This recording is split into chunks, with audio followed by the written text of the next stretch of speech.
Muy buenos días, mis estimados. Espero que estén teniendo una excelente mañana. Es miércoles. Güey, qué partidazo de España. A huevo. Espero que estén muy bien. Vamos a platicar el día de hoy de ahora sí que qué voy a hacer. Estamos viendo que efectivamente los Bitcoin están completamente haciendo lo que siempre hacen este mes, respetando perfectamente los ciclos. Y esto tiene también que ver con el ciclo pasado.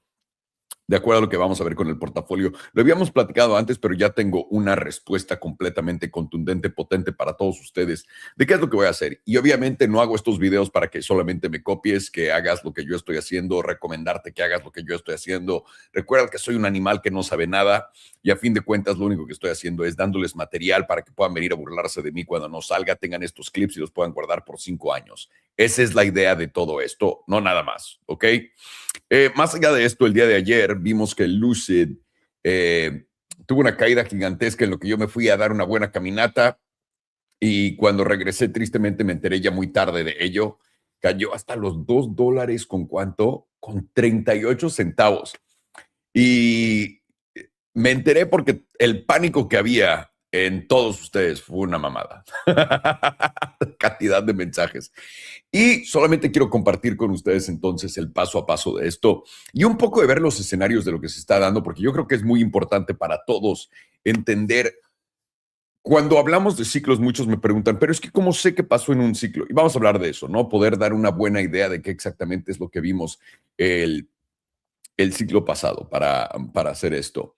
Yo creo que ahí es donde quiero empezar, pero antes quiero decirles esto, tómenlo como nota mental. Efectivamente, cuando te dan malas noticias, tío Sailor dejó de comprar Bitcoin hace 2 días y justamente tuvimos la caída para después la subida. Les digo, vean las noticias como lo que son, un mecanismo de la gente que es dueña de todos los fondos que van a hacer que todo suba o todo baja para hacerte perder tu dinero. No son noticias. El Internet no es libre.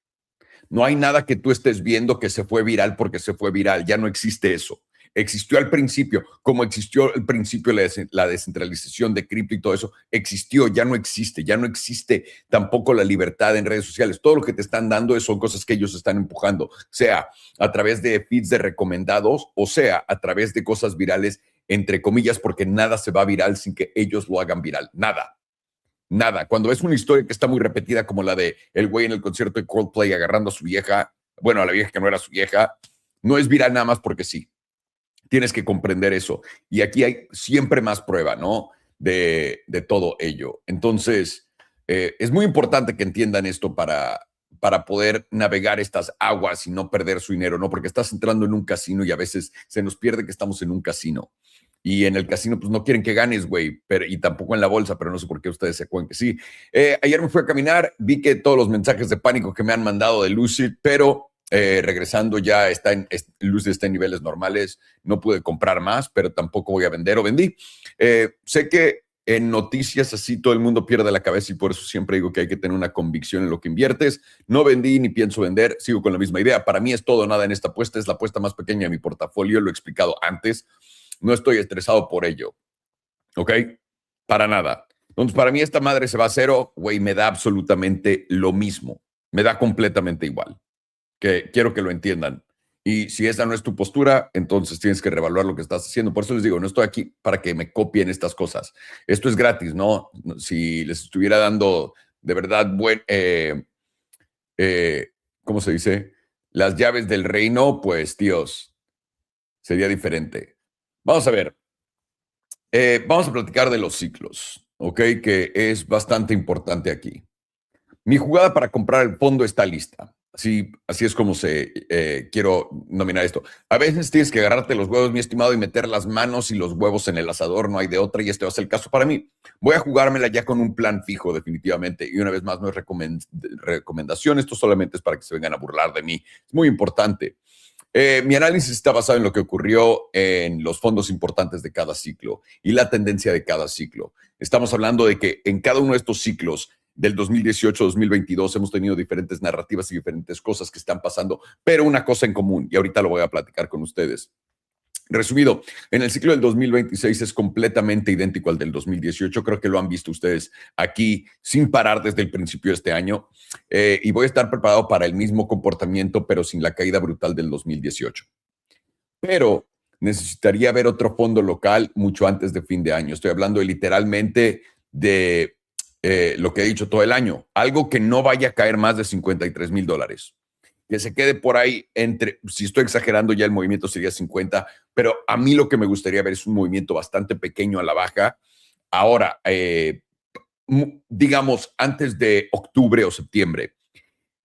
Pero si hay un nuevo fondo local antes de diciembre, esperaría que esto fuera, y si no hay un fondo como el que te estoy describiendo en este momento, antes de diciembre, sí estaría esperando a ver precios completamente ridículos a la baja en cripto estilo 2018. El 2018. En el ciclo del 2018 se trató, o más bien fue justificado, por regulación en cripto, la muerte de los ICOs. Un ICO es como un IPO, que era cuando lanzaba todo el mundo una monedita, y la mismísima muerte de Bitcoin. Los fondos, tenemos el de abril en el 2018, fue cuando Google, Facebook y Twitter anunciaron que en sus plataformas no podías anunciar cripto. ¿Ok? Y también el SEC al mismo tiempo se le aventó al cuello, el SEC, el regulador de Estados Unidos, se le aventó al cuello a toda la gente que hizo ICOs. Y además el trust de Mt. Gox, ¿no? De este exchange grande tan famoso del pasado en Bitcoin, para los que estuvieron aquí en ese entonces, estaban vendiendo muchos Bitcoins. Entonces, todo eso ayudó para el primer bajón, ese culero que hubo en abril del 2018. Luego, en junio del 2018, hubieron los hacks de Conrail y de BitHump. Y también se anunció el retraso, porque desde ese entonces ya traían el pedo que iban a haber ETFs de Bitcoin, pero mucha gente no se acuerda. Y también pues les tiraron que vienen más sanciones, más regulación, y lo que hicieron a todo el mundo pensar fue, güey, estos rallies literalmente a máximos fueron falsos. Y luego cuando tuviste el bajón grande, fuerte en diciembre, que Bitcoin por fin rompió los 6,000 y se fue a $3,000, la narrativa era que Bitcoin había muerto. Y el encabezado vino porque los mineros, y ahora esto se parece mucho a la situación de ahorita, ¿ok? Les voy a contar el por qué. Estaba encabezado porque vienen los mineros, capitularon. ¿Se acuerdan? En ese entonces decían, güey, es que la electricidad no les da a los mineros, no están sacando el rendimiento apropiado, el hash rate se fue a la mierda. Además de que en China prohibieron completamente minar Bitcoin. Y también el SP500 tuvo su caída más grande desde 1900, ¿cuándo? Desde 1931 en la diaria. Entonces, todo eso combinado, también les dijeron que iban hubo una subida de intereses en ese entonces. Ojo, la Reserva Federal estaba subiendo intereses en el 2018 y su última subida fue en diciembre del 2018, cuando la bolsa ya iba en picada para abajo. Recuerden, tenemos años. ¿Por qué se parecen estos años cada 4 años? Porque utilizan los mismos encabezados y la misma fórmula para poder engañar a todo el mundo, para quitarle su dinero a la alza y a la baja. Es así de fácil. Cuando tienes elecciones en el 2018, recuerden que ahorita lo que están haciendo es presentarle a todos ustedes la idea de... para empezar, ahorita fue bajista. Esta bajista se va a convertir ahorita en alcista, que fue lo que yo les había dicho con Apple, ¿no? Cuando estaban diciendo, no es que Apple va a subir los precios. Pura mamada, era para que no compraras Apple. Y Apple ahora se fue a altos históricos. Y esto es lo que está ocurriendo también con inteligencia artificial, que les dije, esto es un momento para aprovechar. Si algo hay en descuento, lo quieres comprar en la bolsa, porque de aquí a las elecciones, obviamente todo tiene que subir, tío. Todo tiene que subir, es lo mismo que hacen cada 4 años, ¿no? Aquí hay una diferencia gigante y esto aplica para los 2 ciclos. En el 2018 subieron intereses 4 veces. En el 2022, que es el que probablemente ustedes se acuerden de, subieron intereses todo el año, ¿se acuerdan? Fue cuando subieron intereses que nadie se la creyó. Ok, tengámoslo en contexto, porque este año no han subido intereses. ¿Ok? Ahora, si nos suben los intereses, es lo que yo diría que agregaría para la narrativa del cisne negro, que nadie lo vería venir y lo que te espantarían es, van a subir todavía más intereses. Entonces, todo es posible, por cierto, porque nada de esto es real. Nada de esto es real, como se los digo. Cuando hubo la crisis de inflación, que los coches de verdad subieron de precio. No había comerciales donde te dieran un coche donde no tenías que pagar por 90 días, no tenías que poner nada abajo y tampoco te daban 0% de interés. No cuando subieron los precios de los coches. Te están dando descuentos diferidos. ¿Ok? No tienes el mismo escenario. En el 2022 fue totalmente relacionado con el colapso de liquidez. Entonces, como pueden ver, en el 2018, todo tuvo que ver con regulación, todo tuvo que ver con los ETFs, todo tuvo que ver con el SEC aventándosele al cuello a todo el mundo, todo tuvo que ver con anuncios en Meta, en Twitter, en todo esto. Básicamente como prohibiendo cripto. En el 2022 fue un poco diferente porque todo esto fue relacionado a la caída de liquidez dentro del sector de cripto, ¿ok? El 12 de mayo tuviste a Luna y Terra, bueno, Luna Terra que colapsaron. El 18 de junio tuviste el colapso de Celsius y la insolvencia de 3AC, si se acuerdan de eso. Y en noviembre 20 del 2022, que fue el último final, fue el colapso de FTX. Y te amenazaron que GTBC, ¿se acuerdan el fondo ese grande que tenía todos los bitcoins, que holdeaba los bitcoins de Michael Saylor, de Coinbase y todo esto, que iba a desaparecer? Entonces, lo que me gustó es la analizada de que al final de cada uno de estos, para empezar, hay tres noticias grandes que te dan cada año, que es la primera caída, la segunda caída y la tercera caída. Y ahorita vamos a platicar de lo que hemos visto hasta ahorita. Y esto tiene también que ver con la bolsa, para que no se me pierdan. Entonces, en la última caída, en todos estos, lo que me gusta es, te dan una zanahoria para hacerte pensar que va a caer más. Y todavía no tenemos eso. Es más, perdón, podemos argumentar que eso tal vez ya esté puesto enfrente de nosotros y ahorita lo platicamos. En el 2026, mientras seguimos paso a paso el ciclo del 2018, en realidad la macro se parece mucho más al 2018. El comportamiento a ser bajos, más bajos, por muy poco de Bitcoin es lo que genera desconfianza en lo que va a ser todo este año. Parece faltar un evento más de capitulación y la zanahoria de que va a caer más. La idea de esto, la idea que esto funciona tal cual como el ciclo del 18, es debatible que el evento de Michael Saylor haya sido, pero eso violaría la regla de 3. ¿Qué sería el evento de Michael Saylor cuando te dijeron que Michael Saylor iba a colapsar, que iba a vender Bitcoin, que va a vender más, que va a quebrar? Ahí te dejaron una zanahoria para adelante en lo que tuviste ese último bajón. Pero no ha habido una tercera noticia. En este año lo que hemos tenido es la caída de febrero, que fue a niveles muy parecidos, que caímos a $60,000. Fue cuando íbamos a destruir a Irán y íbamos a tener una guerra nuclear. Entonces, esto no tiene nada que ver con Bitcoin en sí, pero fue lo que usaron para que nadie pudiera comprar ese fondillo, si lo quieres ver así. En junio del 2026 te dijeron que Michael Saylor y su Ponzi iban a acabar con Bitcoin y Bitcoin iba a destruirse, pero Bitcoin solo cayó a $57,000. A mí lo que me daría más confianza es que falta una, tío. ¿Cuál es mi estrategia? Mi estrategia es simple y estar preparado en ambos casos. Pero y también te voy a dar el cómo, si la cago, qué es lo que va a pasar. Personalmente voy a apostar a que va a haber una tercera. Que va a haber una tercera noticia, como siempre lo ha habido. Sencillo. Voy a apostar a que el ciclo va a seguir como siempre y vas a tener una caída en la tercera parte del año. Sea grande o chica, me da igual. ¿Ok? Y ahora, ¿qué es lo que voy a hacer? ¿No? Lo que voy a hacer es, voy a vender si tenemos el golpe a la alza que tenemos en verano en cada ciclo, que lo estamos teniendo en este momento. ¿No? Todo el mundo estaba llorando de que nos íbamos a ir para abajo y no sé qué, cuando, güey, esto ha pasado cada puta vez en verano y ahorita les puedo enseñar con una tabla. Entonces, para mí es lo importante, si ahorita tenemos este golpe a la alza que ya lo estamos teniendo, yo voy a vender todas mis posiciones. Y voy a poner atención a esto.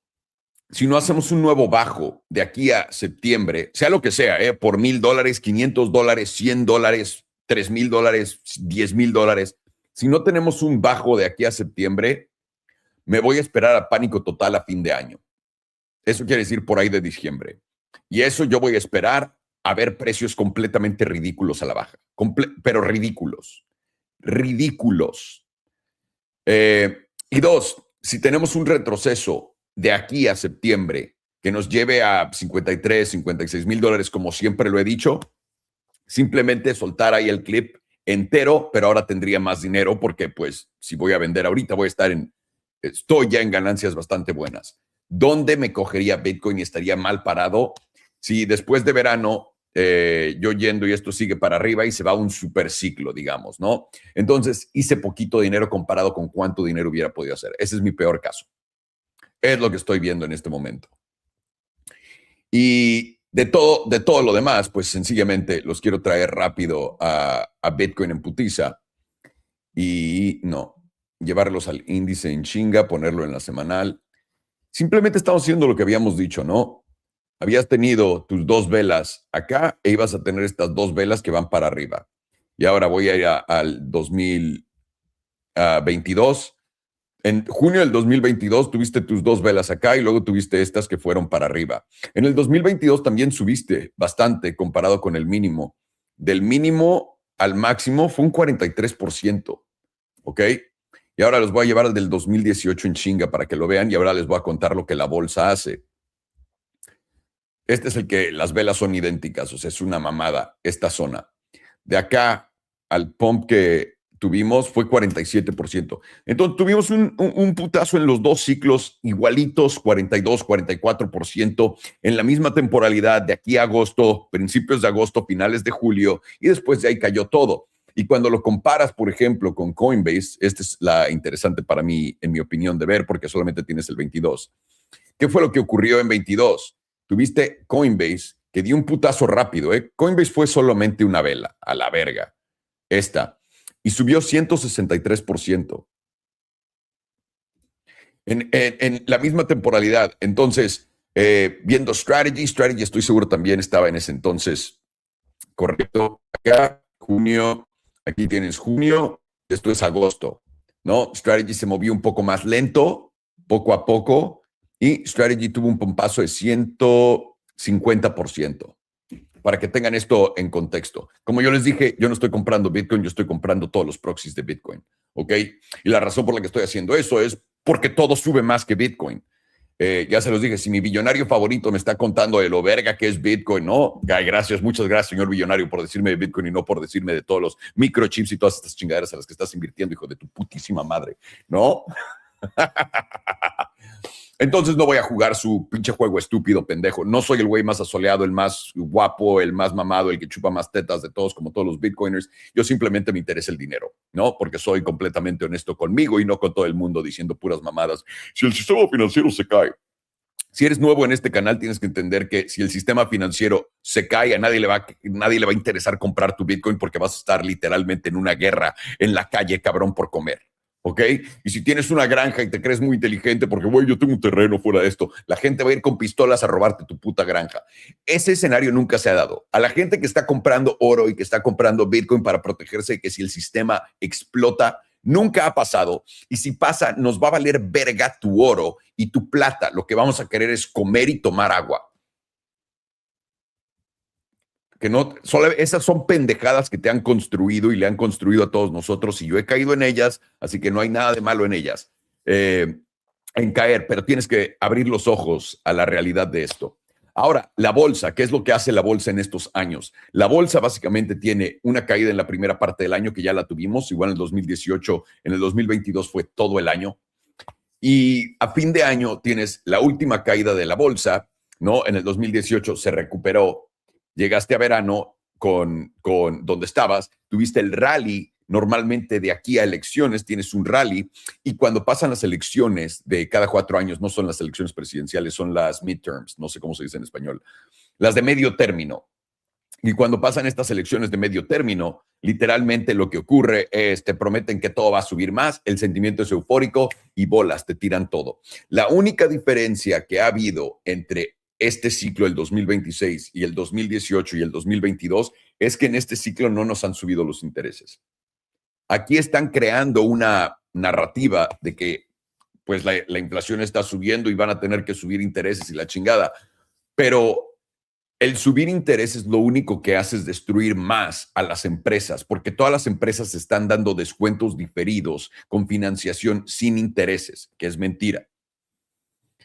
Lo que están haciendo es ellos tragándose eso o dándote un descuento, pero sigues pagando los intereses sobre el dinero, no importa lo que sea.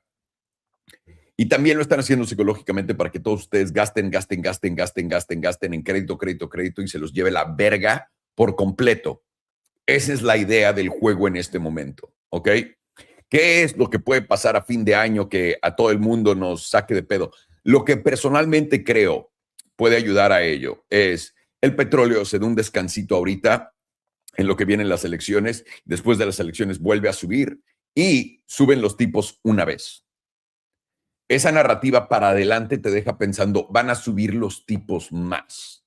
Y todo el mundo va a creer que la inflación está de vuelta porque nadie se fija en lo que está pasando en realidad y es lo que va a ocurrir. Eso sería un fácil cisne negro, porque si no, deberíamos de tener una capitulación gigantesca en el precio por alguna razón. ¿Qué más te va a dar eso? Y ahora es imposible predecir qué es lo que va a hacer que todo el mundo suelte todas sus acciones y corra como puta desesperada a la esquina, ¿no? Es imposible. Entonces aquí estoy jugando un poco con la idea de poner algo como placeholder ahí, con una idea de algo sustancial, algo que también ayudaría a la narrativa de Bitcoin, por ejemplo, de que los mineros están yendo a la verga, aunque esta vez los mineros ya son empresas de BlackRock básicamente y de Vanguard y de todos estos güeyes, pero no importa.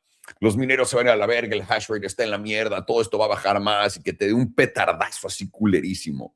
Sería posible. Yo personalmente no creo que hayamos visto el fondo. Se los he dicho 1000 veces. Yo creo que va a haber más para abajo. Ha sido interesante jugar esto paso a paso y ver el ciclo tal cual jugarse en sí y ver a la gente cometer los mismos putos errores una y otra vez. Es impresionante.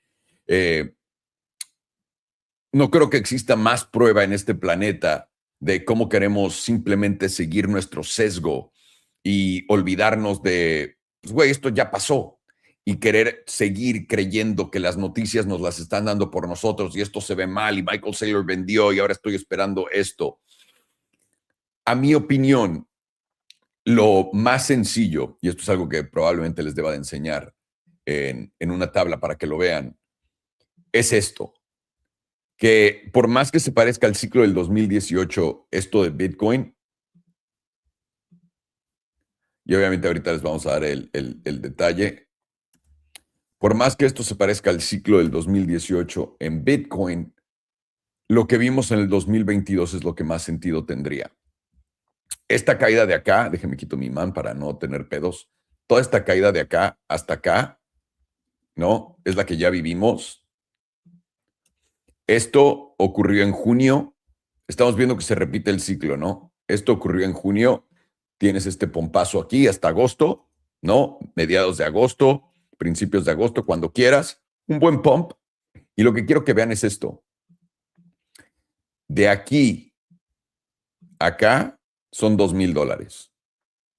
De 17,000 a 15,000 dólares. Esto es lo que yo creo vamos a ver. ¿Por qué digo eso? Porque todo el mundo, hasta viendo este canal lo saben ustedes, todo el mundo está esperando a que Bitcoin caiga 40, 30, 45,000 dólares. Lo más hijo de puta que esta mamada puede hacer es simplemente caer 1,000, 2,000 dólares más, 3,000, 4,000 dólares más. Darle validez a estos güeyes que están de, bueno, güey, ahora voy a esperar a que caiga a los 30,000 o si eres Andrew Tate a los 20,000 y estas mamadas y nunca te los dé. Y para mí, diría que no soy avaricioso, pero creo que sí, no me importa. Yo sí voy a intentar vender esto de acá. ¿Por qué? Porque pues el peor escenario es que de todas maneras me lleves a los mismos niveles una vez más, donde yo puedo entrar y ahora tengo más dinero. Punto. No hay tanto. Yo creo que no tienes que examinar esto tanto, ¿no?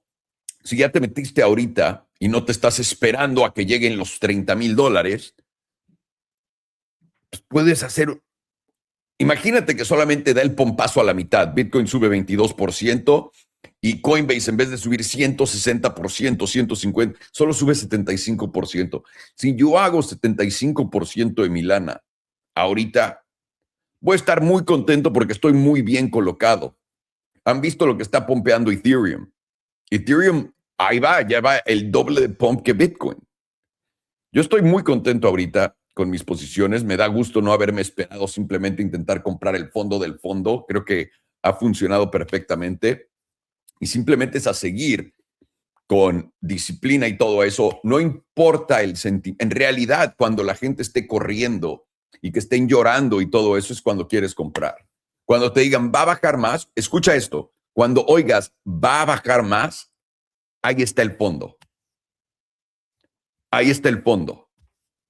Y ahorita le estoy diciendo, va a bajar más, le estoy diciendo relativamente. ¿Por qué relativamente? Porque Bitcoin es un hijo de puta y antes de subir, ¿qué hace? Un nuevo mínimo. Antes de bajar, ¿qué hace? Un nuevo alto. Solamente basado en eso. Solamente basado en eso es en lo que me voy a basar para todas mis teorías locas y es como lo voy a ejecutar, todo mi plan. Y ahora, en lo que estoy acá, luce de un pump de 11%. Qué puto coraje haber estado caminando, disfrutando de la naturaleza en vez de estar viendo las tablas. Nunca lo vuelvo a hacer. Qué mamada. Bueno, mínimo alguien ya. Claramente viene un movimiento fuerte del otro lado, ¿no? Porque lo que hicieron fue hacer esto a toda la gente y sacar a todos. No es algo que ocurre de la nada, estas mamadas, ¿no? Todo, como ustedes saben, todo está mega manipulado desde los medios, ¿no? Es como cuando ves esto, yéndome un poco al ejemplo de los deportes, que ves a Christian Horner siendo amenazado de que lo van a sacar de Red Bull y que hizo estas cosas, tío. Los mismos que pusieron los reportes son los dueños del equipo peleándose por los terrenos, ¿no? Que todavía la gente no lo quiere creer, perfecto. Pero pues sí, así es como funciona este pedo, mis hermanos de Cristo. Y recuerden, solamente para invitarlos de nuevo, si quieren caer en Discord, todas estas estupideces que pongo, si quieren estar al día con mis inversiones para poder burlarse de mí, etcétera, aquí está lo de Lucid, etcétera, aquí está en el Discord, están aquí en la descripción del video de YouTube. Si están en cualquier otra red social, vengan a mi YouTube, busquen a Alejandro Salomón y en el About, ¿no? En la descripción del video, te pongo el enlace para que puedas caer a este Discord que es completamente gratis.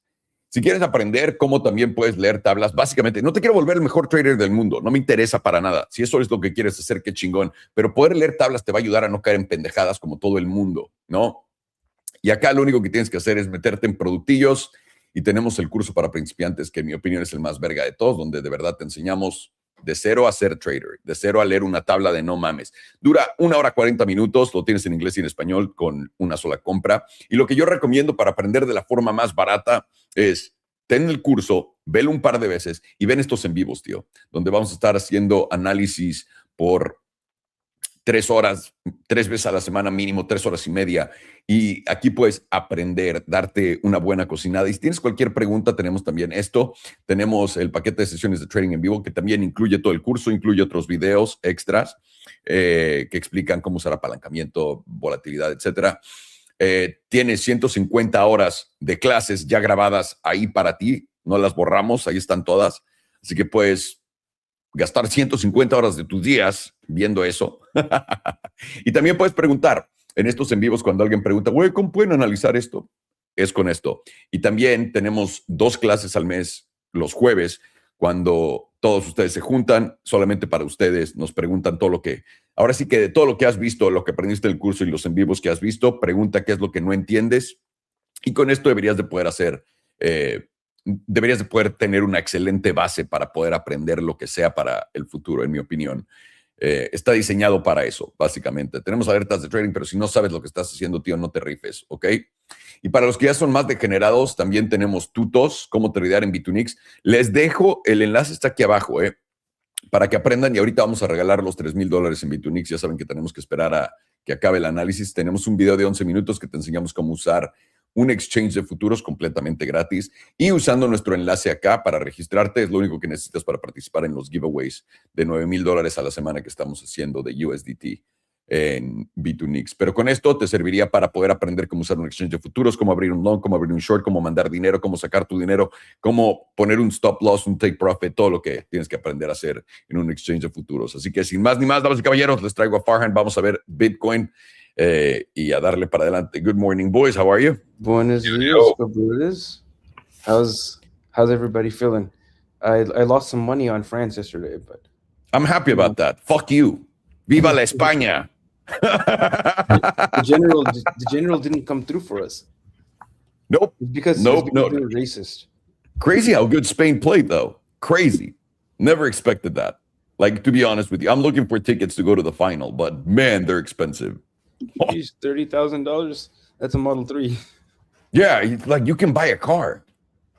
And I'm going to Italy in 2 hour September, game. so. But been pushing off my honeymoon. We're gonna go to Rome for that. Should have been That's in nice. March, but we'll get it done eventually. At some point, I never went on a honeymoon. I got married in Italy, though.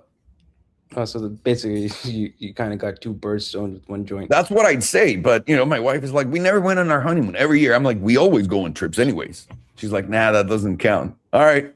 Well, fuck me, right? Fuck me. Exactamente. Right, I'm so mad about Lucid. Should have bought some. Yeah, what a crazy dump on Lucid. Honestly, hit that $2 region, I believe. Imagine just unloading the clip right there. Everyone like doubled their money already. It bounced? Oh yeah. Oh wow. Yeah, it's back to regular levels. They did hit the $2. Wow. See, that's what I'm convinced it's just gonna bottom the $2 region. Wow. That was a quickie. And Farhano, I thought you were wearing a Christmas sweater, and I realized it's It's Wednesday. It's not Monday. We're not going to be able to get away with that now. Yeah, I know. It's hard for me to let go.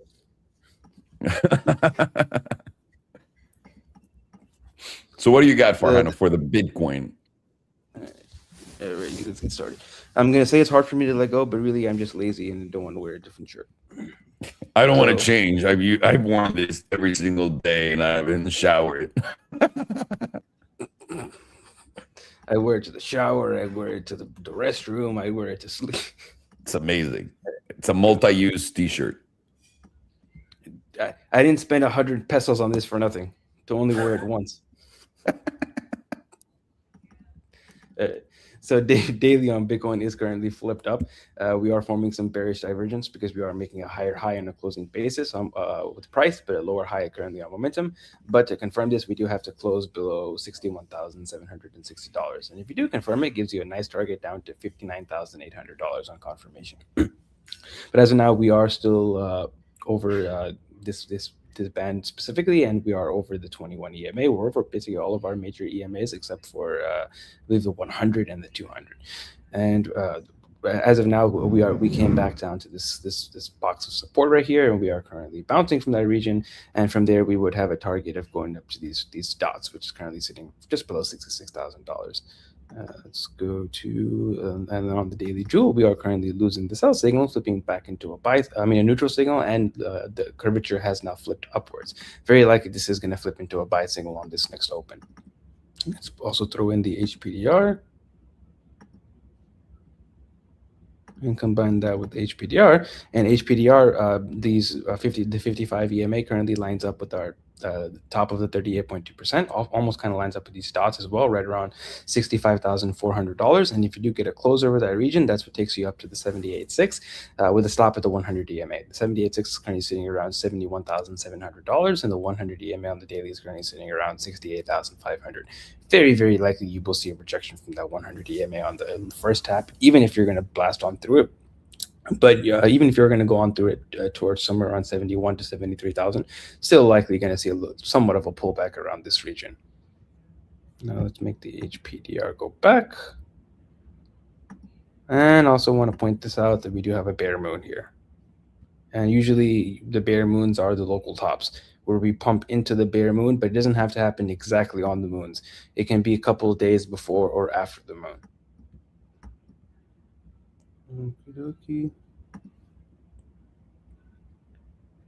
12-hour is now freshly silver crossing, gonna bring up, or very likely gonna bring a nice little pump ski alongside with that silver cross.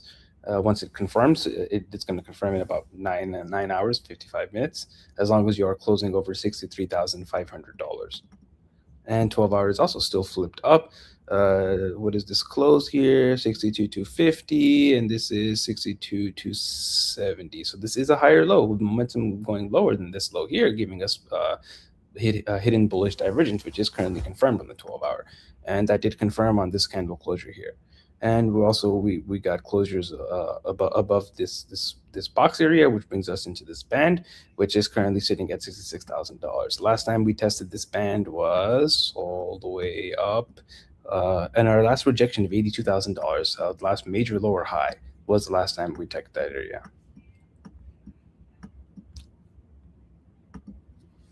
An 8-hour.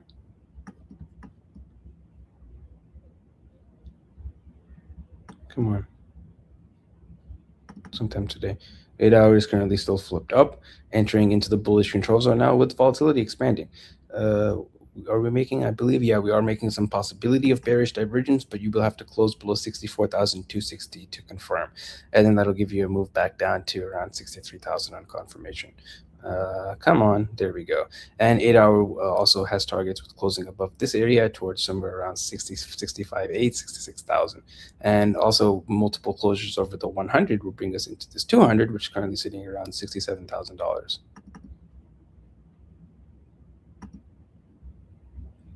Four-hour is now starting to flip back up, getting back over the moving average. I believe, yeah, we did put in some hidden bullish divergence, taking out this previous low on momentum, with volatility freshly going into expansion again now. And we have, we're brushing up against this band right here, which is resistance at $65,500. Getting above that 65.5 area is what brings you into the 67,000 region. Last time we tested this top band was, it's been a while.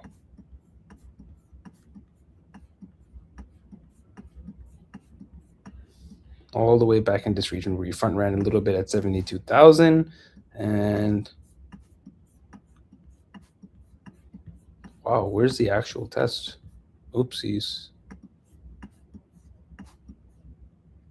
All the way in this region at $96,000 is the last time we actually tested it.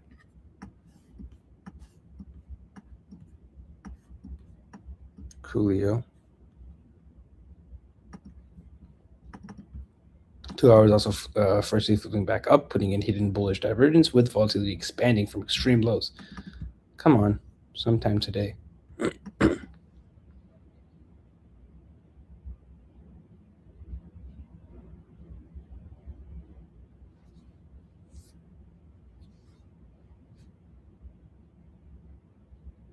Come on. I really hate how long this thing takes to calculate.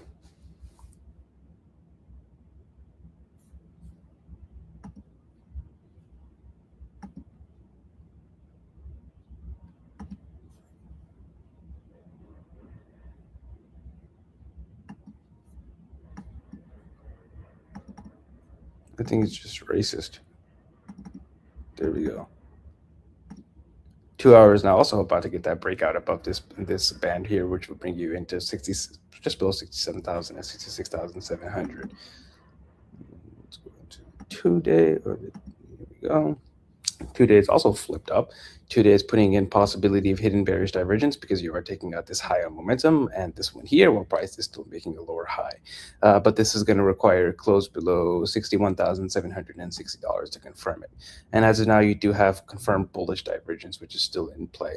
And you have your inverse Herpin up here, which is about to approach the neckline, basically at the neckline right now.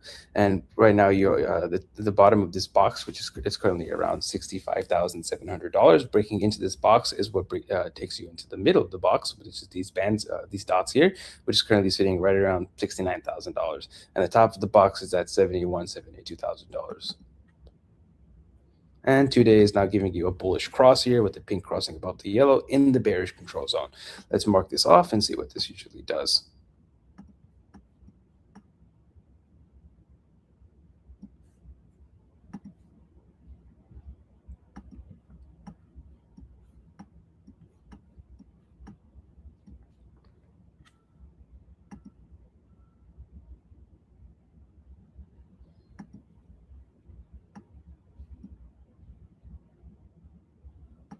Is this correct? Put it right there.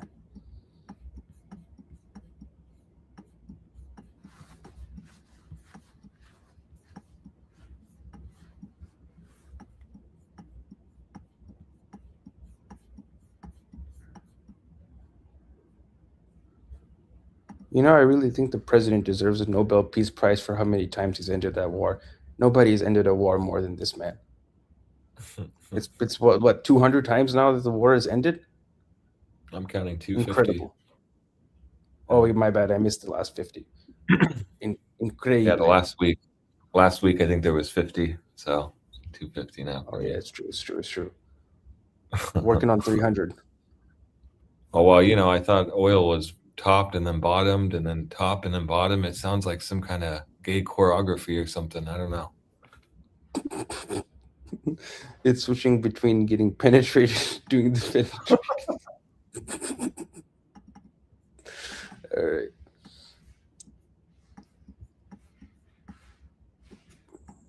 Oh, December of 22. I should be scrolling down. Oh, so this is off the bear market. This gave us an initial move up of 7.5%. Did we go down 3.5%? 11, then 25. Let's omit the other ones. So the first one is 7 and then 25 at the higher end move.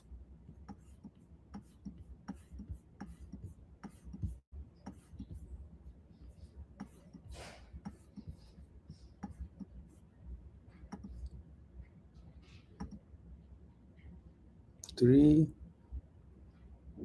8%, 11%.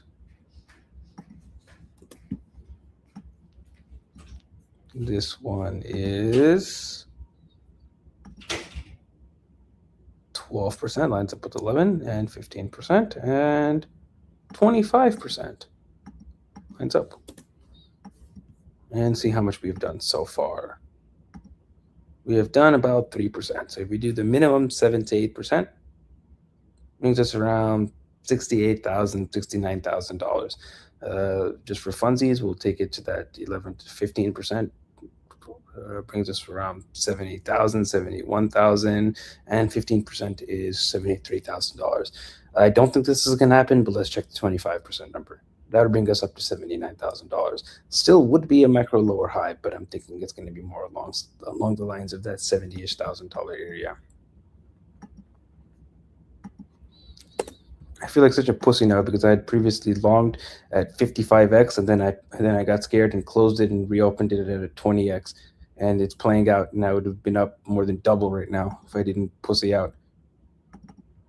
Got to stick to the ETA traditions and max leverage that shit. 5-day also currently flipped up now tapping the neutral zone. You're putting in possibility of hitting bearish divergence, taking out this previous high here, while price is still making a lower high. But this is going to require a close below 61,280 to confirm. And as of now, you do have a buy signal in the bearish control zone, but you are getting a bearish cross in the background where the pink is dropping below the yellow. This hasn't confirmed just yet, but this is going to confirm in about 4 days. And if this does confirm, likely is going to give you a nice little pullback. Probably not going to be as powerful as it would happen up here, but likely not going to be negligible as well. And you are still putting in 5-day bullish divergence because momentum is making a higher low while price is making a lower low, which has been confirmed with this previous candle here. And now you're tapping once again the target of the divergence, which is the 5-day 9. And you're also getting back over this box, and you're getting over the 5. I'd love to see them all bunched up in this area here. And if you do get a closure over that 9, which is at $65,000, this is what brings you to the top of the box with the stop at the 21 and these dots here, which is around $68,000, $69,000, and the top of the box is at around $72,500. Dokuli. And the last time we had a buy signal on the 5-day jewel in this bearish control zone was over here. We got a pretty respectable bounce.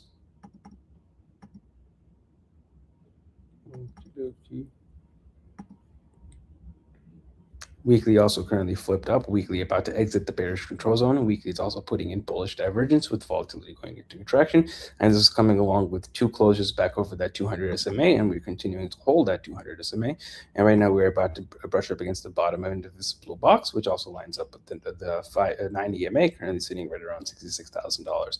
Breaking into this box is what brings you into the top of the box, which is currently at 73,000 with the little stop in the middle, which is around 69,000. And the weekly jewels losing the sell signal in the bearish control zone. The last time this happened was also in this region here where we got a pretty nice bounce. And this bounce took us up to the weekly 100, which right now is sitting at around 78,000. I don't think it's going to get that high. And 2 week also putting in bullish divergence, making a higher low on momentum with a lower low on price, and this will confirm with any close over $65,565. And if you do confirm that bullish divergence, that gives you a move up into a minimum somewhere around this 9 EMA, which currently lines up with this bottom of the box. It's currently seeing right around $70,000.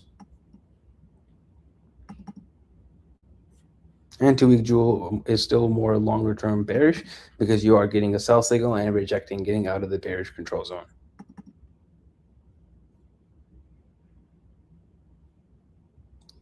Dookie. And monthly is still flipped up, about to test the edge of the bearish control zone with volatility contracting. This is similar to the move in 2018, right over here. Oopsies, where into the summer we had a rally. Into August, we tested the edge of the bearish control zone. We got a rejection, and then towards the end of the year, we got the next lower low, or the continuation of that move down. Very similar to what's happening here, where we're looking for that move up, tag somewhere around 70,000 to possibly 73, 74,000, top anywhere on this box region, and then put your next lower high into the end of the summer, and then towards the end of the year, you make your lower low towards somewhere around this 100 EMA, which is currently sitting at around $48,000, $48,300, and this is going to rise with every single close. And now let's check Tether. Tether is currently flipped down on the daily. Let's see, is any divergence here present? There's some possibility for bullish divergence, but you need a close over 8.720% to confirm it. And the daily Jewel is flipping into a neutral and is rejecting getting out of the bearish control zone, with volatility now expanding from 0%. And you got a basically a bearish retest of this box here, and you're continuing to get follow through to the downside. Next target is going to be this 100 EMA around 8.1%.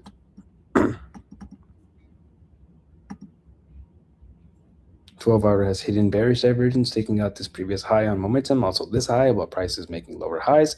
Did confirm on this candle here, and you're about to make a we're also about to take out this candle's low, which is at 8.39%, and that also brings you into the 8.1s.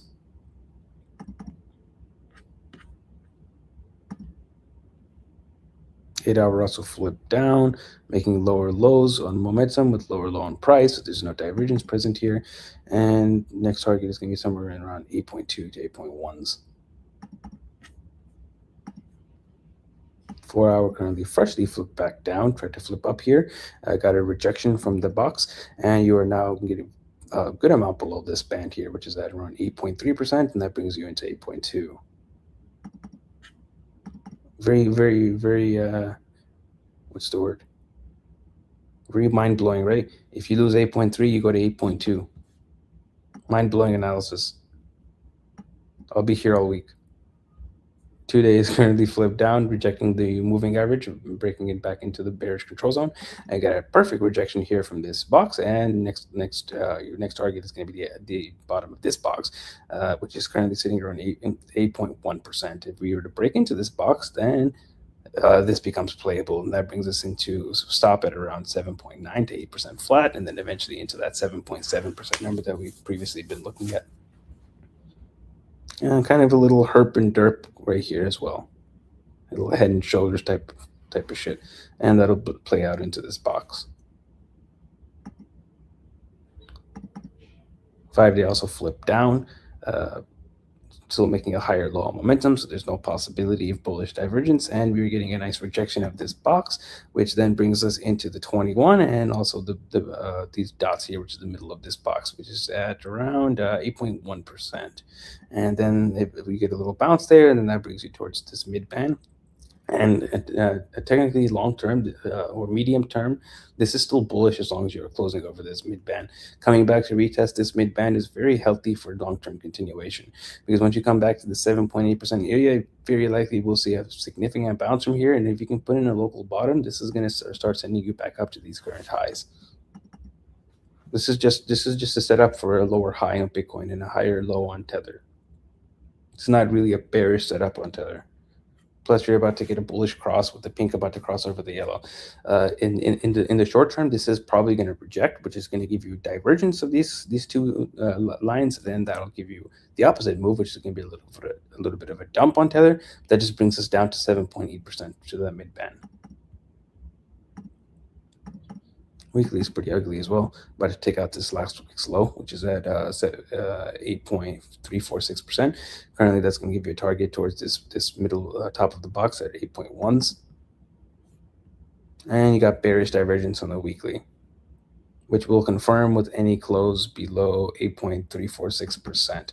And then that will give you a move down to somewhere around 7.8s. Pretty cool. 2-week currently still flipped up. 2-week putting in hidden bullish divergence. So this will require a close over 9.352% to confirm. You do currently have, with the rejection from this box, a target towards these dots here right around 8.1s. And monthly is about to get a nice retest of your 5 EMA, breaking back into this box. The 5 would bring us down to around 8.1%, and coming back to the 5 is very healthy.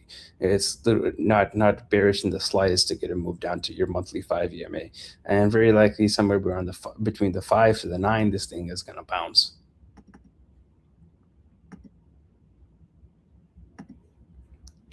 Let's check RSI. Let me get a little sipski of this Coke Zero.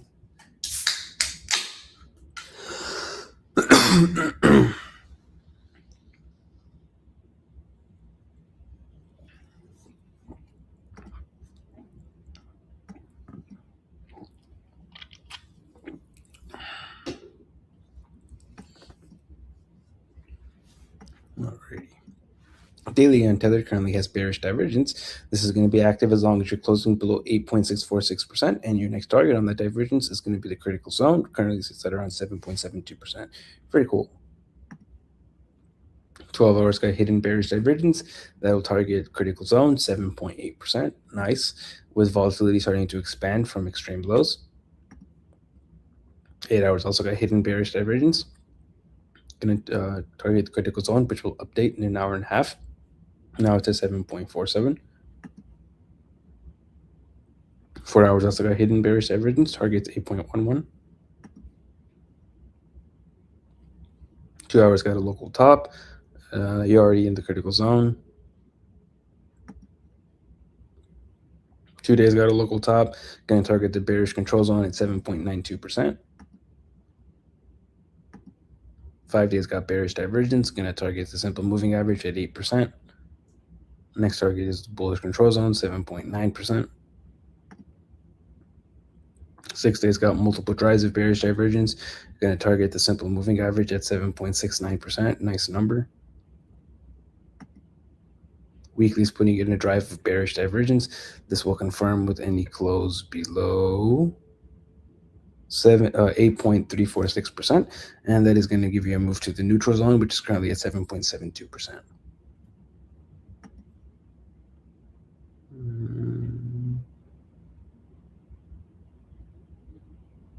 I'm about to put in the local top here. This will confirm with any close below 8.1, actually 8.381%, and that's going to give you a move to 7.8%. Beautiful, with volatility back to extreme lows. And nothing there.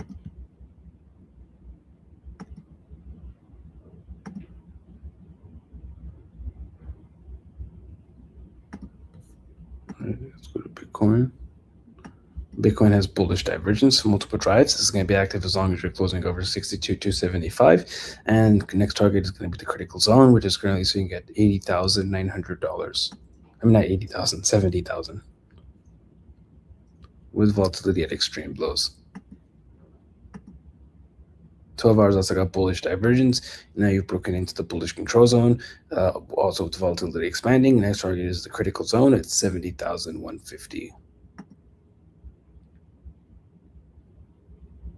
8 hours got hidden bullish divergence. Next target is the bullish control zone at around 66,000, 65.8 to be exact. And the critical zone's at 72.2.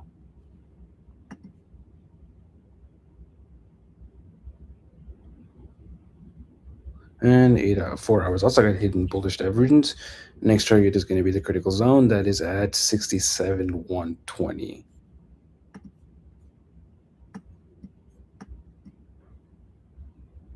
Two hours got a local bottom. This is going to target the critical zone that is at 65.5.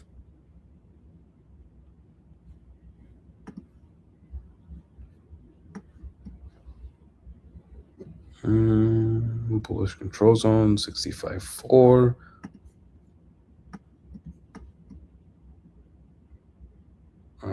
30-minute bearish divergence. What is this bullish control zones at? 64.9. What is our current low? 64.850, basically right around that region. And the critical zone is at around 66,000.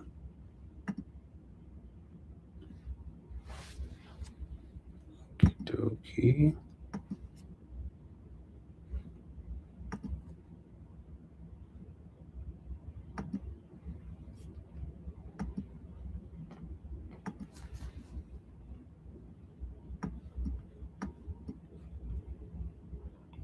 Two-day local bottom, going to target the bullish control zone that is sitting at 68,750.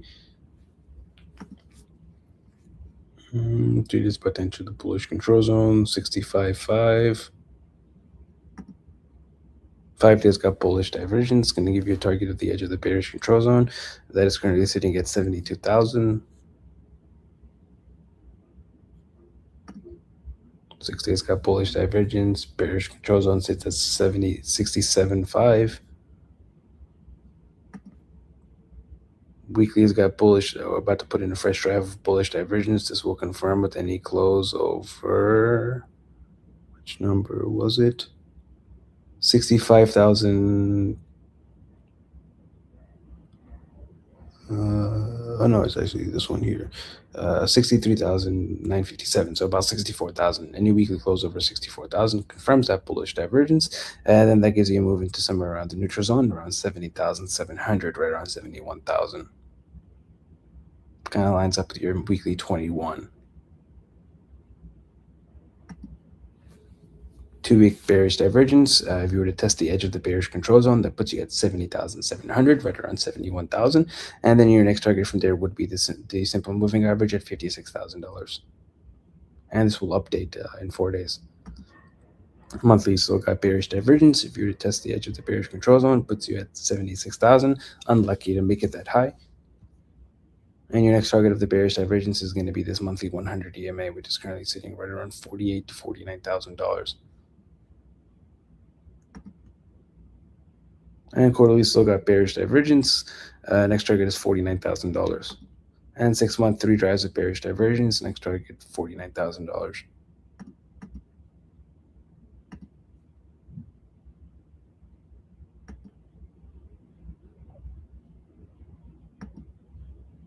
Oops, not this one.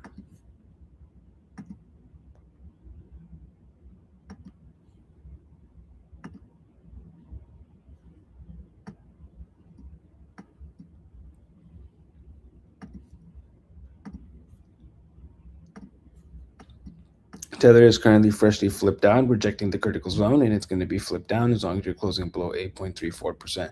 Next target is the daily 100 at around 8.1s. 12-hour also flipped down, rejecting getting out of the bearish control zone, putting in hidden bearish divergence, and it's going to be flipped down as long as you're closing below 8.48%. 8 hours also flipped down as long as you're closing below 8.6%. 4 hour also flipped down as long as you're closing below 8.3%, with volatility expanding from many periods of 0%.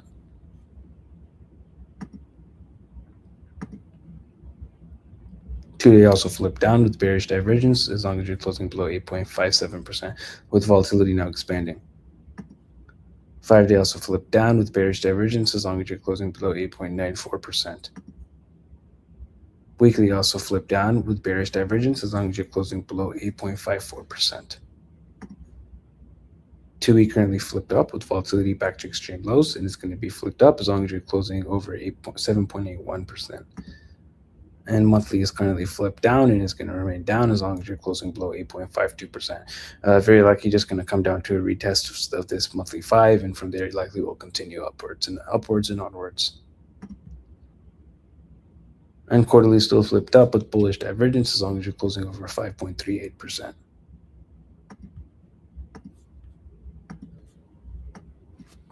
Bitcoin on the daily is still flipped up with volatility now back to extreme lows, and it's going to remain up as long as you're closing over $65,000, 64,950, close enough to 65.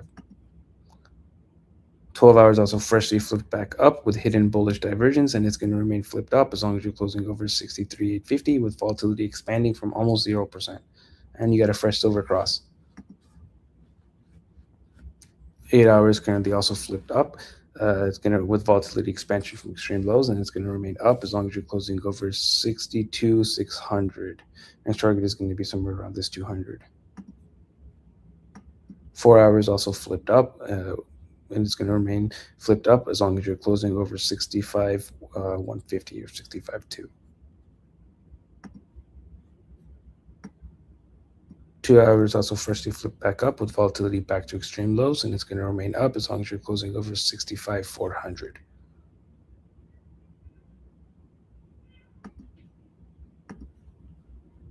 Two-day is also flipped up, and it's going to be flipped up as long as you're closing over 62,300. And you're putting in possibility of hitting bearish divergence here, with bullish divergence still active. 5 days also flipped up with bullish divergence, and it's going to remain up as long as you're closing over 60,400. Weekly is flipped down, but will flip back up if you can close over 63,900, and you are putting in weekly bullish divergence. Usually the weekly bullish divergences mark significant moves, not necessarily bottoms, but big bounces. 2 week also currently putting in bullish divergence, and it's going to, but it's going to remain flipped down as long as you're closing below 71,600.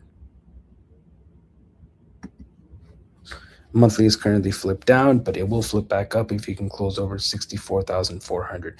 Monthly is currently firing off a volatility setup to the downside. So if this does flip back up here, this is going to invalidate the monthly setup. It's not going to fire off a setup to the upside. It's just going to invalidate the one to the downside. And then we're going to have to look for volatility to come back below 15% again. So what's likely going to happen if this monthly setup invalidates is this volatility is going to start contracting. Will price move upwards towards somewhere around $70,000? Probably re-enter the critical extreme lows at that point. You get your rejection in the 70s, and then you get your next volatility set up to the downside from the 70s towards somewhere around like 40-ish, $48,000, $49,000. Best case scenario, maybe lower to 44. We'll have to see at that point. But as of right now, we are still firing off a monthly volatility set up to the downside as long as we are closing below $64,400. But on the low time frames, we are now putting in some bullish divergences, and we are seeing move up, tapping that 65,500 area of resistance. And from here, if we can get even a 4-hour close back over $65,500, I do think we're going to see our next move somewhere into the 67s. Probably we'll see somewhat of a rejection in that 67,000 region, but based off of the weekly, which is putting in bullish divergence, 2 week is putting in bullish divergence, somewhere around that. I do think you will get extension into somewhere around that $69,000 to $70,000 region, lining up with what happened in 2018, where you see a rally into the end of the summer, and then from there likely will go sideways for a little bit, and then you get your lower low towards the end of the year, with that monthly setup or monthly bearish divergence continuing to play out, which is around around $48,000 to $49,000, which is lining up with the monthly 100 EMA, and that is where you bottomed out on FTX, and also kind of where you bottomed out front ran a little bit off of COVID.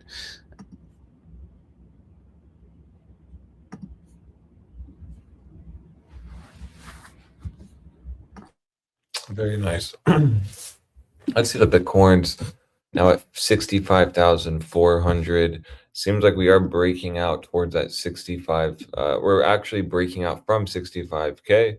And today it's going to be a really big day to see, okay, are we going to actually close above 65K and actually hold above it?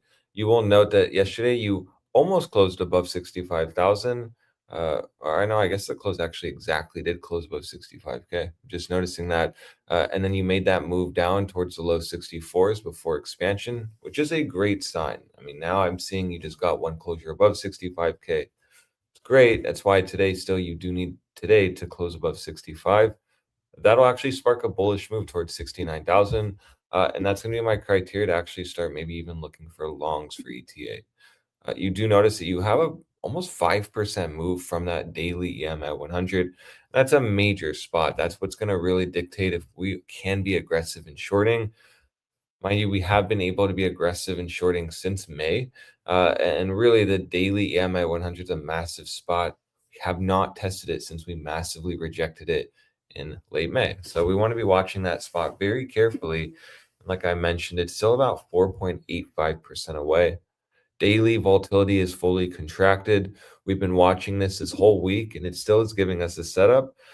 No sign of life yet on expansion, but we want to just mentally note that we're, in the same spot where this easily can start really moving up. And also, we're just getting a pretty low volatility setup here, at least signaling to me, despite even this move up, Bitcoin pressing 65,300, we still have not even seen volatility fire off quite yet. And that's just an indication.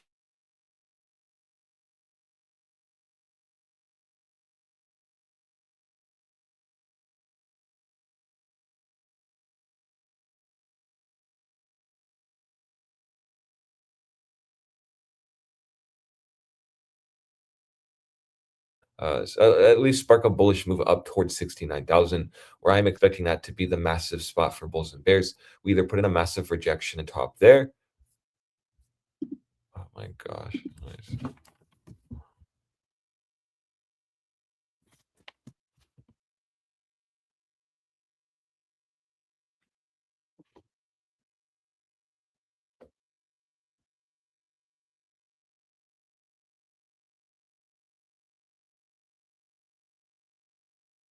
We can hear you, Alex. There we go. There you go. Yeah, my bad. Technical difficulties. But yeah, this today will either spark a bullish momentum move all the way up to 69,000, where that'll be the big spot of determination. You do either reclaim that, and that'll be really what bulls start running with on a major bottom. Uh,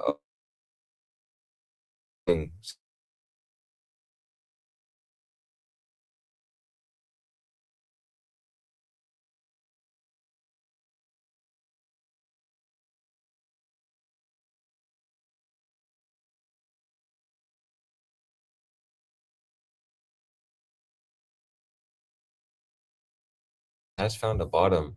Let me see here. Anytime.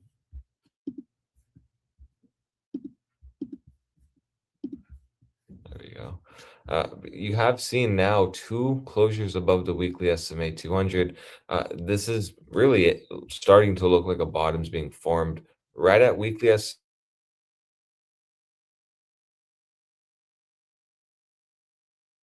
You might want to restart your internet. Past it again, possibly Can you hear me? reclaiming 65. Yeah, I can hear you. There's something wrong with your internet. You might want to get on another line if you can. Yeah, let me move.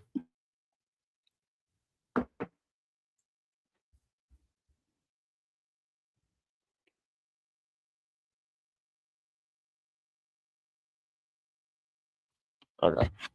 Yeah, it should be better now. Nice. Hopefully. Yeah. If not, my hotspot will work better here. But yeah, no, it's going to be a really big spot tonight to see this close back above 65,000. That's really what's going to determine, if we are going to break out to 69, and then getting back above 69 will be what really bulls are going to solidify to be some kind of bottom. Let's see here. It is interesting to see weekly bottom 38.2% is at 69,000. So at least that does signal that that is a massive spot. One second.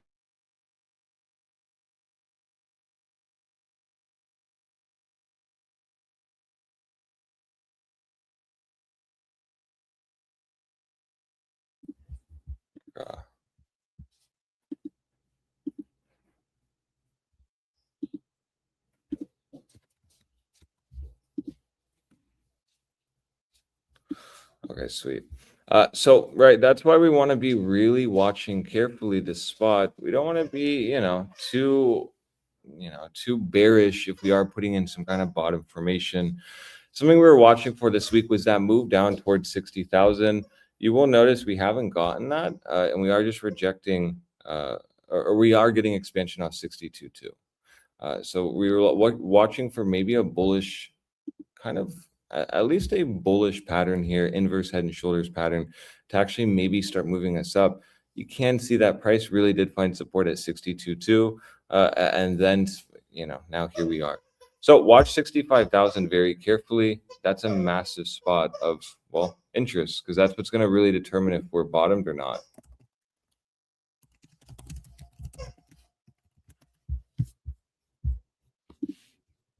Okay. Now, it's nice that the daily 38.2% is right there at the top, because that's at least going to spark a breakout. And you can see if you do end up reclaiming that, next target will be 50%, which is at 66,600. So I think it's a better wait and watch approach. And if you are trying to long today, you're already towards the end of it. It's, in my opinion, better to just wait for the reclaim. And we can see really that the last major move down came off of the 65,000 region becoming lost. You can see you lost it, you moved down, and then you ended up rejecting here before going to, new lows.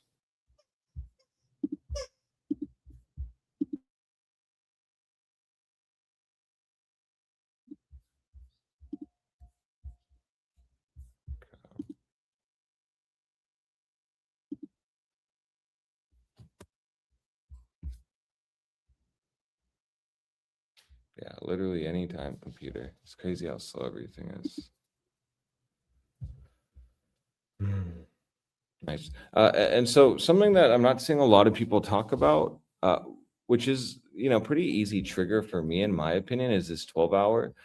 This 12-hour at least gives me confluence that we are in a big area of interest, and it is better off, in my opinion, you're better off waiting if you're not long already.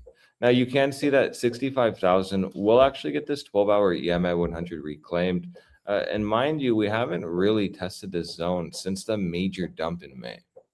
So that just shows kind of the big spot. You had already a tiny chop under it, and even a somewhat of a rejection early morning. But now you're getting that breakout. So again, am I really comfortable longing here and higher high break on the 12-hour? And even without a reclaim of 65K, no. And that's why if you are an ETA, I am looking for a long. If we get today's close back above 65, that should at minimum spark to move to 66.6, and then possibly all the way up to 69. Look at how really long we haven't hit 69,000. I mean, it's been over a month now, and you can see that we've been trying to get it up to that point. We just haven't. So that's exactly why we, again, just still want to be watching that spot as really the major point of interest on if we're bottoming or not. We're at the first spot, which is weekly SMA 200. It's a good zone. But if we can't get back above a previous cycle high, it will just inevitably be bearish. And you will mentally note that the monthly has 16 days left to go. Still a long time. But something to really watch with the monthly is, we are still testing that 65K resistance. Something I noted on the daily, and this is why watching today for 65K reclaim will be very important. You can see even on the monthly here that we did rally up in the beginning of July, immediately up to 65K. But this spot we saw in March was major support. This is actually what took Bitcoin all the way up into the 79,000s. And we're just barely now pressing above 65,000. So this is why we want to be watching very carefully March low. March low was at 64,960, essentially 65K. And this is just giving me confluence on the monthly. And remember, this is going to start on that daily and 12-hour EMA 100 getting reclaimed. So at least, hopefully, this perspective is still showing probably shouldn't have FOMO after a 10%, now 11% green dildo on the monthly. That doesn't mean you need to immediately short this zone, but you should be watching carefully. And there is easy trades brewing if you watch 65,000. Either a long today or a short will develop on the deviation of 65. So good zone so far we're in. Daily volatility hasn't fired off yet, so we do know a move is coming here. So that means that FOMOing into a position is not worth it. Because what if this does fire off to the downside, this daily volatility setup? That would be disastrous for bulls because they're expecting a breakout towards 69. That would actually take Bitcoin down past under 60,000 again. Okay, let's see if we can switch time frames without taking 20 years.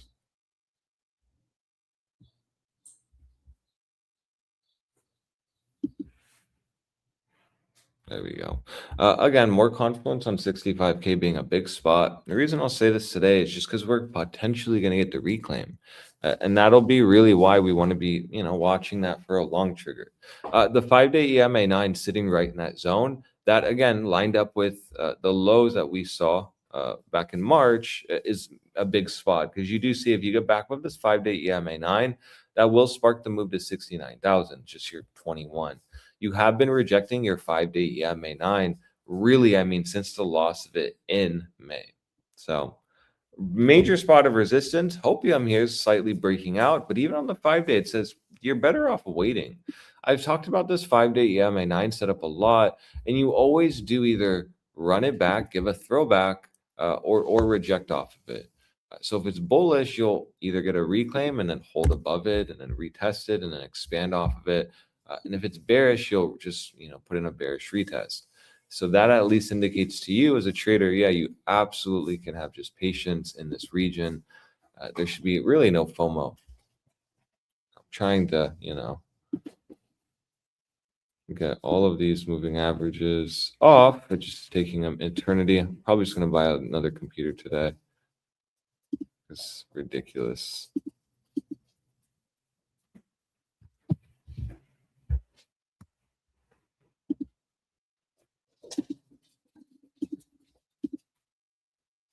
Okay, sweet. Finally. And so you can see, even on the loss of it, and that major move that really began back in May, you did actually get the retest before breaking down. And vice versa, right? The reclaim, right? So it's like the equivalent of maybe Bitcoin's here. And that just wasn't the wise spot to be longing. It's better to wait for at least the retest, and then you get expansion.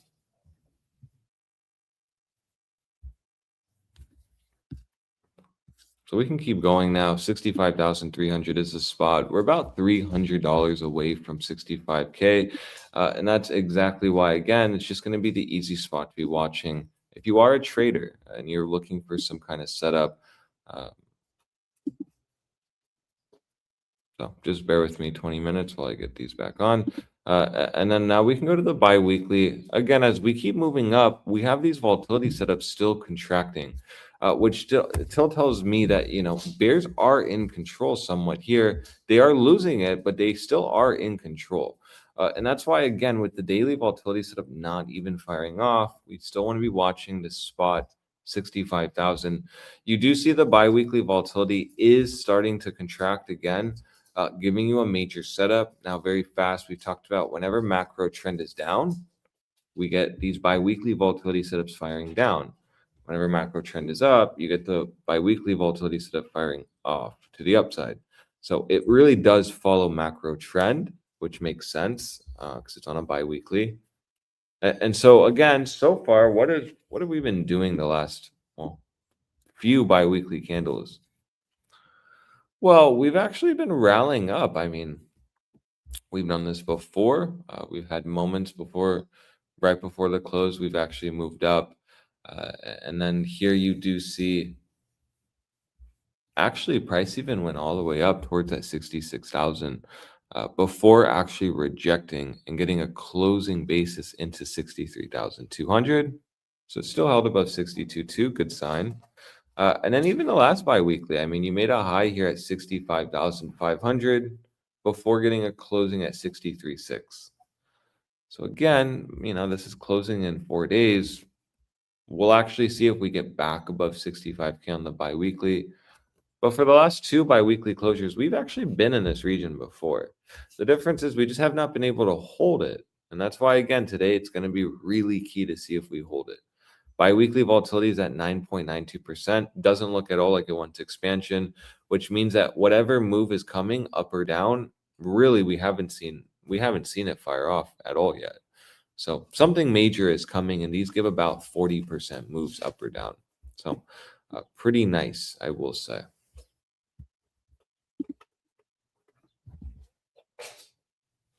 Now we can go to tether dominance.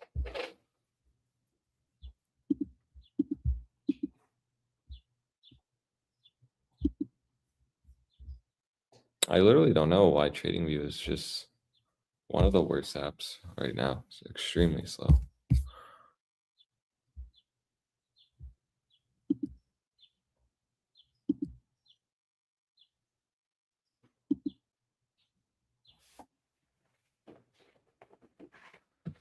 Okay, so tether dominance here is rejecting on the biweekly at 8.567%, which is a key spot of interest, because you do notice that really this spot here was the last big spot that, well, we actually started to reject and then move down, that 8.567%.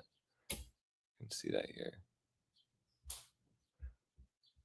Now, what was the key factor on this breakdown versus the one we're on now is just the idea that really, if we're going to lose 8.2, that's going to be my first big sign that, well, tether dominance is going to actually break down at this current point. Now, similar to Bitcoin, we are getting a biweekly volatility setup, which is good, but just not firing off. And even lower, it's at 5%, whereas Bitcoin's at 9%. So something major is coming for crypto. And you will notice the weekly is still in an uptrend. I mean, you're still hoping that the higher low formed in June 15th is going to hold. That led to your higher high break. And then here you're just potentially basing on a higher low. It's unconfirmed. All while, and I do see bears are hoping for price divergence and a rejection down. They're going to bet that last week's wick high was a lower high. So that means that really this week, like I mentioned on Monday, it's a race against time for bears. I mean, you really have to start seeing bears pick up and start rejecting this week. Or like I mentioned, the weekly SMA at 200 on Bitcoin will get reclaimed and hold for 3 weekly closures. And that'll be it. Bitcoin most likely is bottomed and should have no reason to get back above 69,000. But until then, it's still in favor of bears to reject before this weekly closes. And even tether dominance is saying on the weekly, you could just retest the 9, which you currently are doing, and get a bounce. And we've seen actually very disastrous weekly candles shape up before the weekly closes. Here, actually, specifically, I remember this was a massive, just terrible, almost like pin bar candle to the downside, very big wick body, candle body, and wick high rejection. But then you noticed it before the daily close actually got bought up and got a reclaim of the weekly 9. And then that's where we started to move up. And I only say that not because this is going to get a major buyback and we're, going to put some kind of doji here, but we're not too far from the weekly 9. And that was the spot that held before a major move up, new highs, essentially. So watch the weekly 9 this week and really pay attention to 8.2. And like I mentioned, if the daily gets back with 69K and even tether dominance here actually loses its daily EMI 100, you can now see that, 8.2 has been lost, daily EMI 100 lost. All we're missing now is this daily volatility setup to fire off to the downside. But we have not really retested it since really the expansion in May. And that was off of the daily EMI 100. We're almost there now. That's why we want to be watching very carefully. 8.2 is your big spot of interest. And once you actually deviate below, you can just see the environment has been aggressive dumps at minimum to the 7.8%. So you can just see here to the left, lots of chop, but you always made moves down to the 7.8 after rejecting the 8.2.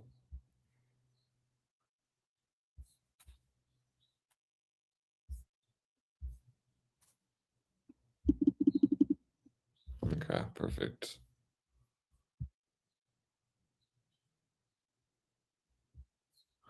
Now, don't forget though, because again, the macro monthly is losing control, but it still is favoring in my opinion, bulls on tether dominance, but we are losing control. And this getting a 65,000 reclaim on Bitcoin tonight will be the first big sign of that. But remember, you're just retesting the monthly rejection spot essentially on this chart. You're watching for 8.567% to hold, and it's not. Your first spot was 9%, and here you're at the last stand now. 8.2 was your major monthly rejection wick highs. If you extend that line from 8.2, you will see that you're just potentially SRing monthly wick highs. Now, if I remember, the HBDR median was actually getting retested as well. We can see here, we are actually probably falling a little below it again. That's just a signal that bulls are losing, a little touch here. Actually, no, we're not. We perfectly hit the monthly median now. So again, it's more a race against time, in my opinion, at this point for Bitcoin bears. Got to start seeing them actually do something now with Bitcoin at 65.4, and we know that the 12-hour EMA 100 is potentially going to get reclaimed today. I would say you got to start seeing them move today and really start rejecting before Friday. I do believe you have a bear moon tomorrow, so there's the timeline. Even confluence. But if you don't, and the weekly SMA 200 gets reclaimed on Bitcoin and holds, it's going to be a lot harder to be shorting up until 69,000. And if you reclaim 69K, all shorts will be off. Aggressive short rule is dead. Daily EMA 100 is reclaimed. The monthly median being tested now does signal that there is still hope. Despite even the girthiest red dildo here, there is still hope for bulls to actually pick up here. Again, they're just losing control slightly, but we're not majorly under the monthly median. We've actually just hit it, and each time we've hit it since the reclaim has led to major expansions. Look at this last monthly median retest. We actually got back above it in January. And then here we see we got the retest of the monthly median at 6.2. And that actually was the bottom, and that actually took us to the high. So it is interesting to see that last month into June, you actually reclaimed the monthly median because price opened below it. So you reclaimed it again, and so this is just a retest. So again, just more area, more fuel on why. Even if you're the most bullish bull right now on Bitcoin, you're still waiting. You're watching 65K, and now you're in the extremity high zone of the chart. So pay attention. You even hit this monthly 61.8%. Getting back above that's beautiful. That's like a 65K reclaim. But if you reject here, look at the 78.6%. That does end up taking Bitcoin all the way down to 49,000. So if you are bullish, then really should be no issue today getting back above 65K. And that's what you should be taking from this analysis. 65K all the way down to a 12-hour is highly significant. And now we can go quickly to Bitcoin dominance. We can go to the weekly chart.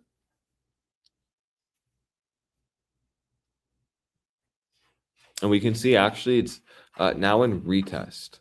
So we're retesting this monthly channels breakdown, while also retesting very near the monthly 9, which has been massively rejecting price. So you lost the 21 and you're under the 9. You've actually made the move near the monthly 21 and you're rejecting the bottom channel. Now, if you can't get back above the monthly 21, you're going to get a move down to 57.7%. Essentially means you're going to make new lows on Bitcoin dominance. But again, it's a race against time. And now that this retest is already done, if we just zoom in and see, now you need to see actually bears take some control here and actually start really rejecting. I mean, this monthly's gone up 1.25%. Got to start seeing some kind of rejection. I'm even seeing things on, crypto Twitter, CR. Many are becoming bullish on Bitcoin dominance again.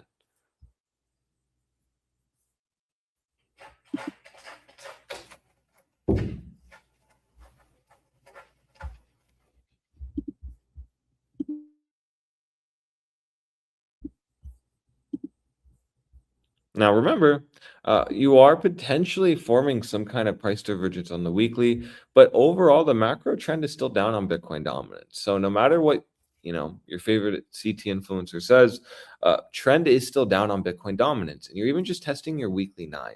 You're in still lower high posturing, and this is just the underside retest of lost support. This channel has been holding for a while. The Hopium weekly 100 is holding, and that's been the big spot of interest for me. But again, it's hard to get bullish on that fact when you are still under the weekly 5. And even when I throw on my weekly 5, right? Anytime now, you can see that actually price hasn't even closed weeklies above that spot. So still watch Bitcoin dominance. If you want to call for a bottom, it should be no issue then for bulls, just like it should be no issue for bulls to hold 65K.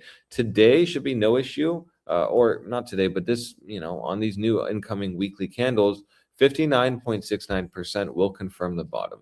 If you get back above 59.69%, that's like the equivalent of Bitcoin getting back above 69K. Really, what's going to be the thesis for bears? There really won't be up until daily SMA 200 on Bitcoin. But at that point, Bitcoin dominance will be in a valid breakout. And you can even see here on its bi-weekly, if I'm not mistaken, I believe you even have a volatility setup on this. Yeah, so you're actually getting a pretty big bi-weekly volatility setup. Something many won't talk about, but this is a major volatility setup we're actually getting on Bitcoin dominant. And again, this is signaling to me that really we haven't seen anything yet. This is the biggest, I believe, volatility setup on Bitcoin dominance. Let's just double check that. Come on. Here we go. So that's why we still want to be watching. And well, what I've shown so far is macro trend is down. You're still under your weekly 9. You haven't closed above your weekly 5. And it looks like you're just doing an underside retest of lost support. So even Bitcoin dominance, despite what CT is saying, still is saying you should absolutely be cautious. And the one spot to become bullish on Bitcoin dominance is just reclaiming 59.69%. But until that point, this is still a big spot of resistance. I still have a target down to 57.4%, where ideally that will hold as support. What is the logic behind this? Because if it goes down, that's actually what these retards would love, because that means altcoin season, right? Generally, yes. But we haven't been seeing that really. We've just been seeing, at least since the start of this year, bearish Bitcoin dominance is bearish for Bitcoin and even alts. But alts are making way more gains than Bitcoin. Look at Ethereum from the bottom to the top right now, to its local top, obviously. And then look at Solana, look at Cardano, and then look at Bitcoin. Bitcoin has been running behind everyone. So lower Bitcoin dominance would mean that those coins, while popping only, not saying they're in a bull market, they're getting more gains than these guys, than Bitcoin itself. No? True. And usually the riskier do bounce the hardest. But even with something like ETH, I mean, this bounce has just literally taken you to the monthly 100, and even putting in an underside retest. So yeah, they have bounced a lot more than Bitcoin for sure. But even like something like Ethereum is sold down a lot more than Bitcoin for sure. I mean, it lost its monthly 100. So we've just rallied under that. And then even like something like an ETH versus Bitcoin, which yes is actually greener than Bitcoin dominance. Bitcoin dominance, red. So logically, these will uplift ETH. The issue is it's just the structure. You're just still retesting the monthly 9, and it's still producing a lower high after a lower low. So unless we see a shift, which we absolutely could see a shift, which is something we talked about, which is Bitcoin dominance monthly medians getting lost. The only time we did that was during, I believe it was the 2021 altcoin run on the quarterly. We see that. But in my opinion, still, it is wiser just to look for weakness across the board until we at least get some kind of reclaim. And that could come into next month for sure. What I'm mentioning here is that monthly median got lost. Last time that occurred was here, 2021. And if you just, back test that with alts, they did do well. But my issue is alts also sold off way more than Bitcoin. So it makes sense they're bouncing. It's almost like a lucid 18% up today. It's just because it was extremely weak. So ideally, right, we get, kind of the, we at least get what is it? Harmony back in the market. Weak Bitcoin dominance is bullish for alts. But we just haven't really been seeing that, honestly. Like, we have not really been seeing that. Both have just been going down.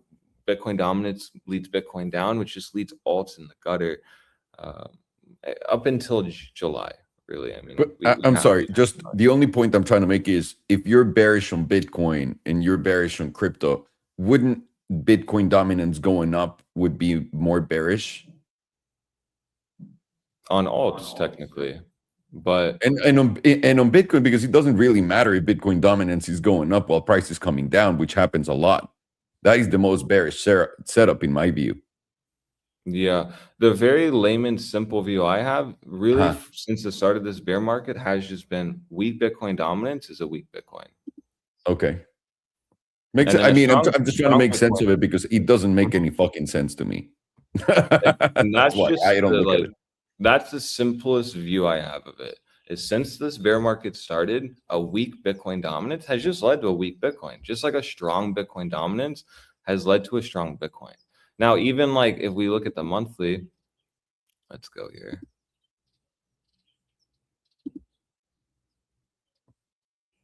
It's still green on the monthly. Now, percentage-wise and things like that, I'm not looking too much on that. I'm just really looking at, okay, green means green Bitcoin. Now, are we going to get a weak alts in that environment? We have not. Actually, we have not gotten weak alts, which is the shift. Like, alts have been weaker than Bitcoin generally. Now they're stronger. But now this is where we need to be watching. If Bitcoin dominance does reject here, is that going to make Bitcoin reject, which, by the way, this entire bear market, it really has been, or since October, it's been really like weak Bitcoin dominance is a weak Bitcoin. And then if we end up seeing alts becoming weak again, it's just that's going to be the dynamic hasn't shifted and we don't have harmony. Usually what's been happening, though, is weak Bitcoin dominance means your alt pairing is stronger. But the issue is you just have not been seeing that. Like, you've literally been going down with ETH BTC with Bitcoin dominance as well. So I have to just interpret Bitcoin dominance bearish as just the markets are weak as a whole until you get some kind of actual like shift. And that could be like a macro shift on ETH BTC. Let's just look at Sol BTC really fast as well. If this just ever wants to load crazy.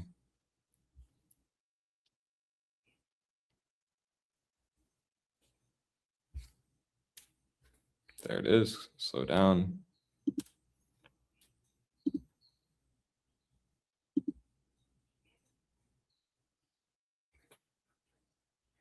Right. And so you're just still in a macro downtrend. And you even hit your monthly median here on Sol versus Bitcoin and your monthly 9. That hasn't happened really since the big breakdown back in the beginning of this year.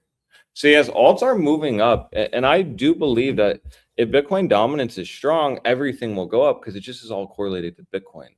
And that's just my simple perspective on it. Green Bitcoin dominance, green Bitcoin, everything's green.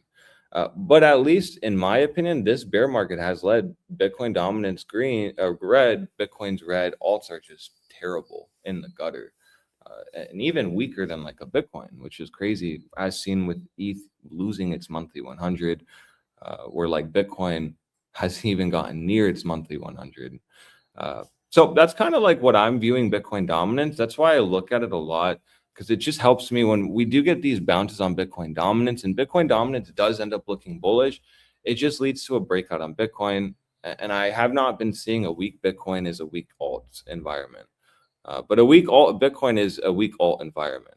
And that does even correlate with a weak Bitcoin dominance. Bitcoin dominance will be red on the monthly, and you'll still have an ETH and Sol BTC pairing red on the monthly. So just not a good sign. But that's kind of why I like watching BTCD. And I really only, though, focus on the weeklies. The weeklies are the easy time frame. Your weekly 100 is a big spot with your monthly. And really, we did see that weekly EMA 100 get reclaimed last week. We got expansion. So, right, that's a good sign. But now we should, at very minimum, see your weekly 5 get a reclaim and at least test your weekly 9. And that's kind of been the big thing of focus this week.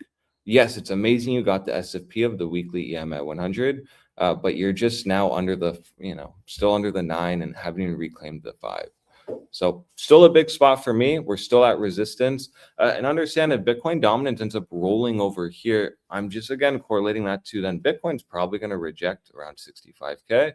And then logically, that just drags everything down in crypto.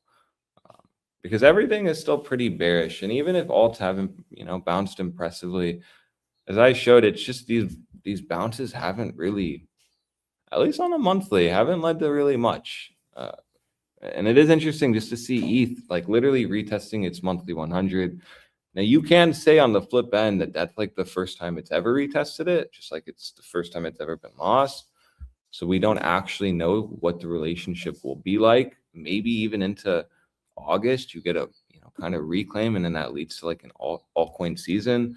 But still, that means probably into August something will happen for alts.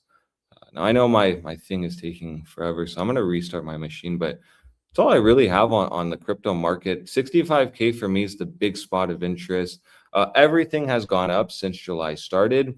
But now we're in that big zone where Bitcoin could absolutely move up to 69K, but you got to at minimum see 65,000 reclaimed. And you can very easily use your 12-hour EMA 100. But even on like altcoin sectors, we've now rallied up to big resistance. Bitcoin dominance is at resistance currently. Are we about to see a major breakout and see daily volatility on Bitcoin breakout? Or are we about to be in a massive trap environment like we have been all bear market, and it's almost about to flip bullish, and bulls missed the mark. For me, I don't need to guess. I'm just simply watching 65,000, and we just pay attention to Bitcoin dominance weekly EMA 9. Bullish Bitcoin dominance to me just leads to a bullish Bitcoin, which just leads to a bullish environment for alts. So watch 65,000, pay attention to the daily close, and your 12-hour will guide you tonight. If you SFP and reclaim your 12-hour EMA 100, each and every time you hold your 12-hour EMA 100 leads to a major move up on Bitcoin. Now I'm going to restart my computer because this is bullshit. Sounds good. Thank you. Vamos a hacer el giveaway de los $3,000 hoy de Bitunix, que para los que no sepan, esto lo hacemos cada lunes, miércoles y viernes, son $9,000 a la semana. Y estamos dando a toda la gente que está tradeando con nuestro enlace Bitunix en nuestro sitio web estos premios. Son USDT para tradear, así que para poder ganar tienes que saber lo que estás haciendo en trading, porque solamente puedes sacar lo que ganas. Así que si quieres solamente ganar esto y no tienes ni idea de lo que estás haciendo, por favor no te metas a este sorteo. No te lo recomiendo. Esto es para gente que ya está tradeando y sabe lo que está haciendo. Ahora, con eso dicho, también hay muy poca gente que se mete a esto, porque ahorita literalmente habemos muy pocos degenerados en el mercado, así que felicidades a los pocos enfermos que quedamos aquí. Voy a empezar con los $500 y estoy seguro que alguien que ya ha ganado se los va a llevar otra vez. Así que vamos a ver si es cierto, se vuelve a comprobar la teoría del tío Salo y sí, Argentina va a ganar el mundial porque todo está pagado. Es que, güey, sí o no. Me encanta cómo todo el mundo está peleándose por eso. Extraordinario, en vez de disfrutar el mundial. @hotmail.com. No habías ganado, mínimo no en un rato, así que muchas felicidades por esos $500. Probablemente te lleves otro premio hoy, ¿no? Pasa mucho, pasa mucho. Recuerda que para poder tomar tu premio tienes que venir aquí a la campanita en tu perfil de Bitunix y ahí te va a dar un cupón. Y simplemente di que aceptas el cupón y con eso te aparece tu lana en futuros. $1,000. Vamos por los $1,000 el día de hoy. Vamos a ver quién se lleva estos $1,000 deliciosos. Tiene que hacerla de pedo. Les digo, tenemos que poner un sistema acá que tenga como tamboritos o algo, ¿no? Está muy básico este pedo. Aunque la neta está chingón lo que se armó por aquí Bitunix con esto. Vamos a ver quién se lo lleva por Hotmail. 2 personas del pasado, porque a mí no me engañan, güey. Hotmail, ¿quién lo usa ya? No, fue la primera cuenta de correo que yo abrí cuando tenía, ¿qué? 13, 14 años, un pedo así. Para que tengan una idea, las computadoras todavía eran en blanco y negro. Vamos con el último, como de que no. Vamos a ver en este momento, el último ganador de los 1,500 va a ser alguno de estos 2 cracks que ya se llevó $1,000 o $500. Vamos a ver, no sería la primera vez. ¿Quién se lleva estos $1,500? ¡Tarán! Ahí está, ¿ves? Repetido, for@hotmail.com. Güey, te llevaste $2,500. Sí, te llevaste los 1,000 y los 1,500. Felicidades, mi estimado. Se van $2,500 al pasado y $500 también. Así que el pasado solamente ganó el día de hoy, damas y caballeros. Felicidades a los ganadores. Vámonos a cripto. Como chingados de que no vamos a analizar las tablas. Algo que les quiero enseñar solamente para que vean lo que es mi teoría, ¿no? Ahora que todos los billonarios te están recomendando comprar Bitcoin y por qué por eso no compro Bitcoin. Solana ha tenido un pump de casi 40%. Ethereum, lo que todo el mundo llama muerto, ¿no? Y entendamos, seguimos en una tendencia bajista. Nadie está diciendo que esto ya se está yendo al cielo. Simplemente para compararlo con Bitcoin, que también continúa en una tendencia bajista, Solana ha tenido un pump de hasta casi 30%. Nada mal, nada mal. Vamos a poner al día de ahorita 28%. En lo que Bitcoin ha tenido un pump de 12%. Así que la gente más asoleada, más taneada, mejor comida, que chupa más tetas, va más atrás que todos. Vamos a ver cuánto ha sido el pump de XRP desde el mínimo.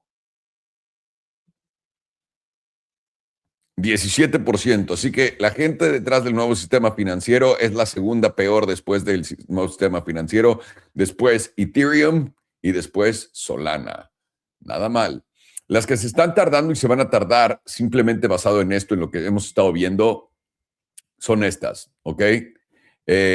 Coinbase y Strategy han tenido un pump de hasta 26%, o sea, ya Ethereum está más serio que Coinbase. Strategy, por cierto, lúcido hoy, 18% arriba. Se mamaron, güey. Ahí, a quien hayan sacado, qué mal me siento por esas personas. Son unos hijos de puta. 25%. Y Ethereum ya se vuelve más sexy. Lo pueden ver, ¿no? Y pues también Solamis, que ahí es donde estamos. No los Bitcoin. Bitcoin no vale la pena, en mi opinión, comprar para nada en el futuro. La volatilidad se ha muerto en Bitcoin. Ha muerto. Y una vez más, señores, recuerden, no va a haber fin del sistema financiero. Si Estados Unidos te declara enemigo del Estado, te van a quitar tu Bitcoin, te van a quitar a tu esposa y te van a quitar el pito. No tienes por qué creer que existe algo que te mantiene en independencia, ¿no? Fueron y le quitaron sus criptos a Irán, fueron y le quitaron sus criptos a todo pinche terrorista. Lo pueden hacer con quien sea. Así que no caigas en eso. Y lo único por lo que te lo digo no es para que te pelees, tengas un equipo y estés, güey, puedes todavía seguir bien bronceado, bien nutrido, bien comido, siendo elegante, bien perfumado, siendo el güey más guapo e inteligente del mundo sin tener Bitcoin. Puedes comprar todas las otras cosas que están subiendo más, que tu billonario favorito no te recomienda, porque tu billonario favorito es una mierda a fin de cuentas, recuérdalo. A fin de cuentas sus hijos les tienen miedo. Así que solamente para que no te pierdas las ganancias, ¿no? Y ahora quieres comprar Bitcoin y quedarte con las mínimas ganancias porque, güey, se siente muy bien tener tu carterita fría y la verga. ¡Qué chingón, güey! Felicidades. Yo aquí solamente estoy hablando a aquellos que les suene y que les tenga algo de sentido querer ganar más dinero y no querer hacerse los mamadores de verga más grandes del mundo. Con eso dicho, vamos a analizar Bitcoin.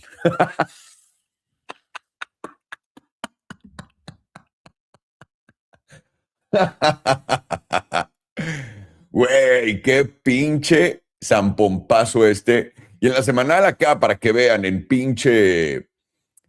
Lucid, es divergencia alcista con este super mínimo que acabas de hacer y hasta en la de 2 semanas, ¿eh?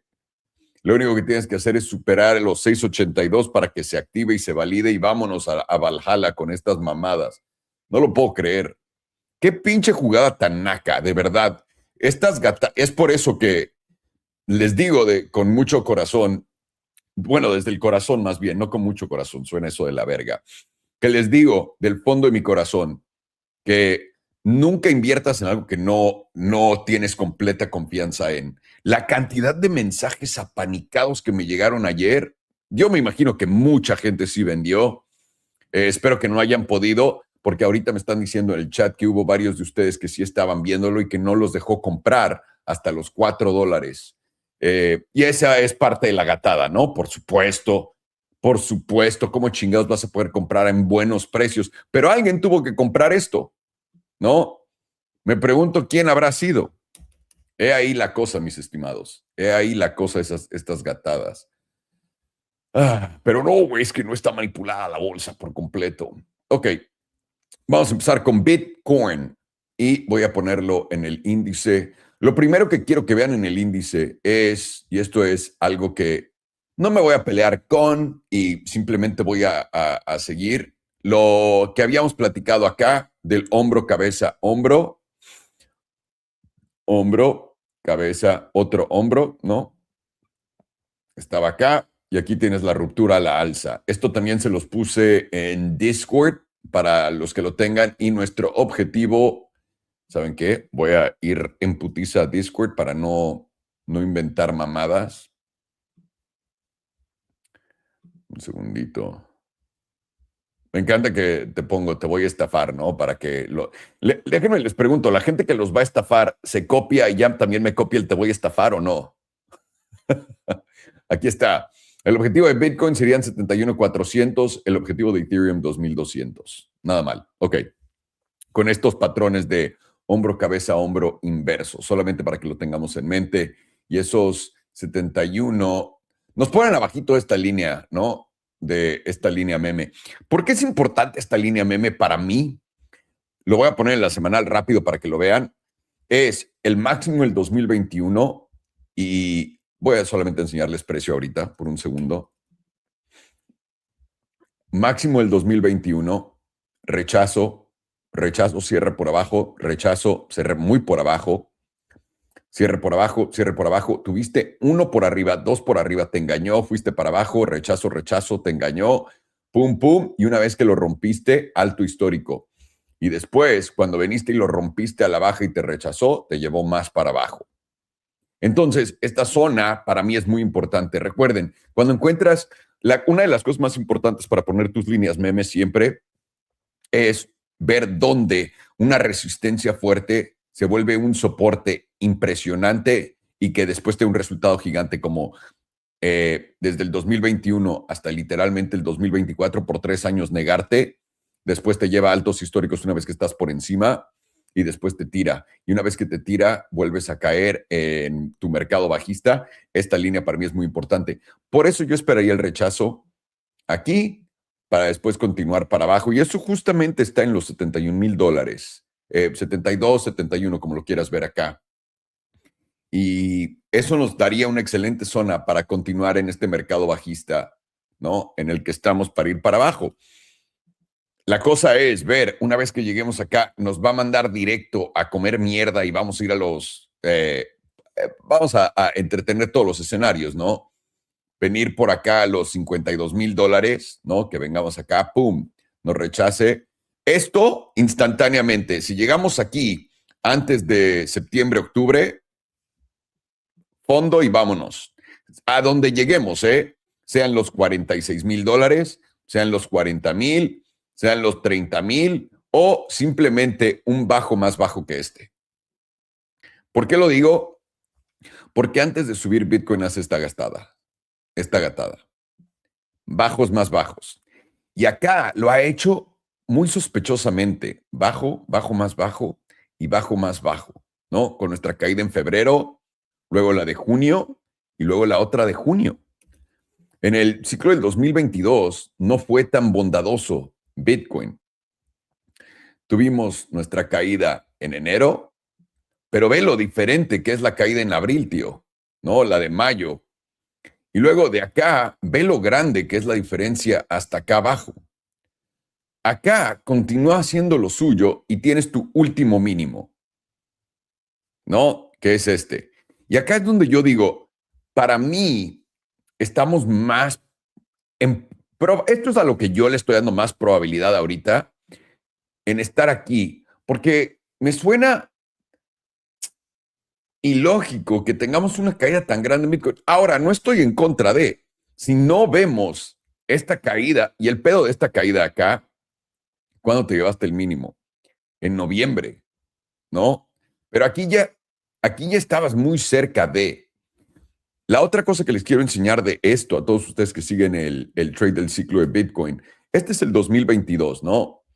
Y esto es lo que yo les pongo en la mesa. de esto a esto fue una caída de 12%. Nada, ya nada. Si compraste aquí, ¿no? Y te aguantaste con cojones, güey, nada más es tiempo antes de que hagas un chingo de lana. Bien. No importa si no compraste, si compraste los 17,000, ¿no? Aquí, que es el equivalente ahorita a los 57,000. Si interesante que también el número rima. 57 y 17. Y se te olvidaron los 15, ¿no? Te fallaron y no lo compraste, ya no tenías dinero. Güey, ¿estarías peleado con ello? Nel, fue una excelente compra. La única compra que dirías, verga, güey, qué de la verga que no me salió fue esta. Donde en junio, ahora, acá también caíste fuerte. Puedes ver esto. Tienes tu caída. Ah, no, acá no. En el 2018 tienes tu primera caída a los 58,000. Ponte tú, esta vez fue a 60,000. Aquí fue en 5,800. Y luego tu siguiente caída fue a 5,700. Pero solamente te la hizo una vez. Fondo con un fondo más bajo, con un bajo más bajo. Ahorita nos la ha hecho 3 veces. Es lo interesante de este ciclo. Y en el 2018, esto es lo que estamos siguiendo al paso, ¿eh? Estamos aquí. Estamos justamente aquí, del ciclo del 2018. Pero tienes este pompazo de aquí a acá, ¿no? Que ese pompazo medido para todos ustedes es de 48%, por eso lo tengo aquí escrito, pendejo. Y acá tienes junio del 2022 y lo que quiero que vean es que acá, este pompazo de aquí a acá,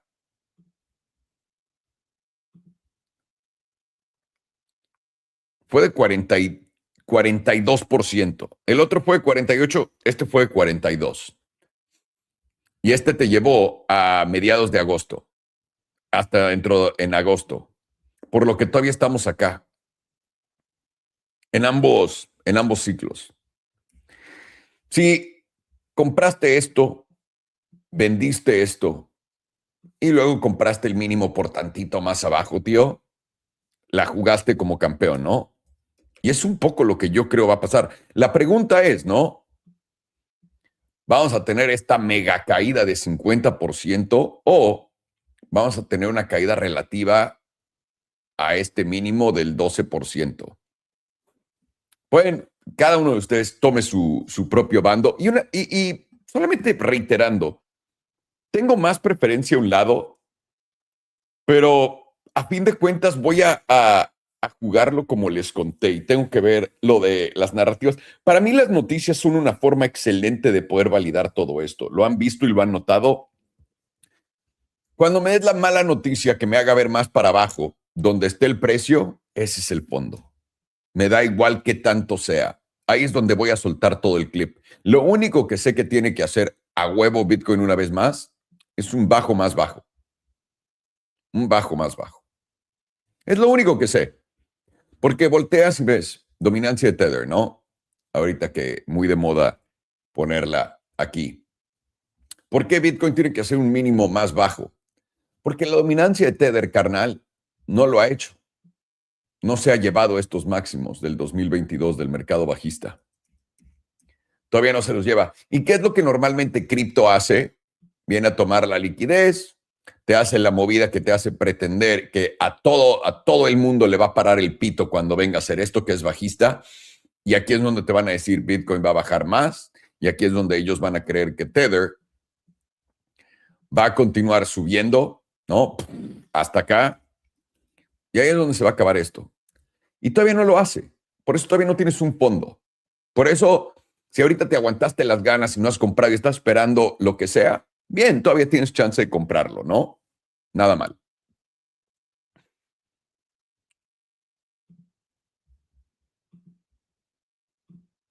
Ok. Ahora voy a eliminar mis dibujitos y la cosa va a ser qué tan abajo vas a comprar, ¿no? Y si te van a dejar fuera porque te volviste un poco más avaro que los demás o entraste tranquilo, etcétera. Puedes ver que en la de 2 semanas tienes un cruce plateado a la baja en los Bitcoin. La última vez estuviste ya muy cerca del fondo. Habías visto el primer fondo local y luego aquí abajo. Y aquí pues ya viste el fondo local, ¿no? Justo aquí y te debería dar el otro bajón. Solamente repitiendo un poco estos patrones. En el 2022, en el 2018, te dio este cruce ya después de haber visto el fondo. Pero se te fue el pedo aquí, no compraste, ¿no? En este super bajón de 3,100. En COVID volvió a caer a 3,800. ¿Te hubieras puesto triste haber comprado aquí abajo en vez de acá? No. Es lo que también quiero que entiendan. Comprar el fondo del fondo es muy difícil, ¿no? Solamente expertos como yo. No, no es cierto. Nadie lo puede hacer, cabrones. Es difícil. Entonces, no te castigues si no estás comprando el fondo del fondo. Lo único que quieres hacer es asegurarte que no te dejen fuera de la jugada, ¿no? Que no te quedes esperando como pendejo a, no, es que yo creo que va a bajar a 20,000 porque Andrew Tate, que es experto en geopolítica y en Bitcoin, me dijo que comprara ahí. Y bueno, tal vez no ocurra, ¿no? ¿Quién sabe? Igual y Andrew Tate sabe algo que nosotros no sabemos, que aprendió en la geopolítica. Igual y sí, no me sorprendería, ¿no? Este mundo es muy loco. Pero por ahora, todo se está moviendo igual que en los ciclos pasados. Lo único raro de este ciclo es que en el 2022 no tienes subidas de tipos. Digo, en el 2026. En el 2022 tuviste la idea de subidas de tipos y subidas de tipos. Y en el 2018 tuviste literalmente todo el 2018 subidas de tipos y eso te llevó para abajo. Lo raro es que esta vez, en el 2027, vas a tener bajadas, por más que te estén contando que va a haber subidas, por la criptoley, mi hermano, ¿no? Que es de lo que se trata la ley de cripto, hacer que todo el mundo compre tesorerías. Y eso en realidad te debería llevar para arriba. Pero ¿qué tanto va a tomar para que todas las empresas se llenen los bolsillos de deuda a corto plazo americana? Es la pregunta que tenemos que dejar en el aire. Y si nos van a engañar con una, ¿cómo se dice? Si nos van a engañar con una noticia de, güey, vamos a subir los tipos y van a subir los tipos una vez, ¿no? Por ejemplo, para acabar ya con todo y ya de ahí nos podamos ir. Sería como el espanto que le metieron a Lucid, ¿no? De que se iba a ir a la bancarrota. Y ahora pito, güey. No sé, ayer subió no sé cuánto por ciento del mínimo y ahora está otra vez muy arriba. Así que quién sabe cómo vayan a jugarla, pero sabemos que lo van a jugar sucio. Por ahora, ¿qué estamos? En un rebote temporal que siempre ocurre, que del fondo a la línea meme que les pongo acá, estamos hablando de un 24%. ¿Alguien cree que es imposible que rebotemos 24% si lo hemos visto en los últimos 2 ciclos, tener un rebote de 48 y uno de 42% a $71,000, $72,000? Yo no lo creo imposible. Yo creo que es muy posible. Y ahí es donde todo lo demás, en vez de Bitcoin, si te metiste en lo demás, pues va a rebotar mucho más fuerte. Por ahora puedes ver que estás en una tendencia bajista, continúa. Lo interesante es que siempre ha consolidado para arriba, pero ahora sí como que consolidó para abajo. Eso es lo que a mí me llama la atención de esto y no lo voy a dejar de repetir hasta que vea qué pasa. Pero por ahora continúa en la misma tendencia, estás por debajo del promedio del 100 en la de 2 semanas. Si nos vamos a la semanal, estás en el punto crítico. Ciclo del 2018, estás haciendo lo de ahí, donde te quedaste por encima del promedio del 200, del S&P 200, todo este tiempo. Ahora, para Alex, por ejemplo, debajo de 65 sigue siendo bajista y probablemente vaya a perder el S&P 200 esta semana, pero dice que ya esta semana, si tiene un cierre semanal por encima del S&P 200 semanal, que está en 63,100, que pues ya no puede ser bajista, tienes que ser alcista. Para Farhan, por ejemplo, es sencillo. Tener un cierre diario el día de hoy por arriba de 65,500 te debería llevar a 67. Pero en la semanal tienes tu promedio del 9 justamente aquí, en los 66,000. Espérame, no sé qué vergas pasó. en los 66,200. Yo creo que ahí puedes encontrar un corto rápido. Y digo rápido, ¿eh? No vayas a creer que algo grande. ¿Por qué? Porque en la de 12 horas, tíos, estamos por encima del promedio del 100. No habíamos tocado el promedio del 100 desde acá, en mayo del 2026, que fue cuando nos llevó hasta la chingada para abajo. Una vez que lo habíamos recuperado acá, fue lo que nos dio el zampompazo de básicamente febrero hasta los $82,000. Y ahora estamos una vez más acá. Lo estás tocando por primera vez. ¿Qué quiere decir eso? Que probablemente te rechace. Ahorita todo el mundo se ponga alcista, todo el mundo se mete en longs, y acá tienes un cruce plateado a la alza. Este cruce plateado a la alza, ¿qué te dice? Oportunidad en 64 de reentrar. Probablemente esto haga esto y vaya para arriba, ¿no? Una vez más, solamente por ahorita. O vengas hasta retestear el pinche cruce plateado en sí mismo que está en 63,500. 64, 63,500 es tu zona de long. ¿Cómo lo invalidas? Bastante abajo. Por eso está hecho así en los $61,000. Puedes usar también esta vela más bien deberías usar esta vela en los 62,700 para poder salirte de este trade. ¿Por qué? Porque si te llevas esto, pues estás en una clara tendencia bajista más grande de lo que piensas y probablemente vayas a lidiar con los 62 hasta los 61 y ahí puede que todo se salga del trade. Recuerda siempre, todos tus stops son subjetivos, ¿no? Todo el tiempo. Cada quien pone lo que le suena y resuena más. Pero vean, si pongo una línea meme acá, podrán ver que hace una zona bastante fuerte donde una vez que la retomas, pompeazos para arriba, pompazos para arriba, pompazos para arriba. Una vez que la pierdes para abajo, resistencia, resistencia, pum, ganas, ¿no? Otra vez un SFP. Y ahora este es el SFP. Y puedes ver que esta vez lo había hecho con más fuerza a la baja y ahora con menos fuerza a la baja, por lo que debería aguantar más o menos esta zona para poder hacer un buen long en Bitcoin, si es que te lo da. ¿Y ahí a dónde llevarlo? Primer objetivo, obviamente, y tu primera zona de fricción van a ser los 65, donde está tu promedio del 100. En la diaria estás justamente ante el promedio del 55. Y yo diría que si te lo llevas de los 64 a los 66 sería una buena zona para dejarlo. Porque ahí va a tardar tiempo. No creo que nada más haga pum y vámonos a la verga. Aunque puede ser, ¿no? Pero el promedio del 9 es lo que debería de tenerlo. Lo que sí puedes notar acá es que llevas 3 semanas por encima del promedio del 5. La última vez que tuviste 3 semanas por encima del promedio del 5 fue acá cuando llegaste a los 82. Antes de eso, te rechazó todo el tiempo hasta que lo tomaste acá 1, 2, 3 semanas que te dio el pompazo a los 98. Entonces, estamos haciendo la misma función del pompazo, ¿no? Y ahora, muy divertido en Twitter, que todo el mundo cree que Bitcoin y todo esto está pompeando debido a que cambiaron el algoritmo en X y ahora todo el mundo puede ver los posts de todo el mundo en cripto. Como esta pinche gente, güey, es impresionante lo pendejos que somos los seres humanos. Como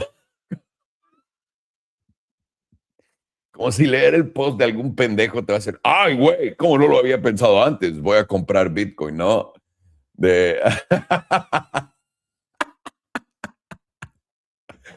Es que antes no veía nada. A mí solo me interesaba cripto, pero no me enseñaba nada de cripto. Pero ahora sí me enseñan cripto porque me interesa cripto. O sea, por favor, es una buena narrativa.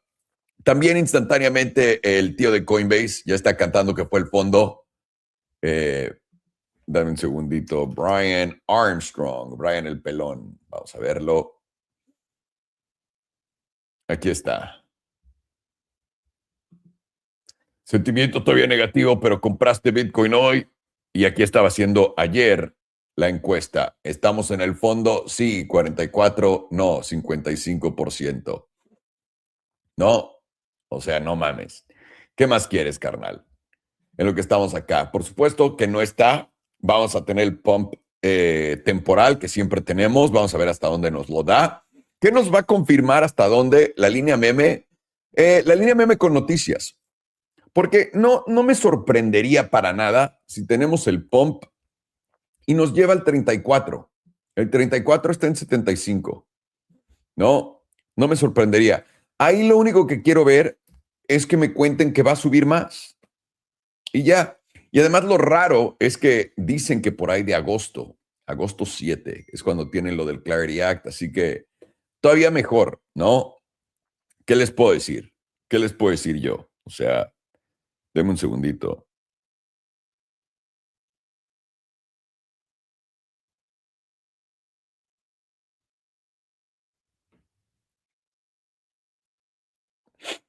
Eh...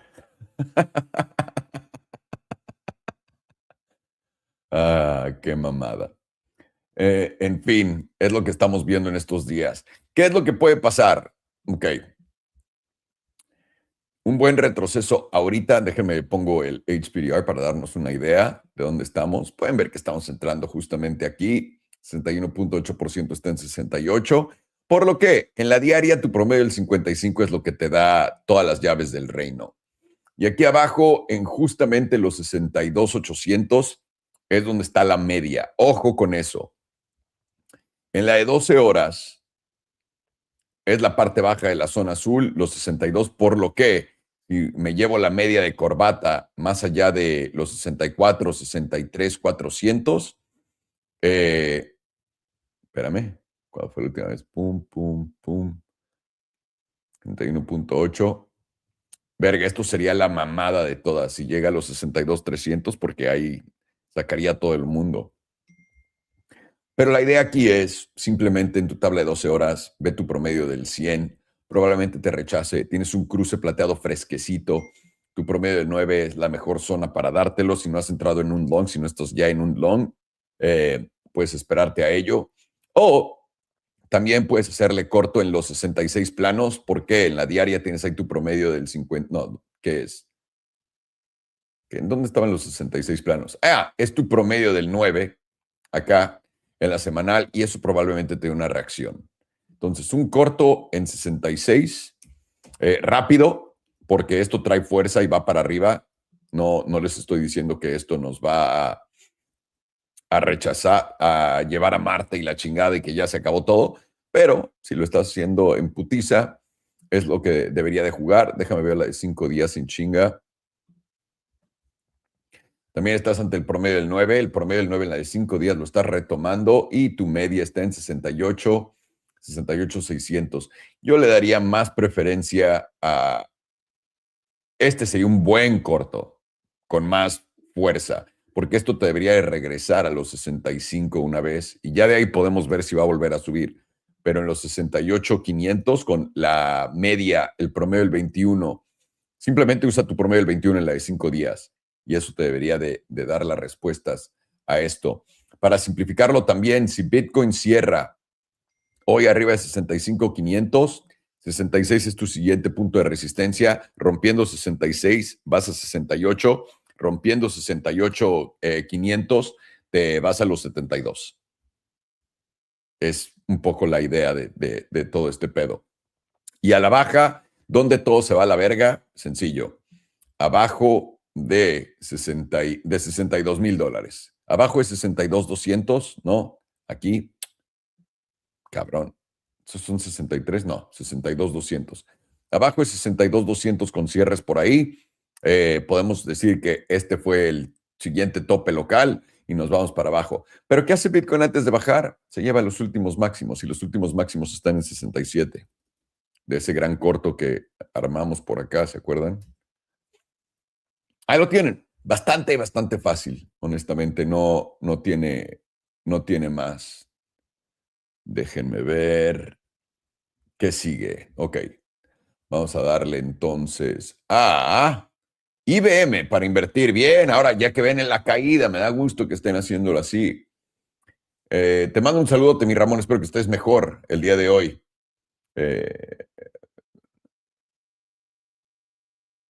Y ahorita le damos a Oracle. IBM for investing and then Oracle for investing, please. Okay, let me look at Oracle. Undo IBM. Let's get started with IBM. Had a nice dumpski. All right, I forgot Fine went first. I was ready to share my screen. Yeah, it seems like my laptop just needed a reset. Now it's like a whole new laptop. So maybe that was my bad. God. And I can't believe I was just using that on stream. It was so slow for me. Yeah, it was crazy. God. Yeah, my bad.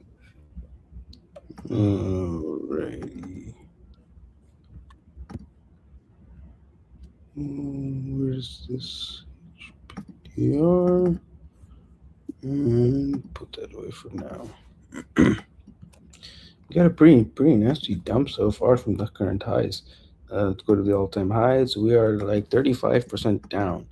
The monthly, quarterly is also back into the 38.2%. You're about to come down to the 21 and the bottom 38.2%. That level sitting around $200 flat.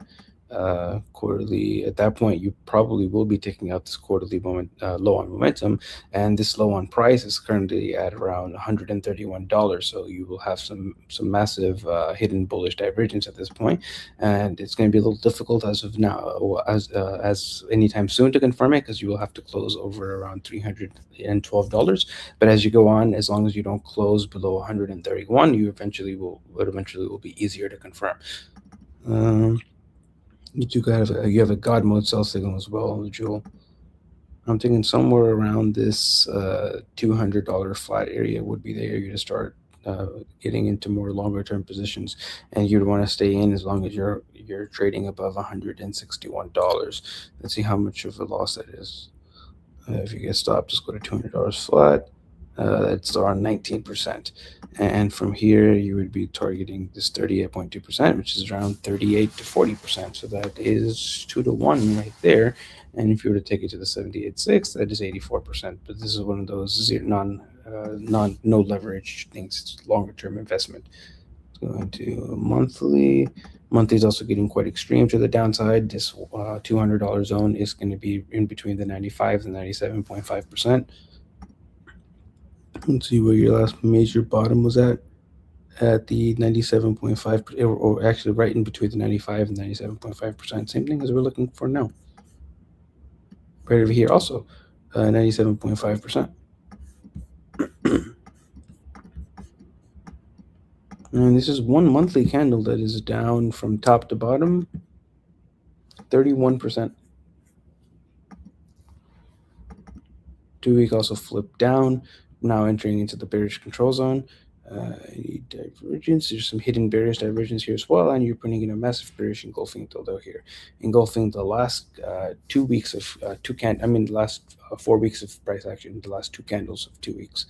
And you are within one candle, you've made it back into the 38.2%, and you've lost it at $221.68. Let's say 69 cents, nice number. And if you were to close below this area, this brings you down towards somewhere around $200. And let's see how much we would be down from the top at $200.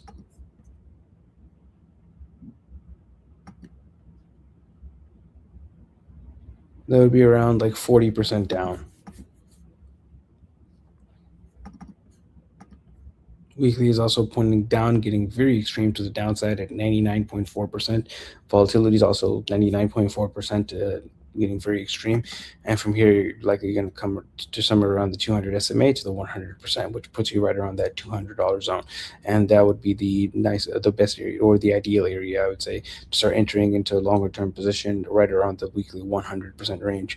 And see that whenever you've been around that weekly 100% range,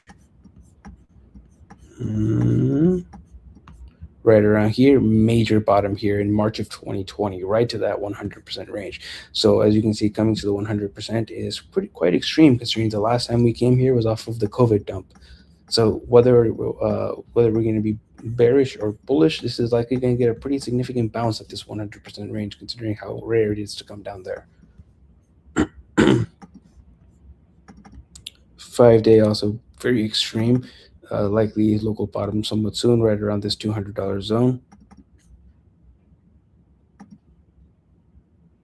2-day as well, very extreme. Daily also 100%, right around $200. 4 hour is due for a bounce somewhat soon, I think, because you're getting close to that 100%, or right around the 100%. So maybe you'll bounce a little bit before you come down to $200. Let's look at RSI, IBM, Quarterly's got bearish divergence. You are now hitting the target of the bearish divergence, the bullish control zone at $220. Your target on the EMAs would be the 21, right around $200. Monthly is putting in bearish divergence. This is pretty much played out though. The target would be the 55, which is almost about to hit right around $200. 2 weeks also putting in bearish divergence. This is going to target about $200. Weekly is also putting in hidden bearish divergence. It's going to target $200. Nothing. 3 days got hidden bearish divergence. Going to target 219. You already hit that. 2 days got bearish divergence. You've already hit the target though. Nothing.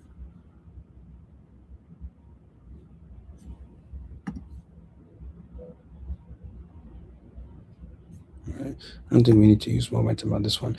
So I do think most of this move to the downside is either in or almost over, at least for locally speaking, not for necessarily reversal. But I would say if you're forced to buy into this thing long term, because it still is a good amount above this last major high or low. I would say around $200 flat would be the spot to start getting or start buying a longer term position, as long as we are holding over around that $160 previous low. And from there, I would be targeting the current highs, and then from there, the 78.6%. So that would be around, let me see how much percentage wise.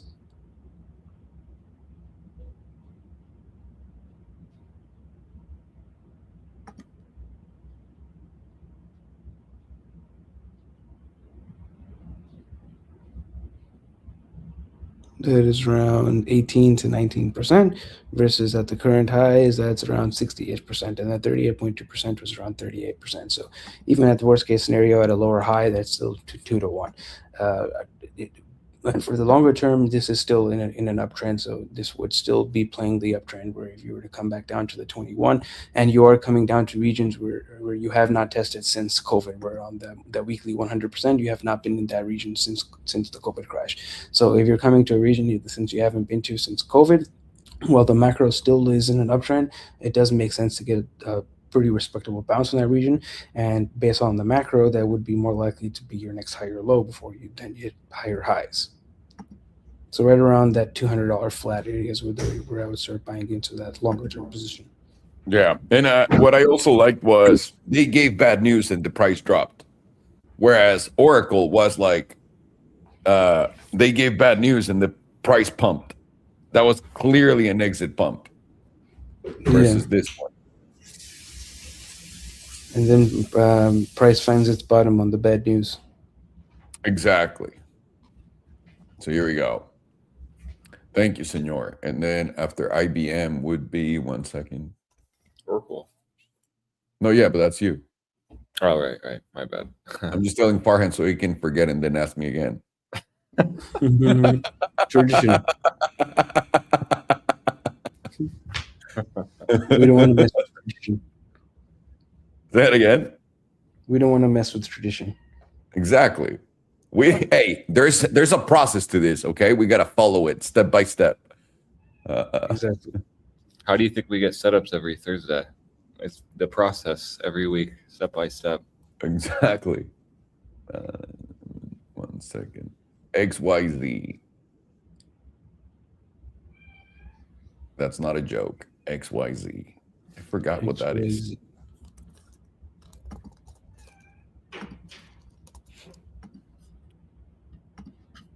It's one of the most powerful monsters from Yu-Gi-Oh!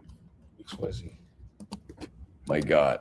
I'm too old to know what... I know what Yu-Gi-Oh! Is, but I'm too old for that shit. Okay. IBM. Interlingua. Ok. En IBM. Interesante. Puedes ver este gráfico de 2 semanas, uno de los más fáciles de seguir. IBM se mueve extraño, porque IBM tuviste el 2013, que fue un tope gigantesco, hiciste fondo en el 2022, en el 2020, pero no pasaste lo del 2013 hasta el 24, cabrón. 10 años, ¿no? A mí me gustan cosas fáciles de entender. Esta mamada no la entiendo, pero IBM, ¿no? Fácil. El promedio del 100, la línea roja que está aquí, la has tocado 2 veces. La primera fue un brinquito rápido, la segunda fue lo que estás viendo ahorita. Lo que me gustó de esta tiradota de IBM, porque acabas de hacer tope en mayo del 2026. Lo que me gustó de esta gran caída de IBM fue que fue ante malas noticias, malos reportes de ingresos. A diferencia de, por ejemplo, Oracle.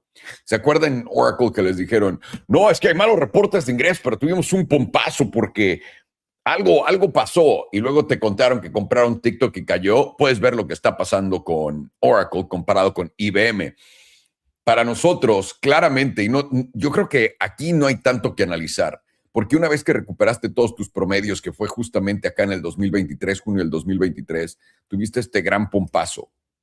No habías en realidad tocado el promedio del 100 hasta 3 años después. Acá estás en zona de compra de aquí a los $200. Y aquí es como tú quieras gestionar tu riesgo y comprenderlo. ¿Dónde te desharías de la posición y que se va a quedar muy, muy, muy abajo? Abajo de los 160. Y esto sería un bajón de los básicamente 198. Acá de 18%.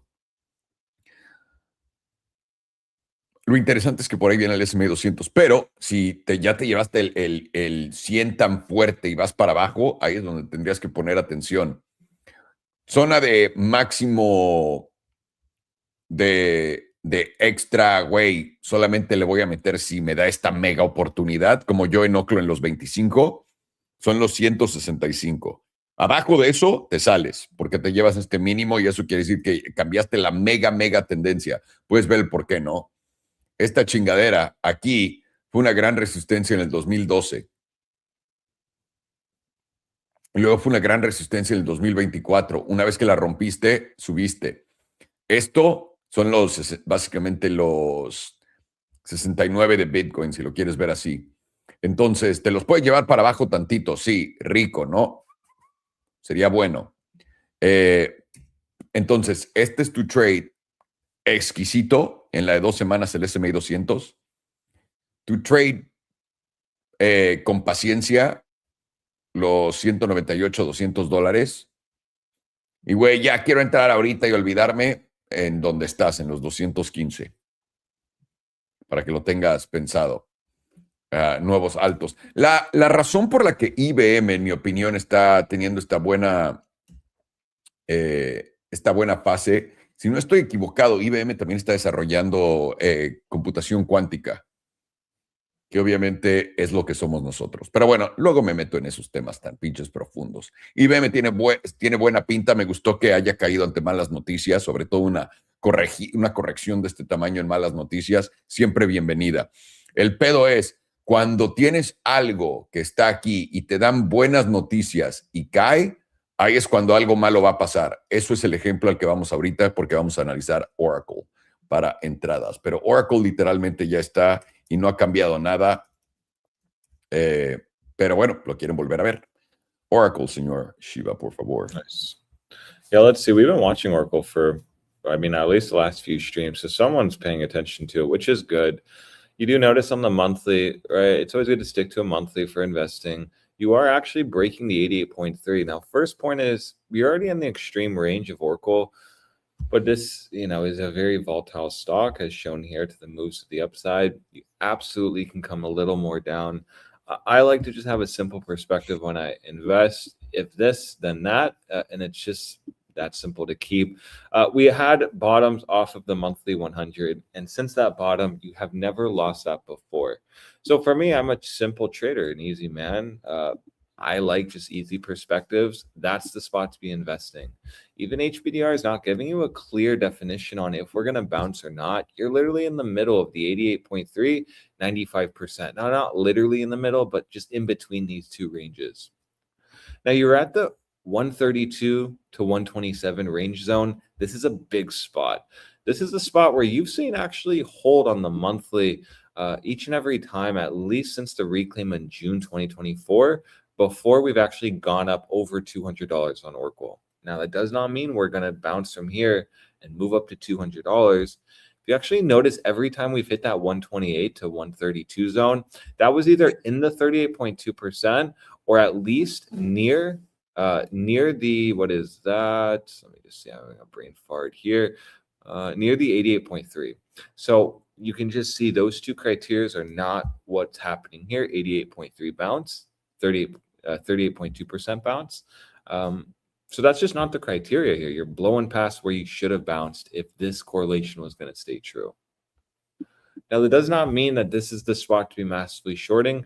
I would simply be using 127 on a daily candle closure. Once you lose 127 on a daily, will give you confluence of this monthly buy range. And I'm looking at 115 to 116 being the opportunity zone for Oracle. You have the 95% sitting at 105, and that is a good extremity low objective to keep. But I really would focus on this monthly 100 as kind of your investment spot. Firstly, you have an easy area where you're wrong. I don't believe investments should just be, throw money in and let it die over time. That's an easy spot to know when you're wrong. Last time when you had come up to the monthly 100, you had lost it. And then I know it doesn't seem like much, but Oracle did actually from this close go down a lot more. I mean, it went down another 26%. You as a trader could have covered, waited for the monthly SMA 200, or even added on the reclaim of the monthly 100. The issue is once you lose the 100, you just don't have any indication how long it's going to really take to get reclaimed.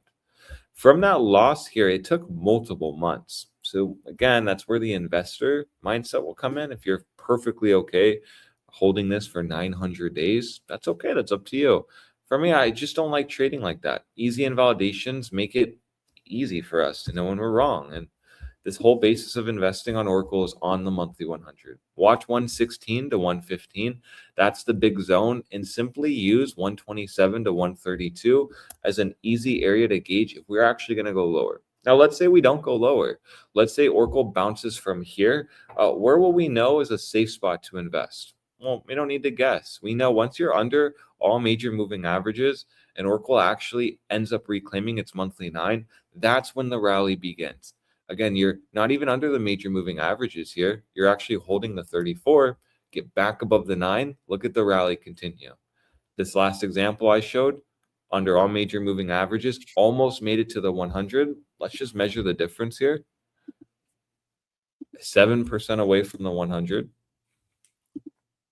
Okay, so we're about a 12% away almost. But it's fine if you didn't catch this. Maybe you're looking along here.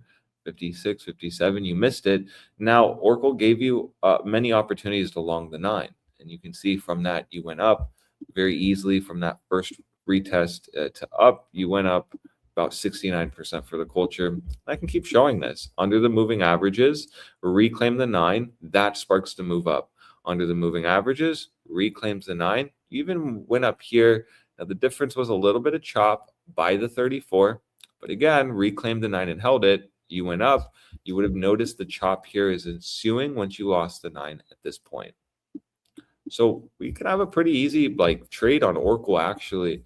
And if let's say 132 is going to hold, okay, get back above 174. That's where you can be an investor actually and totally miss this bounce, but that's okay because every single time, as long as you hold the monthly 9, you do end up making new highs and going back into a bull market mode for Oracle.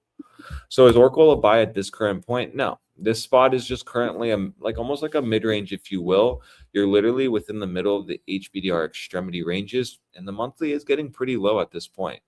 I'd be an investor in Oracle at 115 to 116, and that's where I would start my bag. You do notice biweekly is literally in breakdown now, and this is closing in 2 days. So that's at least telling you that, yeah, once you close under this 126 zone, 127 as accurately put, you are then in breakdown. HBDR is confirming it. You're literally in a biweekly breakdown from a range that began in June. And that'll actually give you a target down to 108. There's your confluence of that monthly 100, 116, 115 being a perfect buy zone for an investment. And then, if you, let's say, lose that monthly 100, okay, all bets are off. And at that point, I'm actually looking for Oracle to go all the way down to $80.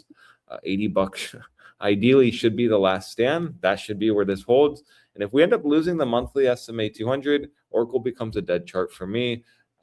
And really, it'll already be very concerning if you lose a level that you have never lost before, like a monthly 100, or at least lost since 2000s, early 2000s, which is a very long time. So I would be watching very carefully that 115 to 116. And I'm pretty convinced it's going to be a nice bottoming zone. And I'm personally watching that zone carefully for, maybe just like a buy there. Because when you reach the 95% on a chart on a stock and you're at the monthly 100, a level you haven't tested since 2020 bottom, it's almost like that's kind of like easy pickings there. At minimum, you could get a move back to just that monthly 5, and that could be a 30 to 38% move. So watch 115 to 116, watch your monthly 100, and be fully aware if you're investing right now on Oracle on buying the dip, be fully aware you're in bi-weekly lower low, you're in bi-weekly breakdown, and the only hopium you have now is, well, support here at 127, but fully understand you've already hit this once, twice, 3 times. This is the 4th time you're hitting this support. And the rule of thumb, the more times you hit it, the weaker it does become. It even looks like a head and shoulders pattern on the bi-weekly. So be fully aware of this and even confluence of this target around 108. Being a good buy trigger. So monthly 100 is kind of the easy spot to on Oracle. And someone keeps asking about Oracle a lot. So just keep being patient and really watch for that zone. Perfecto. Thank you, señor. Very simple. Qué locura esto de Oracle a la baja. Otra de estas empresas que no entiendo, ¿no?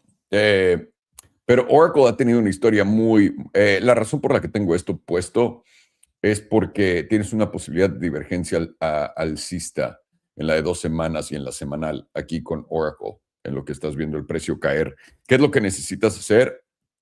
Cualquier cierre por encima de $150 en Oracle para que se active. Y obviamente si esto sigue cayendo y ya te llevas el mínimo del RSI, pues ni siquiera. Solamente tienes la posibilidad, ¿ok? Y en la semanal, pues también tienes el mínimo que fue acá, el de enero del 2026, con este que es más bajo, pero en el RSI es más alto. Esto también tiene una posibilidad de divergencia alcista en la semanal. ¿Qué es lo que tienes que hacer? Cerrar por encima de 139. Con eso dicho, vamos a ver simplemente el precio, porque a veces para invertir en cosas es muy sencillo, ¿no? Si tienes fe en la empresa y entiendes sus temporalidades, etcétera. ¿Cuántas veces has visto Oracle debajo del SMA 200, no? De este. 1, 2022, en el fondo del fondo. 2, en el fondo del fondo de COVID, ¿no? Eso es en la semanal. En la mensual todavía se vuelve más sencillo ver dónde estamos.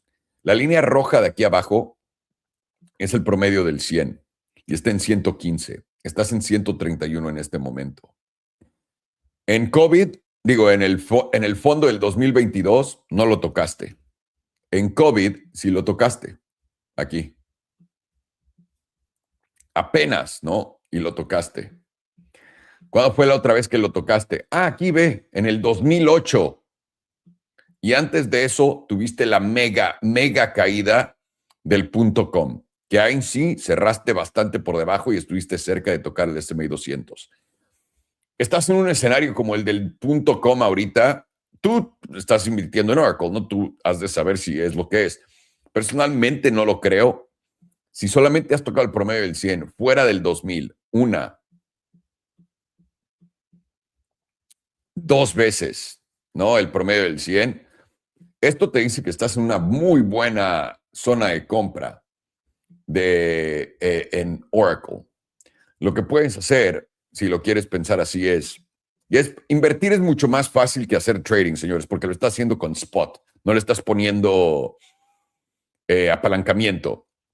Entonces, lo peor que puede pasar es que por un rato tu dinero valga menos, ¿no? En lo que lo tienes ahí, pero eventualmente vuelve a regresar. Aquí otra cosa que me llama la atención es esto. Y para esto mucha gente va a decir que es negativo. Hombro, cabeza, hombro. Si esto fuera a jugar, Oracle sería negativo, ¿no? Pero la idea de este patrón, en vez de ponerlo como algo que te debería espantar, porque lo está rompiendo a la baja, es que efectivamente vas a regresar por encima de, y esto vas a regresarlo aquí arriba, a los 340. porque cuando no validas el patrón, y lo puedes hacer de diferentes formas, ¿no? Si quieres ser mamón, o lo puedes poner así. Estás muy cerca de. Estás en una zona de compra brutal. A menos de que algo le pase a Oracle estilo 2000, que es la única vez que ha bajado más que ahorita, ¿eh? La única. Esa vez bajó 84%, ahorita estás abajo 62%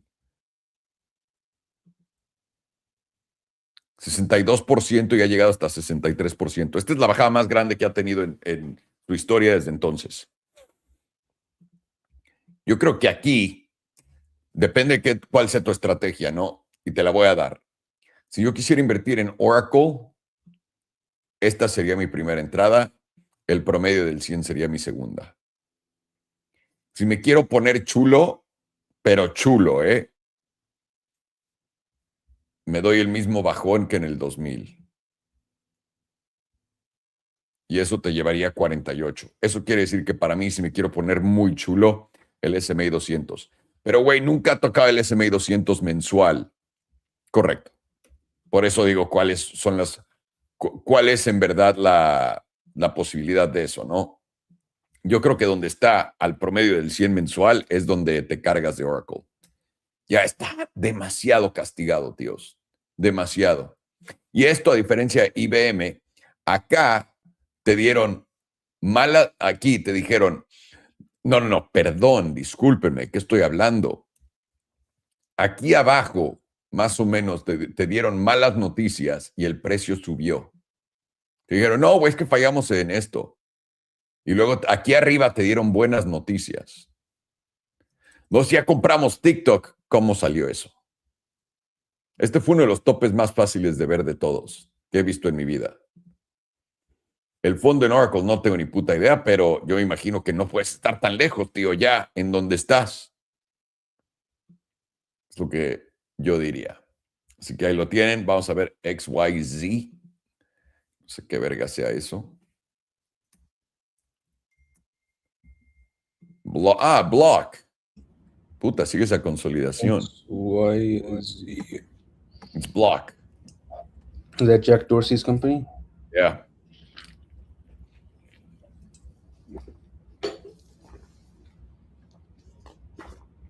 Alrighty. Let me mute myself for a second while I burp off that Coke Zero. I will not put you through that horror. How polite. Marketing for Coca-Cola. Of you drinking it. Always makes me want to have one. Hearing you drink that crisp Coke in the morning. That fridge cigarette.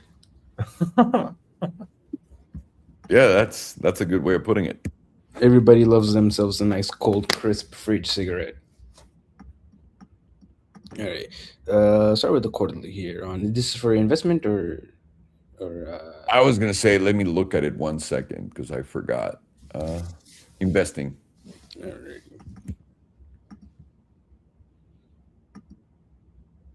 Trying to put in a bottom here on all the high time frames. 6 month is putting in a possible local bottom. This will confirm a local bottom. Then you close over $79.01. Putting in a 6 month local bottom will give you a target towards somewhere around $100. If you were to go by the HPTR, although I'm putting some grains of salt on this because of how little data there is, the median is currently at $73, so that would bring you into the top 38.2%. Although I'm a little hesitant to give this as a target considering it's so high up and there's so little data here. Let's go into the quarterly. But a more accurate target, since there's more data on the quarterly, would be the quarterly median, especially with breaking into the 38.2%. And the quarterly median sits around that $100 flat target or $100 flat zone. It's currently sitting around $109. And see if there's anything else here. This is 54.33 and this is $60. So there is some hidden bullish divergence between these 2 points. Let's see if it did confirm yet. It did confirm on this candle here. And your next target for that divergence is going to be the median right around $100 to $110. And anything else? This is 67. So you are forming some bearish divergence between these 2 points, though, because you are making a higher high, but momentum making a lower high. Although this is going to require a close below a $48.21 to confirm. A little unlikely as at this point. At this moment, more likely you are going to hit that median around $100. Monthly also flipped up. Monthly also putting in hidden bullish divergence. Monthly got closure over the median, and that is going to bring us towards somewhere around $100. It's around like 93 to 106. Love the way all those EMAs on the monthly are together now. You're all bunched up beautifully together, like a little gay EMA orgy. I don't know why they're gay, but we're being Why can't inclusive. it be a straight orgy? Honestly, the gays are the ones that have the most fun. Gay men, I don't know about lesbians. They seem like they're not having a lot of fun sometimes. But man, those guys are just fucking bunnies all the time. Good for them. I wish I was gay, but I just Also can't. tough. Can't do it, guys. Can't do I it. just can't handle the chorizos. Can't handle it. But man, they Little do seem spicy. to have a lot of fun. My bum is not primed.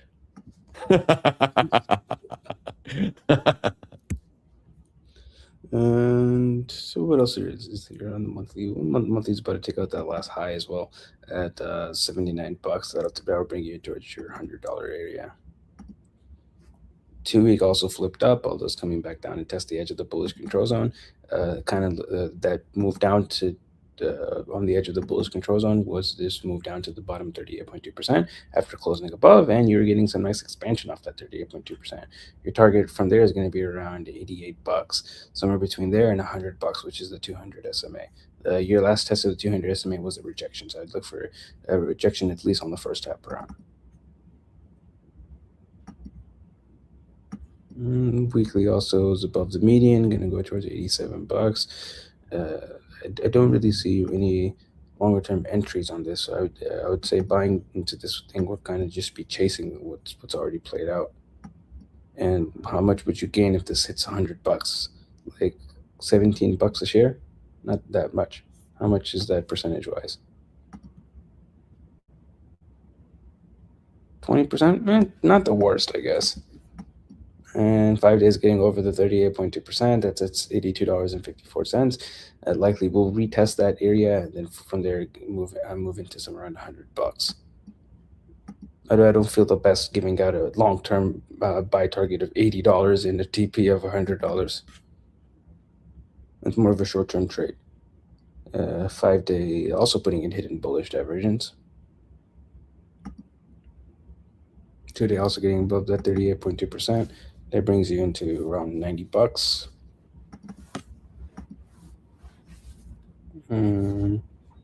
Daily still flipped up. Daily's putting in some bearish divergence, although it's a little unlikely to confirm. You had a close below 76.93, but as of now, you are back over the 38.2%, which is the 82.77, and from there, likely will come down to test. I do think it'll come a little lower than 38.2% just based off how this candle is. This is a massive bullish engulfing dildo of the last 1, 2, 3.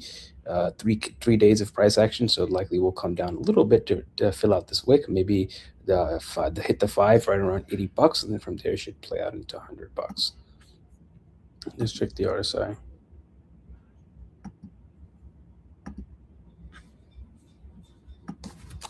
XYZ.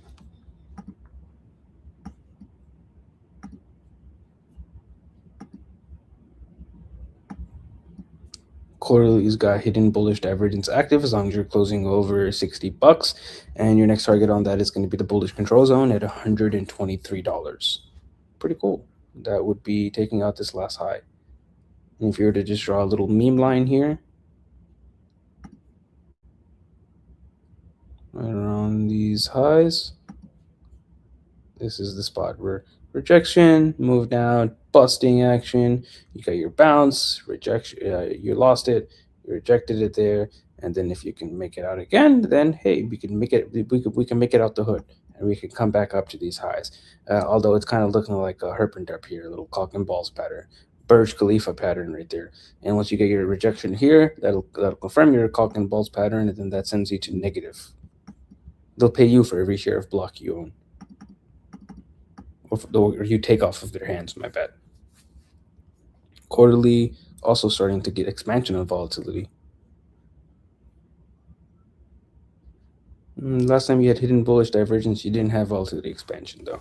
I'll give you that. I'll give you that, Mr. Jack. Monthly's got some hidden bullish divergence possible. This is going to require a monthly close back over 82.50 to confirm. That'll take you up to $100, with volatility now starting to expand from extreme lows. No. Weekly, no. 5 just got some hidden bullish divergence, targets $94. 2 days got hidden bullish divergence, targets $100. All right. So for this, the only thing I could really see is more of a short-term trade from around $80 to 100. Although I don't really see much of a long-term position because because if you look at this on the higher-term time frames, it's still not really. It's still kind of bearish as long as you're closing below $100. And if you can close a monthly over $100, then I guess you can start adding to that position at $80 and flip it into a long-term position, and then you'd be targeting around $150 from that point. But from here, I would say target more or take more of a shorter-term trade from $80 to $100. You take your 20-something%. Maybe close half of that, up to you, depending on your risk tolerance. And then if you get a monthly closure over $100, then you can ride it towards $150 to $200.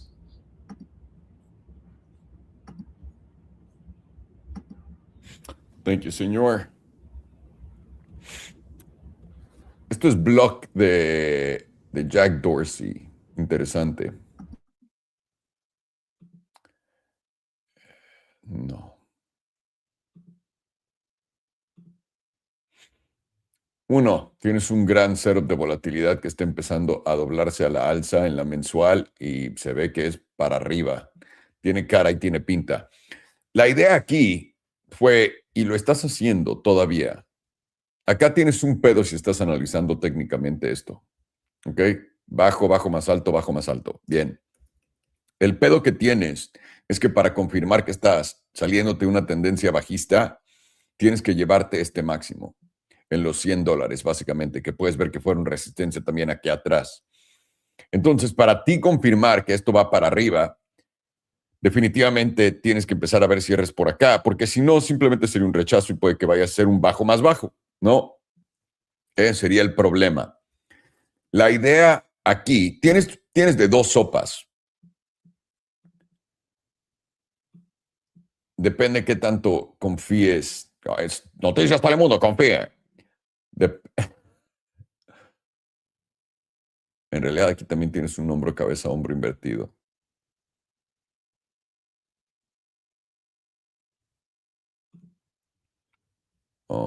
Es hombro, cabeza, hombro, y esto te debería llevar básicamente a los 130. A mí lo que me gusta de ver este gráfico, si yo creo en esta empresa, probablemente entraría aquí, entre 76, 80 y donde estás. Es lo que haría.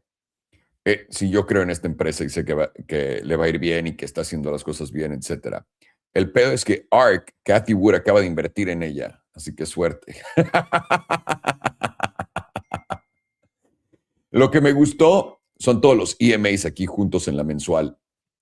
Eso tiene muchísimo peso.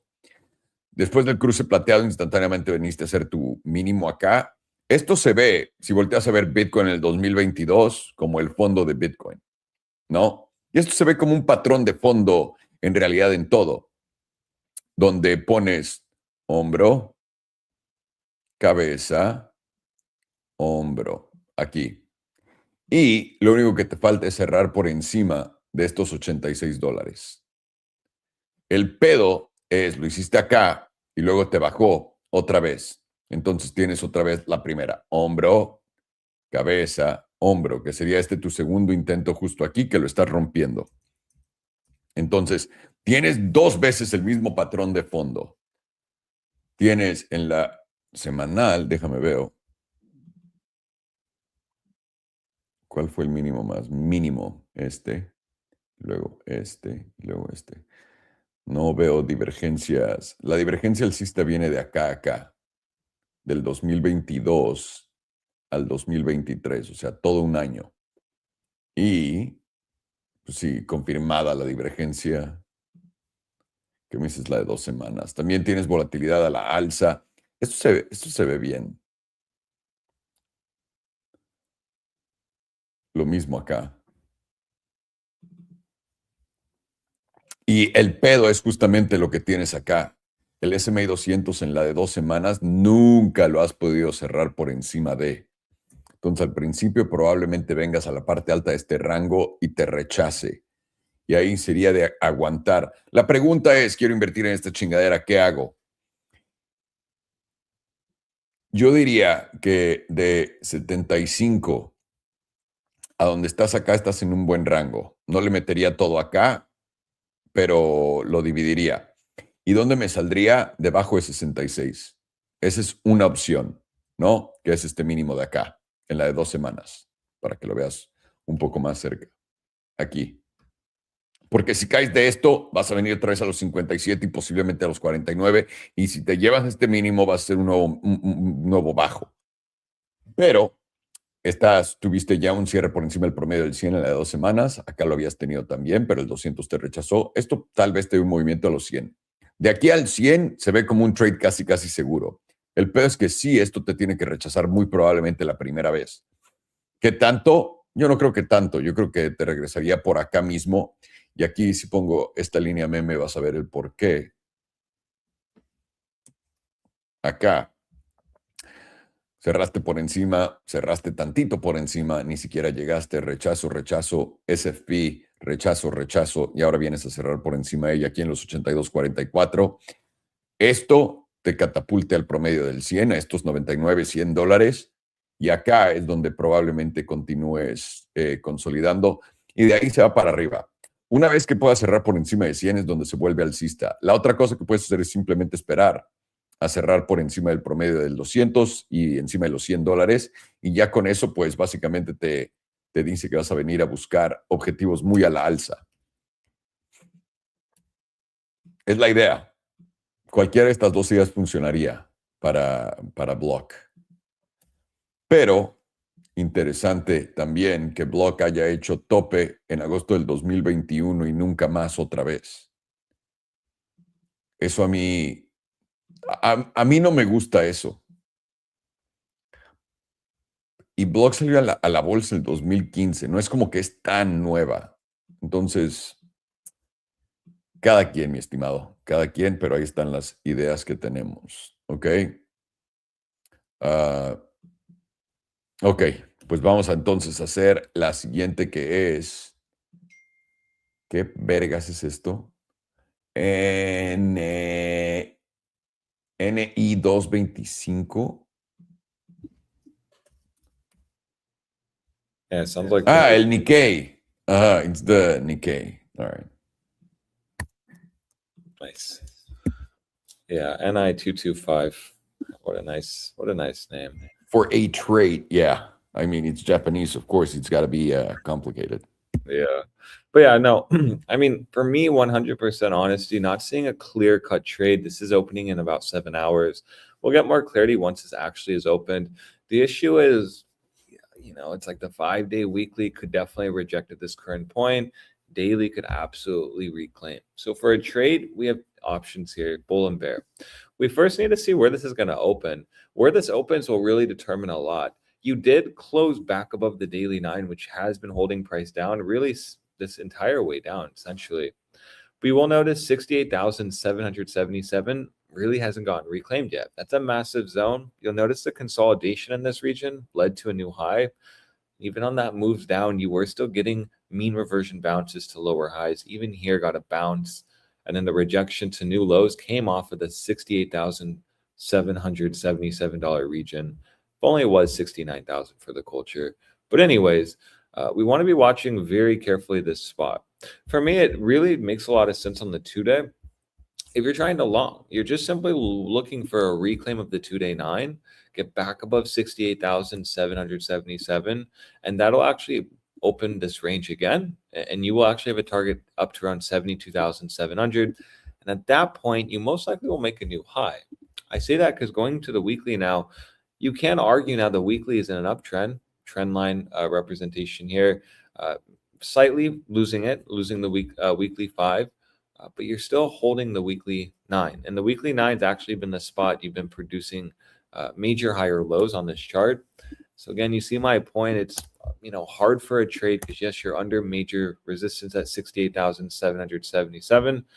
And mind you, there's not a lot of data with that resistance, but with the data we do have, it's an easy spot to see expansion, but even moves down.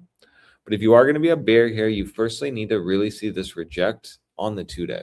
It will reject its 2-day 9, and you will simply short here. You will notice, despite the weekly still being an uptrend, the daily is forming lower highs and in lower low posturing to take out its last major higher low. And so you are producing lower highs. But that doesn't mean it can't break up and actually reclaim and put this back in bullish price structure and actually make a new high. So for a trade, bulls are really looking for a long at 68,777. You'll use your 2-day EMA 9 for just an easy representation. You won't really acknowledge this trend line that's on the weekly because the 2 days in a downtrend. So you'll be looking at this as a 2-day bear trap. 2-day bear trap because 2 days in a downtrend while the weekly still in an uptrend. If you get back above the 2-day EMA 9, that's confluence of your move up to around 72,000. We measure that very easily. That means you're looking at about a 5.7% move. Honestly, impressive to me how big of a move that could be. Taking out the lower highs, causing a short squeeze, i.e. a bear trap. But if you end up rejecting here, and if you're going to do the long, you'll just have your stop loss at this 2-day hammerhead. There's your confluence trade of a long bullish hammerhead at the end of a 2-day downtrend, ideally the end. Bounce off the 2-day 21, along on the reclaim of 68,777 and or the 2-day 9. Every time you've gotten back above the 2-day 9, at least since the start of April, this chart has literally been going up, right? You see the 2-day 9 rejected, came down, reclaimed, broke out, came down, lost it, reclaimed it, broke out, lost it, reclaimed it, broke out. So if you're looking for a breakout trade, that's your setup. That's what you're looking at. And if you're looking for actually a short here, well, like I mentioned, you need to really start seeing the higher timeframes kind of take hold here. 68,777 is the rejection zone. So you're essentially looking for this to reject. Aggressive shorts will scale shorts now or into tonight. You'll have your stop loss here at 70,500 essentially, the last previous 5-day wick high. Again, if you start seeing this get taken out and the daily starts reclaiming 68,077, there's not going to be anything really stopping price from going up to 72. But for now, 70,500 seems like an easy spot for shorts. You're playing essentially the meme line resistance along with the weekly. You want to see the weekly 5 just reject in this region and preferably lose the weekly 9. Once you lose this weekly 9, that's confluence of a breakdown. You will be targeting around 62,875 to around 59,500. So again, I did start this saying it's not really a clear-cut, easy trade yet. But as I hopefully showed, if you just are a little patient, you can easily get a trade here. And even if, let's say you don't short the aggressive trade, even on the daily, you are in a downtrend. And that could be a bear trap, but you are in a valid downtrend. And so if you reject the meme line, you'll be looking for a deviation of the daily 9, where then you can short, and then you can have your stop loss at today's high, because this is confluence of some kind of lower high. I'll represent the lower highs here, so you can just see kind of what I'm mentioning. And so when you go to the 2-day, you still are in a downtrend, lower highs consecutively, but you're very close to breaking that. So that's the point where the 2-day and daily can be in a downtrend. That could literally be the start of a bearish move. But the fact that everything else is holding makes me think this might break out. So we have options. Bears want to reject here. Bulls want to reclaim. It will start on the daily. And remember, bears' big objective and thesis is this downtrend.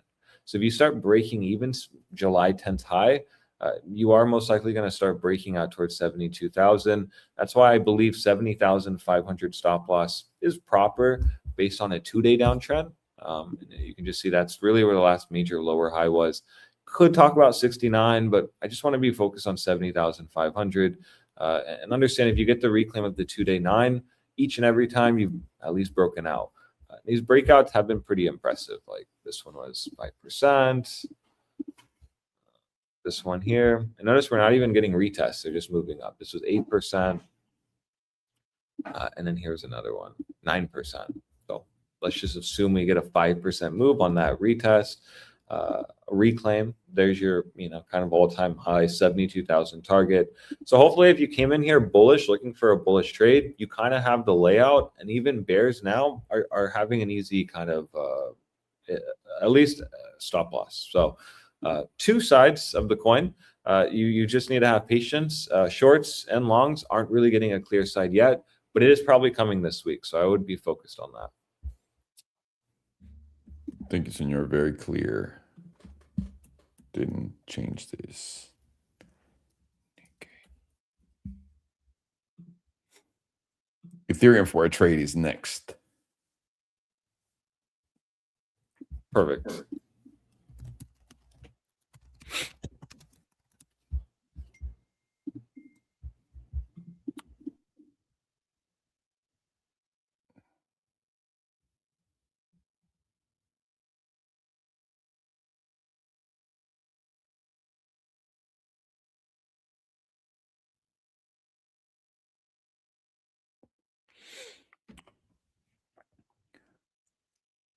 Estoy leyendo lo que pones, Juan David. Para el trade en la diaria sin apalancamiento, no sé qué tan visible sea un short, viable sea un short, esperando que el precio rompa la baja, la media de mi rango en 67,732, para entrar al retesteo de la media y la próxima vela, invalidar con el promedio del 21 e irme a la baja al promedio del 55 diaria, ok. Que no se ha tocado desde abril. Me causa un poco de confusión al cotejar la vela del 11 de junio con mi RSI con la misma en el precio hasta más abajo donde causa. Ok. RSI.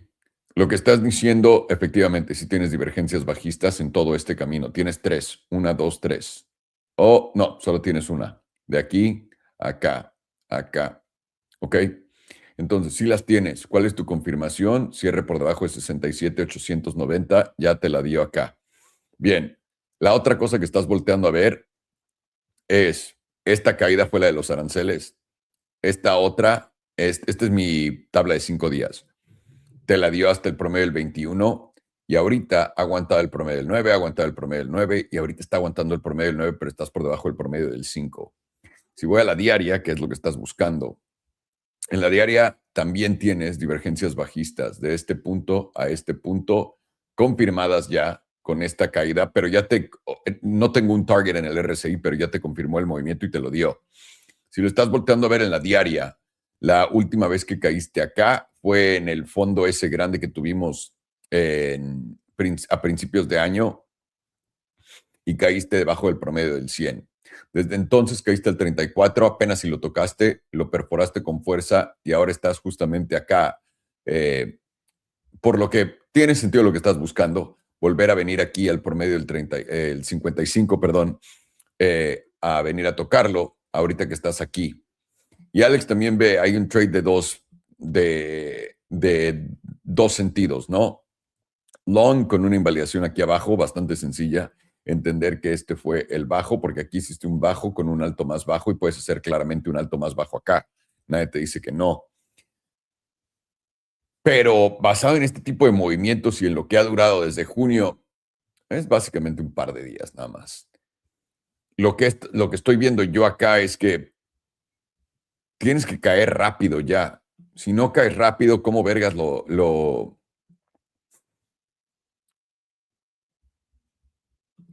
O sea, estás en contra del tiempo, ¿no? ¿Por qué?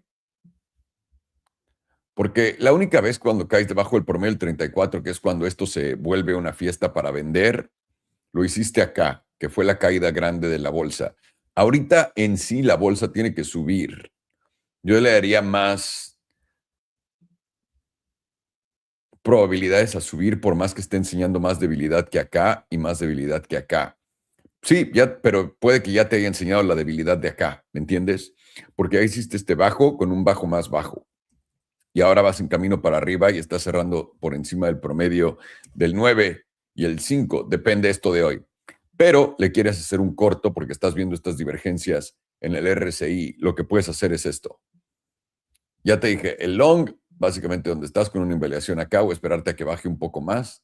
Y el corto, donde estás, si eres agresivo, e invalidarlo aquí arriba. En 70, ¿qué es? 70,410. Arriba de esta vela. ¿Por qué no esta? Está muy pegado, puedes, pero también puede que haga esto y simplemente venga para abajo. Entonces, si vas a jugarla sin apalancamiento, que no entiendo todavía cómo vergas haces eso, lo jugarías con esta vela de acá. Y Alex lo explica mejor en la de 2 días. Esta vela está recuperando tu promedio del 9 y el 5. Estás por encima del 21, pero puedes ver cómo antes no lo tocaste acá y ya lo tocaste acá. No sé yo si le daría más validez a que va a ir para abajo en vez de para arriba ahorita, porque lo que tienes es un alto, un bajo, y ahora buscar probablemente un alto sea más bajo o no. La pregunta es ¿dónde? Invalidación para un long está en 3%. Invalidación para el corto acá.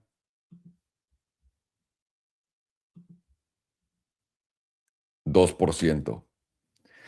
El corto mínimo tiene una invalidación más corta. Si es que lo quieres jugar, ahí está puesto. ¿No?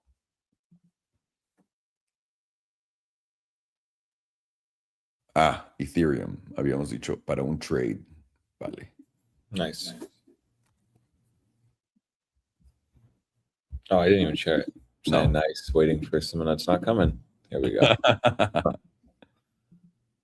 Nice. So yeah, we've gotten a very impressive bounce on Ethereum. Honestly, I mean, it's up 21% on just a closing basis here. No close yet, but just not wick basis, insane. Alts have power this month for sure. We just now really need to see momentum hold. The issue for me at this spot is we're just now at resistance. You're right in that psychological $2,000 spot. You have many really bullish, at least on my side of things, on Bitcoin dominance, even on alts. I know that seems like a weird kind of dynamic, but I'm just interpreting that as bullish Bitcoin, bullish crypto environment, bullish alts. I mean, even with Bitcoin under resistance at 65K, you've seen a very impressive rally on Ethereum. Imagine when Bitcoin goes up to around 69,000 and reclaims it. If it does, it's going to be a good environment for alts. Now, for a trade on ETH, I mean, okay, firstly, you rallied up to your monthly 100. Your monthly 5 is sitting at 1,994. I'm really unsure if that's actually going to be hit officially. You almost actually hit that today with the high at 1,944. So you're very close to it. You have monthly volatility doing really nothing, just back above the moving average, and even breaking out about 50%. Haven't really been actually at this spot in volatility since the major breakdown in 2021 or the major breakout in 2020. And right on the charts, you just had a breakout, and then here you had right there the other leg up. But then from that point, volatility has not ever reached 50%, not even during that all-time high. So interesting spot to see volatility here. We want to be watching the monthly 100. If into August you get a reclaim of essentially 1,800, that'll be our first big sign that Ethereum has bottomed. And just very simply look at these moves up on Ethereum off of the 100. Let me turn this. You can just see just really fast. I mean, just on a closing basis here, you went up 23%. And then even on this one, you went up 12%. So, over double digits on those moves. That'll be your first big sign if you're trying to be like a bull here. For a daily trade on ETH, you're really watching the daily 100. That's going to be your easy short spot. You're really watching that in confluence with 2000, i.e. just your monthly 5. And you will just mentally note that your last major drop on Ethereum came off of your monthly 100 becoming lost. And then literally this entire time, so literally since May up until now, you have not hit the monthly 100 up until now. So you can just see still you're at major resistance on the daily. And even daily volatility was very close to a volatility setup here. Didn't break under 15%, but it's just in that spot where daily volatility can absolutely bust up, causing price to come down. Even the most bullish bulls on Ethereum are actually looking for maybe this daily EMA 9 to be retested around 1,813. So that means that in higher high posturing on the daily EMA 100 retest, actually Ethereum's more likely to be in a short trade. And then you even see on your weekly here, it's good. You're getting past your weekly 9, but really, I mean, this is clear as day, still downtrend posturing. After that lower low break, you're just slow grinding the last few weeks up to a major lower high. And that is still the dynamic we're in with Ethereum. I mean, you had a breakdown here. From that breakdown, you formed a lower low, and then you immediately go in for a rally. But notice how Ethereum's not really getting it past 2,000. That still means that this area in confluence with your daily 100 is still a really big spot to short. I would be looking for shorts around 1,900 to 1,940. So at this current spot, all the way up to 1,940, I would cover the trade at 2,010. And I would really cut the trade if you see daily EMA 100, even on one candle closure reclaim. Because at that point, the idea is dead, and Ethereum could potentially lift up to around 2,200, maybe even 2,300. But until then, yeah, this is still in a short, and this is an easy spot to actually look for weakness with Bitcoin at 65,000. Remember, we're still watching today to see if we're actually going to deviate 65K. It's a major spot with the 12-hour EMA 100. We don't want to forget these big, easy spots of resistance. Often many do after multiple weeks of up only. But these are still very important spots for the bear market and also the bull market. Like Ethereum on the bi-weekly, just like the daily EMA 100, the monthly 5, you're also testing the bi-weekly SMA 200, which keep in mind has never been tested before. So if you're a monthly trader waiting for the EMA 100 to be reclaimed and you're even a bull, then you should have no problem getting back above this bi-weekly SMA 200 and also your bi-weekly 5. But this still gives you confluence that Ethereum is in a downtrend. It still is producing a lower high. You do have a bi-weekly silver cross, and all you've done so far is after the lower low break, you've just rallied aggressively up to your bi-weekly SMA 200.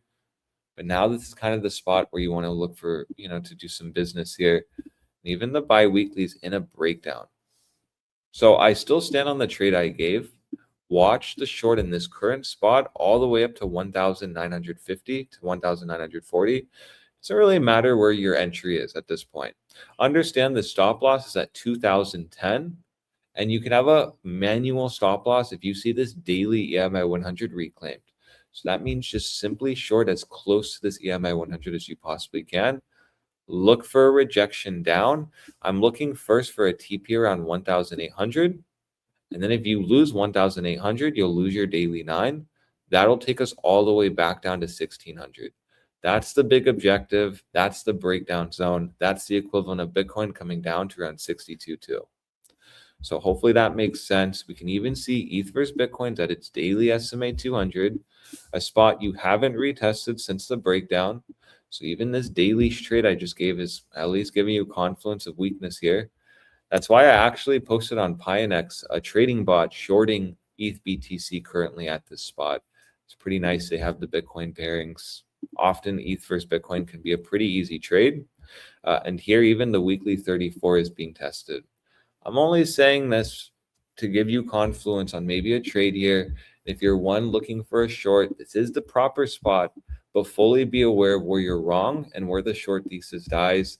And for me, that starts with the daily EMA 100 on Ethereum becoming reclaimed. So hopefully that makes sense. ETH does look bearish though. Very impressive rally. And I'll quickly change my posturing if into August you do SFP this EMA 100.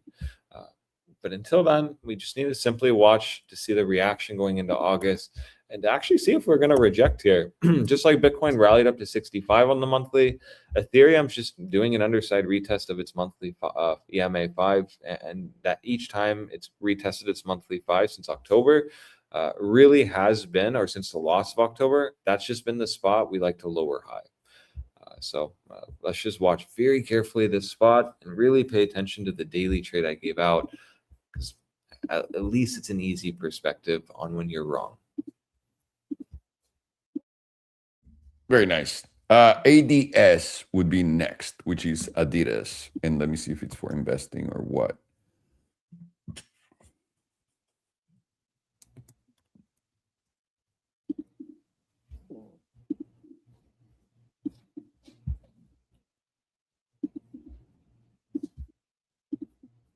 It's for invest. Oh, no. It's Tesla. Oh, Tesla. Oh, nice. Even easier.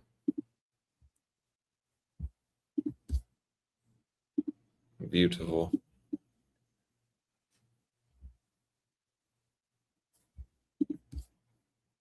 Okay. And then, yeah. Okay. Por cierto, mente potente, estás preguntando de Adidas. Güey, si Adidas no ha hecho un nuevo máximo histórico cuando el Mundial está jugando, no sé cuándo lo vaya a hacer, tío. No, Adidas está como Nike, pero más retrasado. No mental, retrasado en el juego. El trade de Ethereum, fácil, tío. Venimos en una tendencia bajista. Por más que estemos viendo esto, tenemos definitivamente la probabilidad. Para mí, tener 1 o 2 cierres más por encima de esta línea me debería llevar a los 2,200. Pero antes de eso, tienes una posibilidad de rechazo grande acá en el promedio del 100. La última vez que la viste fue en mayo de este año, cuando Ethereum se fue a 2,400 antes de caer hasta el fondo local en los $1,500. Y desde entonces ha tenido un excelente pump, pero vienes en caída y después de meses vienes a retestar el promedio del 100. Muy probablemente al principio, esto es lo que siempre decimos, de una buena reacción. Es lo que estamos platicando ahorita con, no me acuerdo cuál trade era que iba a tocar por primera vez un promedio. El de XYZ, el de Jack Dorsey, que iba a ir a tocar el promedio del 200 después de no sé cuánto tiempo. Aquí, ante el promedio del 100, lo que tienes es una gran probabilidad de que venga, te rechace, vengas de vuelta acá, y aquí va a ser la zona de decisión. Esta es tu zona de decisión. Pierdes los 1,815 y de los 1,815 para abajo, segundo punto de decisión va a ser básicamente aquí. Si llegas a bajar acá, yo diría, Alex si lo ve muy al extremo aquí abajo.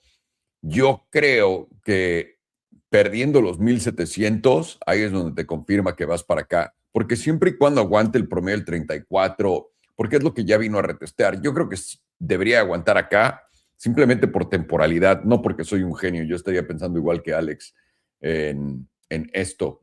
Pero por temporalidad yo creo que tienes un trade de donde estás, acá, acá o acá, hasta acá abajo como mínimo en los 1,800. Pierde los 1,815 y de ahí te diría 1,770. Y si rompes los 1,770 vas a ver los 1,600. Y ya romper los 1,600 pues vas a ver un nuevo mínimo no histórico, un nuevo bajo local en Ethereum. Pero por ahora, ¿cuánto te pagaría esto comparado con la invalidación? Aquí tienes 2 oportunidades para invalidar. Automáticamente, eso quiere decir, pones un stop loss fijo en los 2010, aquí arriba, y eso te quedaría bastante lejos. A ver. Básicamente un 5%, por lo que no puedes ser un 20X, un 10X. O puedes hacer la eliminación de la posición, ¿no? Es la primera. La segunda sería cierre por encima de tu promedio del 100, de 4 horas. Cualquier cierre de 4 horas para arriba, por encima de tu promedio del 100, que está a 1,46% arriba, es donde te sales. Pero también, una vez, ¿no? Puedes ver que tal vez esto suba más y puedes entrar más aquí arriba y tener una invalidación más apretada que te dejaría entrar con más apalancamiento. Y el resultado de ello, el movimiento de donde estás ya a la línea meme, es un 4%. Tienes más probabilidades de que te vaya bien de que no en esto. Y puedes ver que Bitcoin está rechazando la zona que habíamos enseñado con el promedio del 55. Estamos viendo un poco de lo mismo, ¿no? En estas dos. Y es justamente lo que quieres ver. Este rechazo, caída para acá, y aquí es tu zona de decisión en esos 1,816 para Ethereum, donde tendrías tu primer take profit. Segundo, si es que quieres poner más, 1770, y pues si llegas a romper eso para abajo, pues 1660, que sería la tercera zona de TP. Pero por ahora tienes un hombro, cabeza, hombro invertido que está jugando en el rango y está cerrando por encima. Entonces, yo creo que lo que tiene más probabilidades es de venir para acá y luego para arriba. Simplemente una vez, repetirme otra vez, por temporalidad. Porque esto lo hizo en marzo del año pasado, el verano del ciclo pasado, lo mismo con ahorita y del 2018. Así que es lo que yo estaría esperando a ver, tío. Y ahí lo tienes. Vamos a ver Tesla. Tesla. Nice. And it's Tesla if it goes above the 100-day moving average on the daily. Is it going to go higher? Let me see, because that's the question. Okay. Yeah, absolutely. We'll go higher. That's just because it's now lined up with 415. And each day that goes by on Tesla, you'll see this SMA 200 actually start going more down. You're seeing it slowly go from 418, 417, and now it's some change, 417 and some change.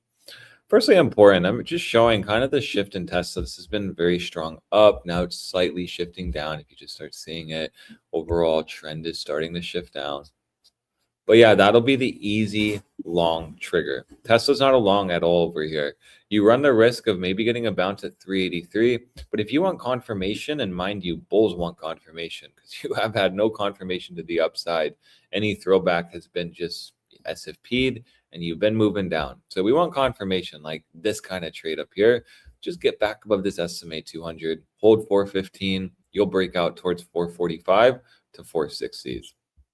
Now, 415 though, easy place to watch for a short as well. And you do notice you're just producing lower highs and you're in that channel that I talked about should break on the 15th. So we're breaking down now. I'm not saying that this is going to just move down to 300. No, this could easily be a trap. But we had the cluster of moving averages.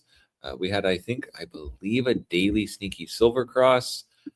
And now we're at the range lows. Like how many times it's hit. So most likely it's going to break down 383 to 371 is the spot for Tesla. And then once you lose 371, you're going to break down to 300.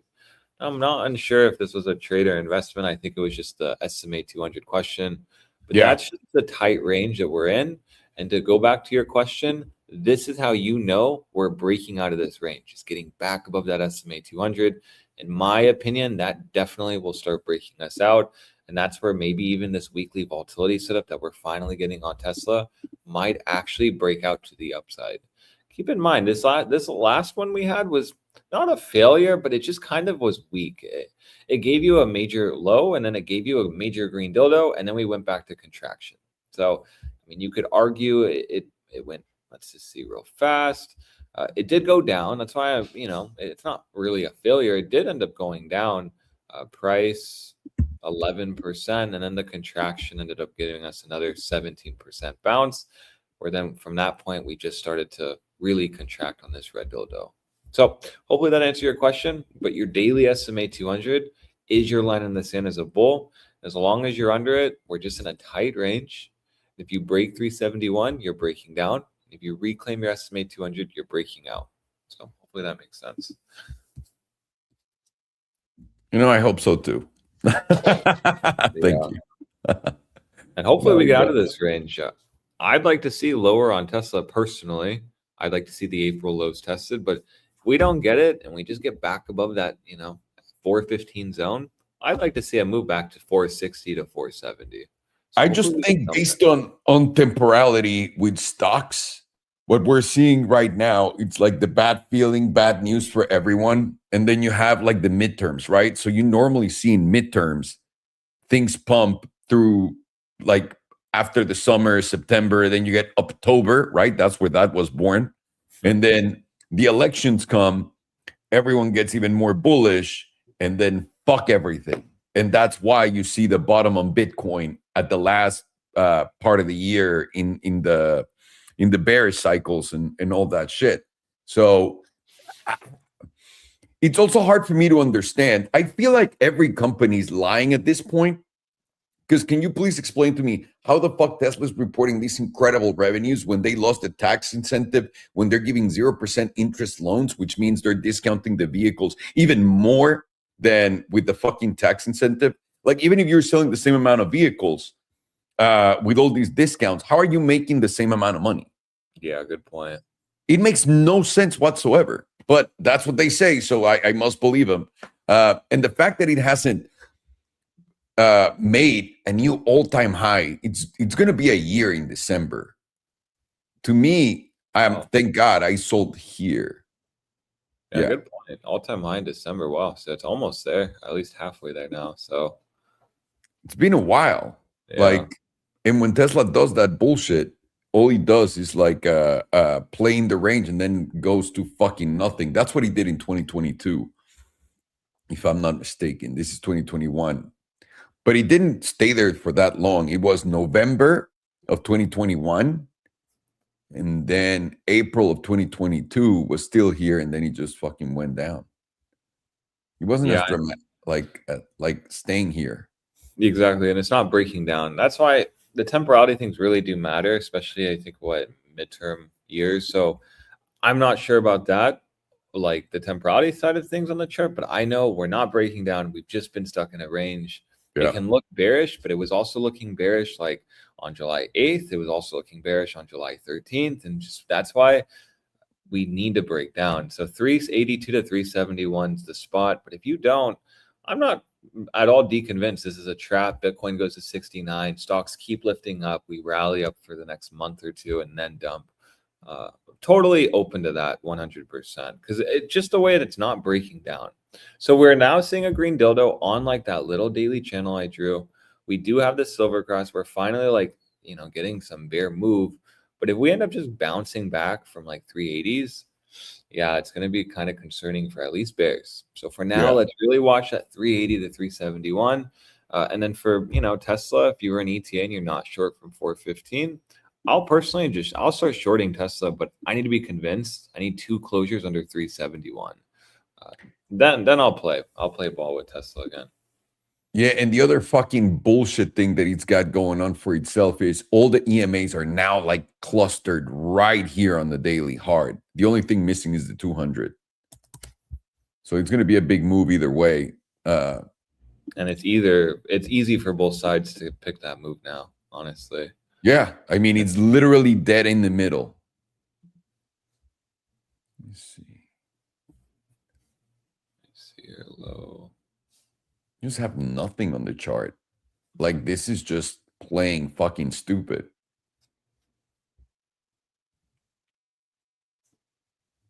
You have a bearish divergence. Divergence, but not seeing anything really.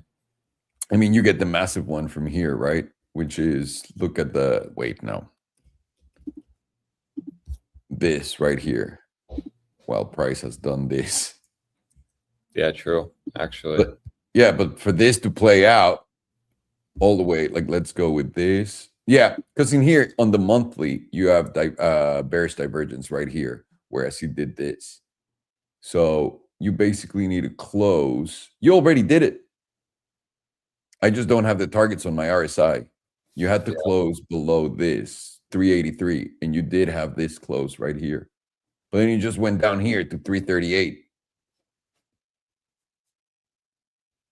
So this is just playing completely stupid.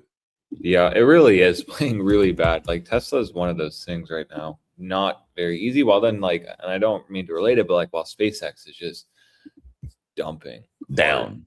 Down only. So well, SpaceX was easier because, and I thought both would go down just because it's Elon shit. Nothing more than just that, but not really. Tesla's holding still, playing 415 to 380 range, and SpaceX. Wow, I mean, they had 1 or 2 good weeks. It was like good time for CT. Jake Paul bought. Everyone's rich. Now no one's bought. Apparently, I'm not seeing anyone except Kathy Wood talking about buys on SpaceX. Oh no! So can't be good. There you go. That was my first. If you wanted to buy something, would be here maybe. Start there, and then the second one was right here at 112. How much is it worth right now? It's just worth too much money for what he does. So it's still worth, is that right? 1.79 trillion. Trillion. Wow. No, like, I'm sorry, dude. How is Tesla, that already has like crazy revenues, worth less? It's worth 1.48. Nah, I would buy SpaceX at $80 right here, at $90. I'd be happy with That's that. a good price. Honestly, under the 100 seems like a good price for SpaceX. Yeah. Not right here, because everyone pre-IPO, the people that if you have $250,000 on your account, they offer you to get in. It was exactly at the price that it's in right now. Are you telling me those people are never going to lose? Get the fuck out of here. We got to destroy them, right? This is the stock market, not a Barbie party. Oh, welcome to the casino. Yeah. You We all thought get you were excited buying about Elon's fucking incredible company and didn't dump it up here? Well, welcome to the fucking dumps. And it was like, at least lower time frame trading made it very predictable. We sold our short way early, but we did catch the short on ETA. It Yeah. was very predictable. Sentiment, charting, everything. I was just like, wow, I guess this is easy now. Everyone is making money on SpaceX, and it seems like it's only going up. Okay, this will probably at least come down aggressively one time. It has to. All these companies do. And also, you haven't seen the narrative that Elon is a Nazi or a bad guy in a long time. While. Yeah, honestly. And Actually, it's quite the opposite. I'm seeing how he's made every cafeteria janitor worker a millionaire now. So yeah, that's why you want to stay away from it. It's just that the fact that Tesla's not dumping is beyond me, but yeah. Thank you, senor. We'll do now Solana for a trade, por favor. Sweet. Preguntas, mi estimado de Tesla, que lo que hemos visto no es nada. Me parece a mí que si aguanta los 3.90 y hoy sube arriba del promedio del 100 en la diaria, lo aguantan algún par de semanas, pudiera ser un fondo por lo menos local, pero como tú dices, ya veremos paso a paso. Yo pensaría, y esto es algo que tenemos que ponerle un poco vamos a ponerle un poco de sabor a este análisis. Aquí, ¿saben qué? Voy a quitar todas mis líneas memes. Espero que se acuerden de ellas. Ahí les va. Lo que yo estoy viendo aquí, ¿no? Tuviste todo este tiempo, que fue bastante, por encima del S&P 200. Toda esta zona en la diaria, por encima del S&P 200, ¿no? Bien. Muy poco por aquí abajo, que fue cuando compramos la caída de los aranceles, ¿no? Con Tesla. Pero antes de eso también habías tenido un chingo de tiempo aquí por arriba del S&P 200. Aquí es donde se puso como mitad y mitad. ¿Esto cuándo fue? 2023 al 2024, con una gran oportunidad de compra. Y el mercado bajista fuerte comenzó más o menos así. Venías muy por arriba, veniste y te quedaste, hiciste una buena M de McDonald's por acá. ¿Sí fue de McDonald's? No te llevaste el máximo acá, pero muy cerca en esta zona. Es más o menos esto donde creo que estamos. Te voy a enseñar por qué.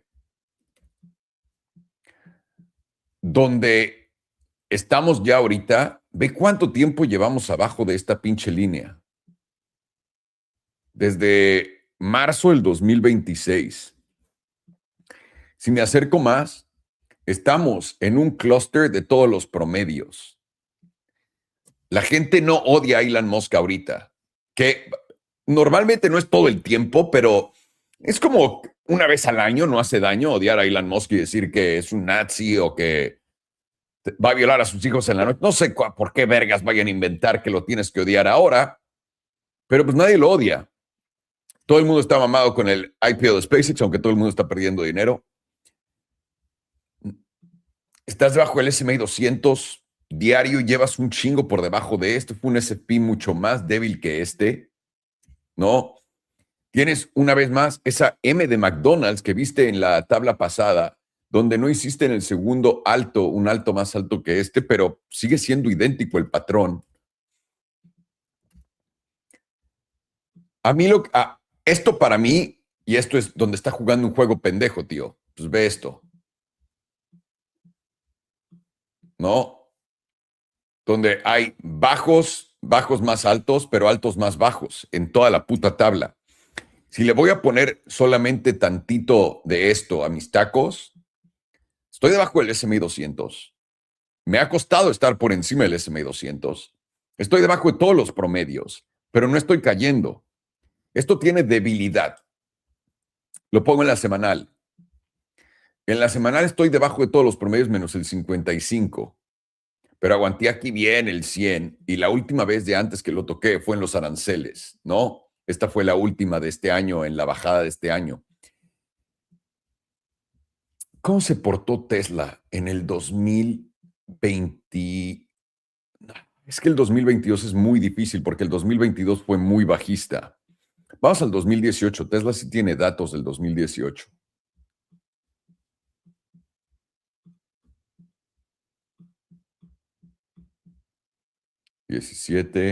Enero del 2018. Junio tuvo su baja. Ah, no, esto es 2019. Octubre del 2018. Y el primer bajón te lo dio en abril. Dime que no se parece a esto. El primer bajón en el 2018 te lo dio en abril. El segundo bajón te lo dio en octubre. ¿Y aquí qué fue? Agosto, junio. Pero puedes ver la gran indecisión, ¿no? Y después de esto, en el 2019 ya te dio un buen bajón antes de subir. ¿Y ahora estaba en altos históricos? Sí.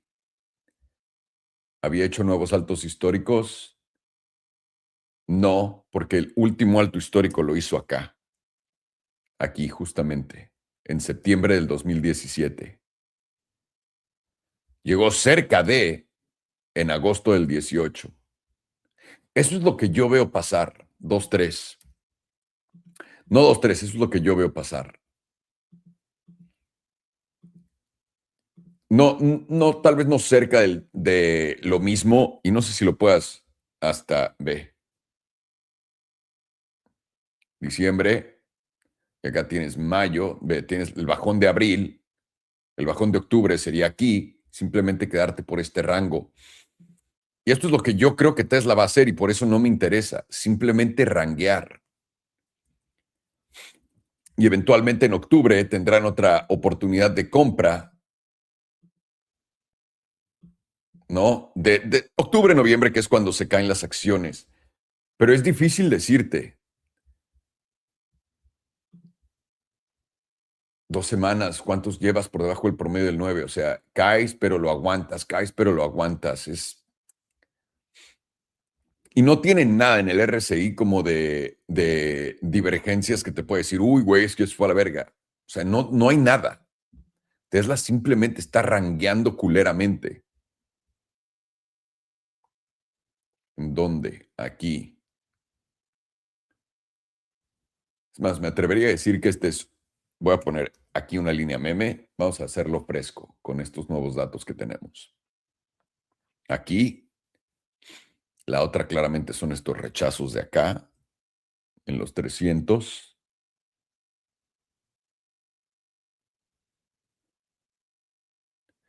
La otra está aquí, en los 168. Voy a quitarla de los 26, que fue lo que estábamos analizando ahorita.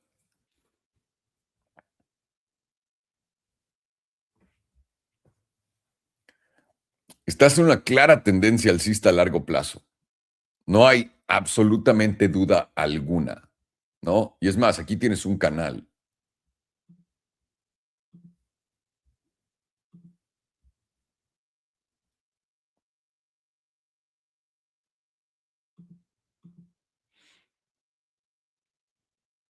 Estás como aquí arriba. Cada que vienes a la parte alta del canal, caes a la parte baja, luego vienes a la parte alta otra vez. Eventualmente tiene que volver a darte otra corrección. No sé si ahorita o no, pero ahorita tiene más debilidad que fuerza, pero por temporalidad, por lo que es las elecciones y todo este pedo, te imaginarías que fuera a subir.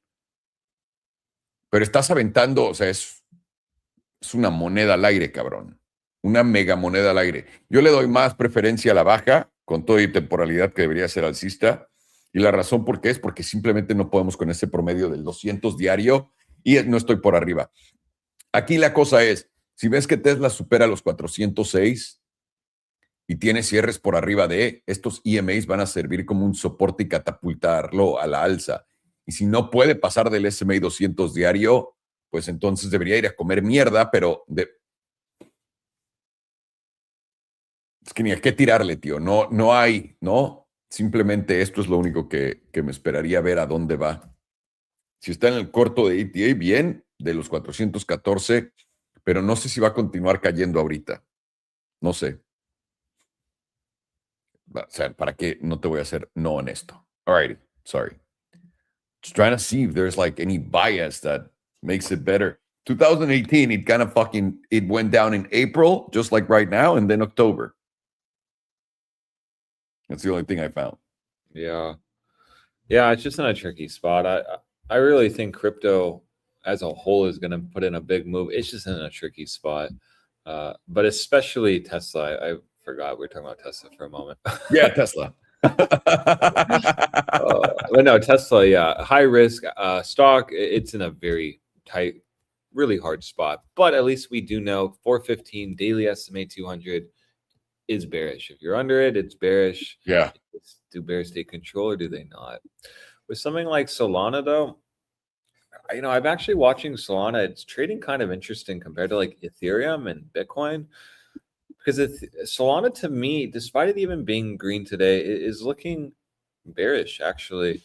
And I've noticed that really we've gotten these moves before where you're past the weekly 9, you get the green dildo up, and then you notice that the next candle, you actually can't hold the throwback. And then the following weeks, as long as the weekly 9 continues to hold price under, you dump and you form new lows. We saw it here in May. You saw it here in January. You didn't fully get the SFP, but just holding under the weekly 9 for a few weeks, despite even an epic move up. Let me just show that. Like a wick basis, 27%, but weekly 9 held us down. And then here you lost it, you rejected, and then you stayed under it for the next 2 weeks before making new lows. Means that actually, yeah, Solana is bearish. And until you actually get back above the weekly 9, this is bearish. And what it looks like, as occurring is you're just producing a lower high. Lower low, this move just taking us to a lower high. And really, as long as you're not taking out specifically this wick high sitting at $88, anywhere in this region can be a lower high. Now, when we go to the daily here, you can see once you lost that daily EMI 100 last week, Solana's been weak, and this plays into the idea where we were shorting Sol at the daily EMI 100. Every time we've lost it, we've gotten consolidation around it, but it just leads to more downside. Once you get into that sell trigger, lose the daily 9, you do start really taking a move down on Sol. So here you actually deviated it. You didn't retest it. It's been under it for over a week now. Yeah, over a week now because, we're on Wednesday. I thought we were on Tuesday. Yeah, over a week now. So interesting. Kind of just shows, right? Well, since, let's see here, last Tuesday, we had this move down on Bitcoin, but it's taken out that high on Tuesday. It's been moving up. It's stronger. Let's look at ETH, right? Tuesday, it's moved down, yes, but it's taken out that high. It's been moving up. Weirdly enough, Solana's moving like Cardano. Yeah, and I actually been seeing from Jesse's posts, Cardano here is apparently moving up. Let me see before I say that now. It did a 44% move up, which is crazy. Yeah, wow. Huh. And then even on that daily went up 5%. Let me just see the weekly. Yeah, so your weekly 5 is literally giving you a short setup here. You could argue it's, reverse head and shouldering pattern, but let's check the monthly real fast. Nothing. No, Cardano looks terrible. That's a monthly silver cross for the first time ever to the downside. This shit's going to zero. Never a good thing if something's being compared to Cardano. No, I'm just kidding. No, Sol just seemed like it moved first, and he just like the move that he put from bottom to from that local bottom to its local top. It's pretty fucking crazy. So it's got to take it easy. And I agree with you because what I just compared ETH and Bitcoin, which took out its last Tuesday's low, Solana didn't, but understand that Solana actually reached its daily EMA 100 first last week, while everything now is starting to reach that, right? Like Bitcoin approaching it, not really, but like mainly on ETH, you can see it hit it now. So yes, Sol's weaker technically, but it's more, it's like you said, it's just like it starts first, in my opinion.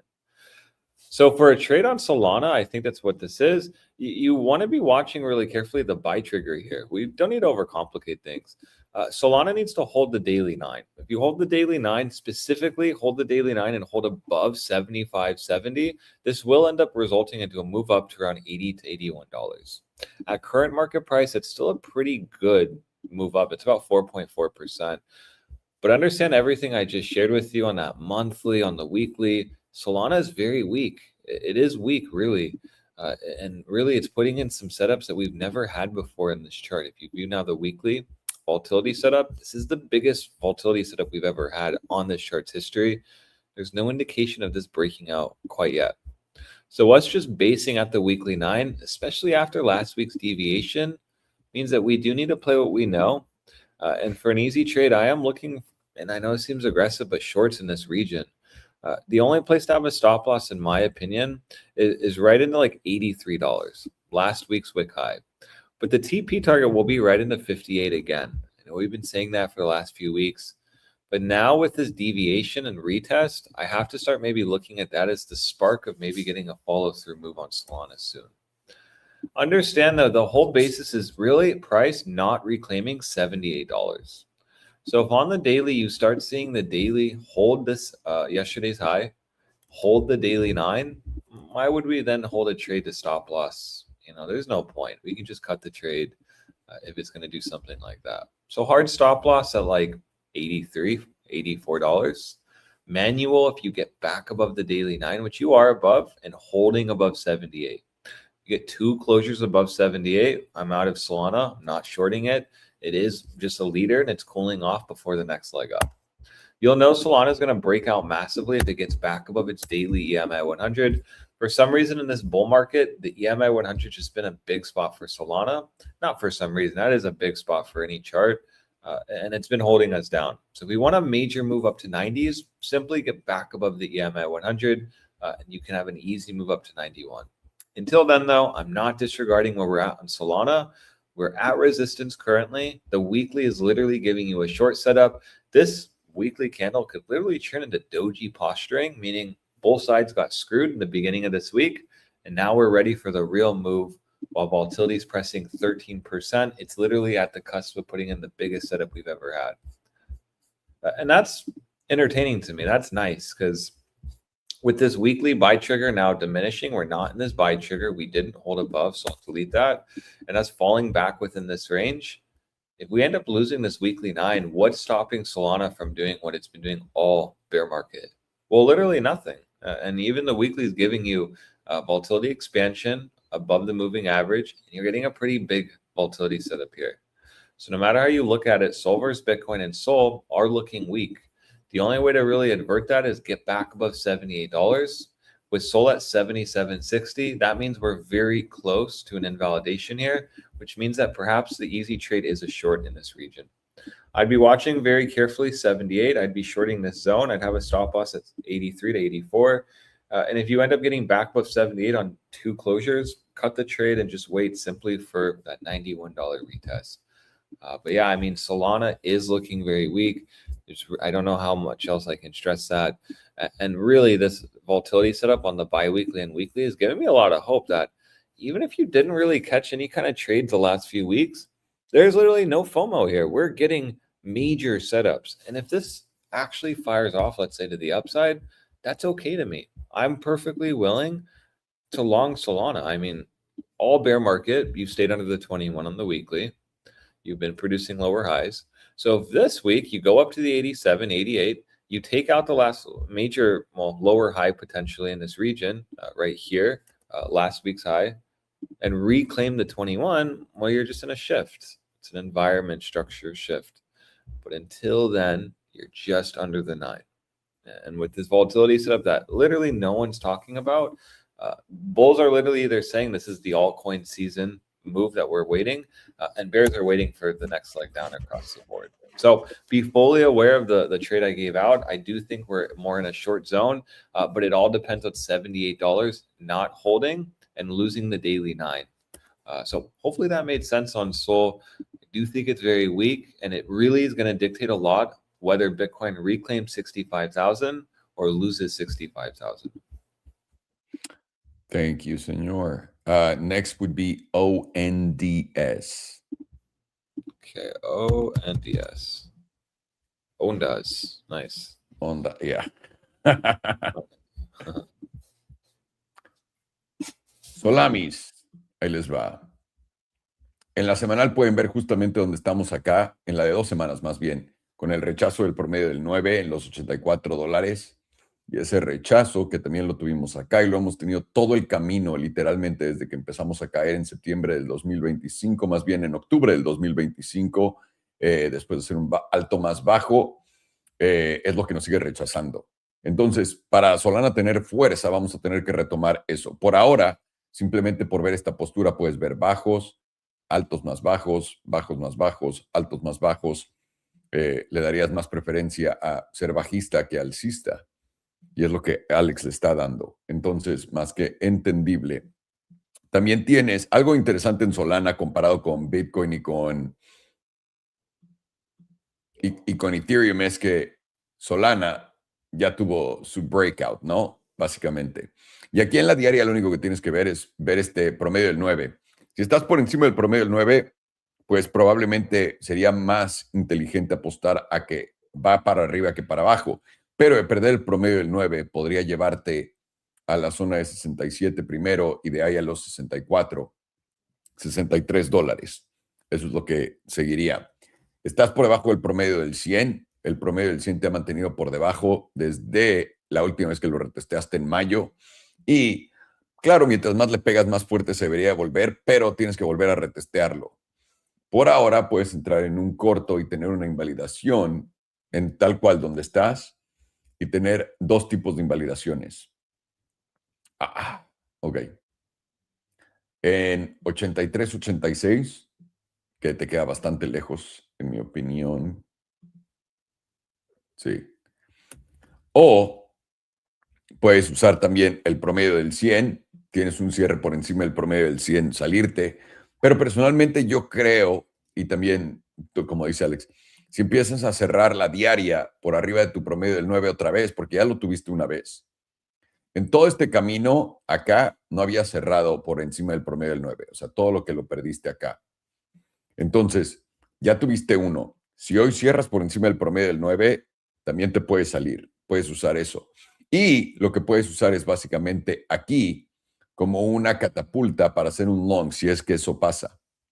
Porque eso quiere decir que debería de aguantar y lo que puedes usar como invalidación es este mínimo de los 74. Y eso te quedaría, creo que más cerca. Sí, un poco más relativo. En realidad estás en medio, no tienes un trade completamente enfrente de ti. Y yo creo que esa es la respuesta correcta. Ni para arriba ni para abajo. Todavía estás en un punto de indecisión. Ve cómo cierra la diaria. Por arriba del 9, alcista. Por abajo, bajista. Y es lo único que haces. Y ahí tienes que ver dónde está tu invalidación. Podrías usar, si es bajista, este mismo alto como tu invalidación en vez de tener que irte a los 80s. Y eso tendría mucho más sentido. Si es alcista, podrías usar la primera vela acá en los 74 como tu invalidación. Ya lo tienes. Vamos a ver ONDS. Nice. Let me get that going. It's for investing. Okay, cool.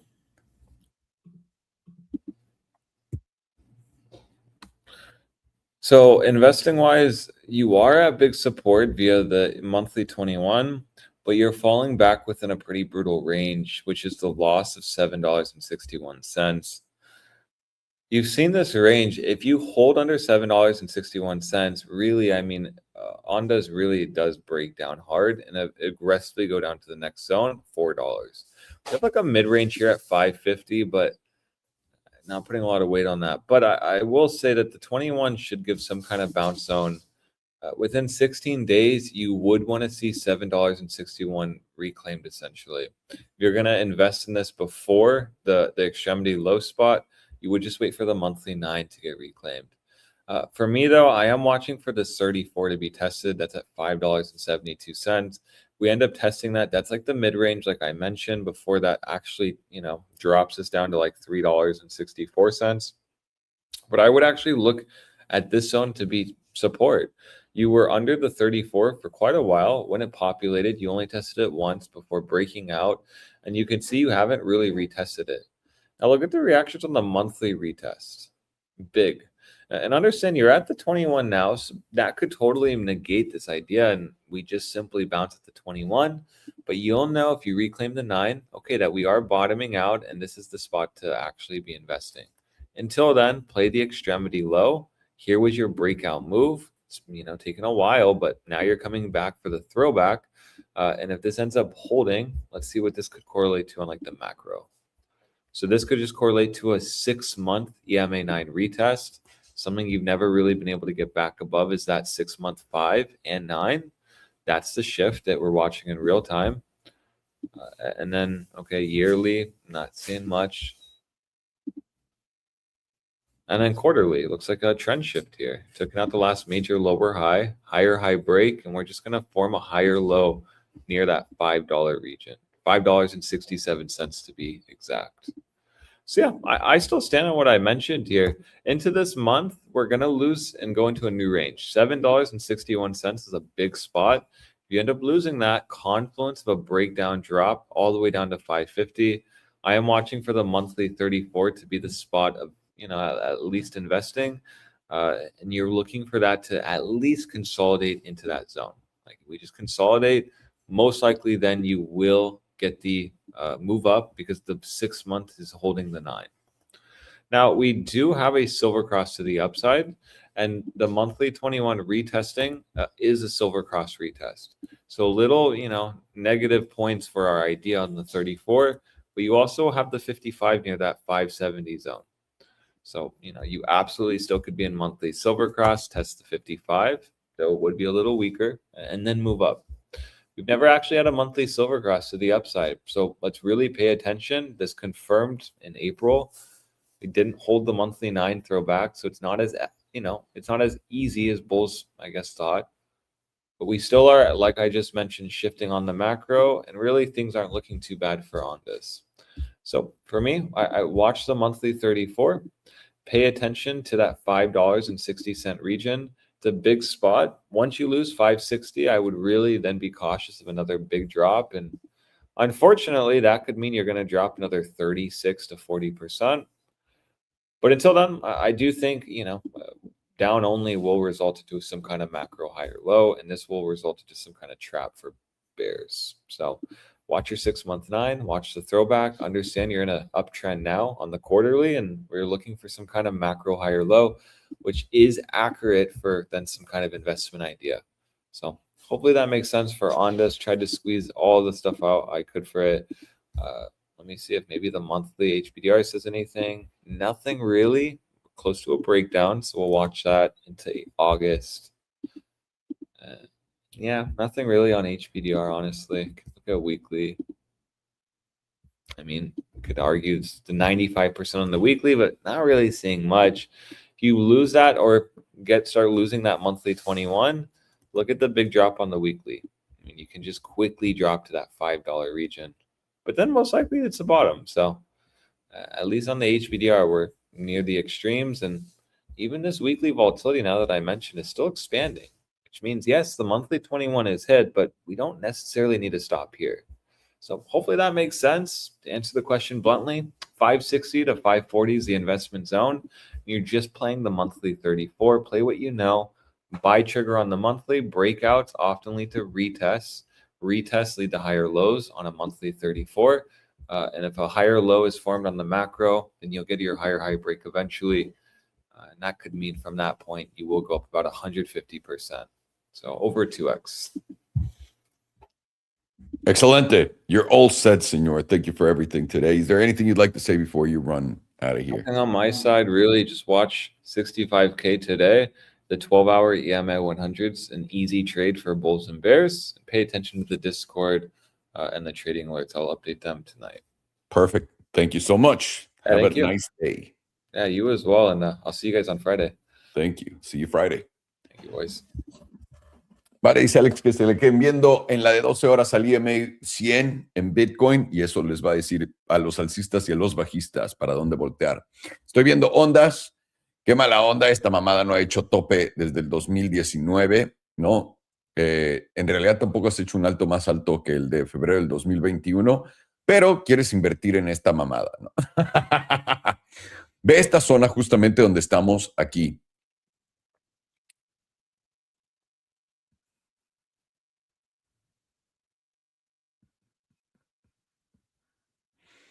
Esta es la jugada asquerosa de mierda que te está haciendo. Voy a ponerlo así. Esto me gusta más en la mensual, acomodado. ¿Por qué? Cuento una historia. Tienes la salida de esto. Estoy viendo una tabla mensual, hay muy pocos datos. Esto salió en el 2018. Cuando viniste y retesteaste esta zona, tuviste un excelente rebote a un máximo de $15. De ahí, puedes decir que viniste a retestear. Vamos a hablar de una zona aquí, ¿ok? Y esta zona la podemos usar así. Voy a poner otra línea meme. ¿No? Imagínate lo de en medio. Esta es justamente esa zona. Ahora, ¿qué es lo que notas? Que cuando acá te engañó de que ibas a caer, te dio un buen rebote. Acá lo contó como soporte, soporte, soporte. Veniste y acá te engañó de que iba a caer y volvió a rebotar. ¿Ok? Eso le da una fuerza a esta zona dura. Y una vez que lo perdiste de verdad, aquí y en la vela verde de acá, te llevó para abajo en el mercado bajista a tocar fondo. ¿Ok? En la mensual nunca has tocado el promedio del 34. El 34 es la línea blanca. Tienes un cruce plateado a la alza, pero perdiste el promedio del 9. No hay pedo.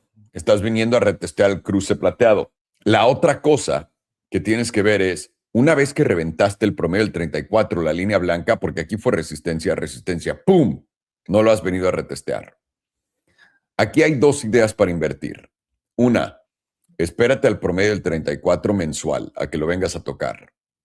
Pero atento, pierde esta zona y llévatelos. Voy a poner yo los 5 planos. Llévate $5 para abajo, salte.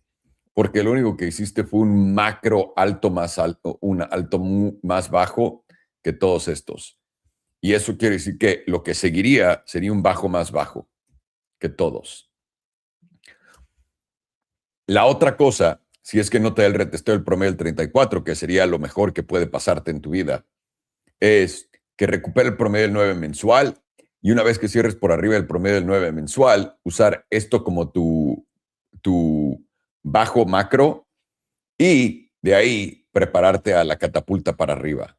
Porque tienes el cruce plateado. Nunca habías tenido el cruce plateado, nunca habías estado por encima del promedio del 34 que viene bajando acá. Y eso te da muchas cosas alcistas.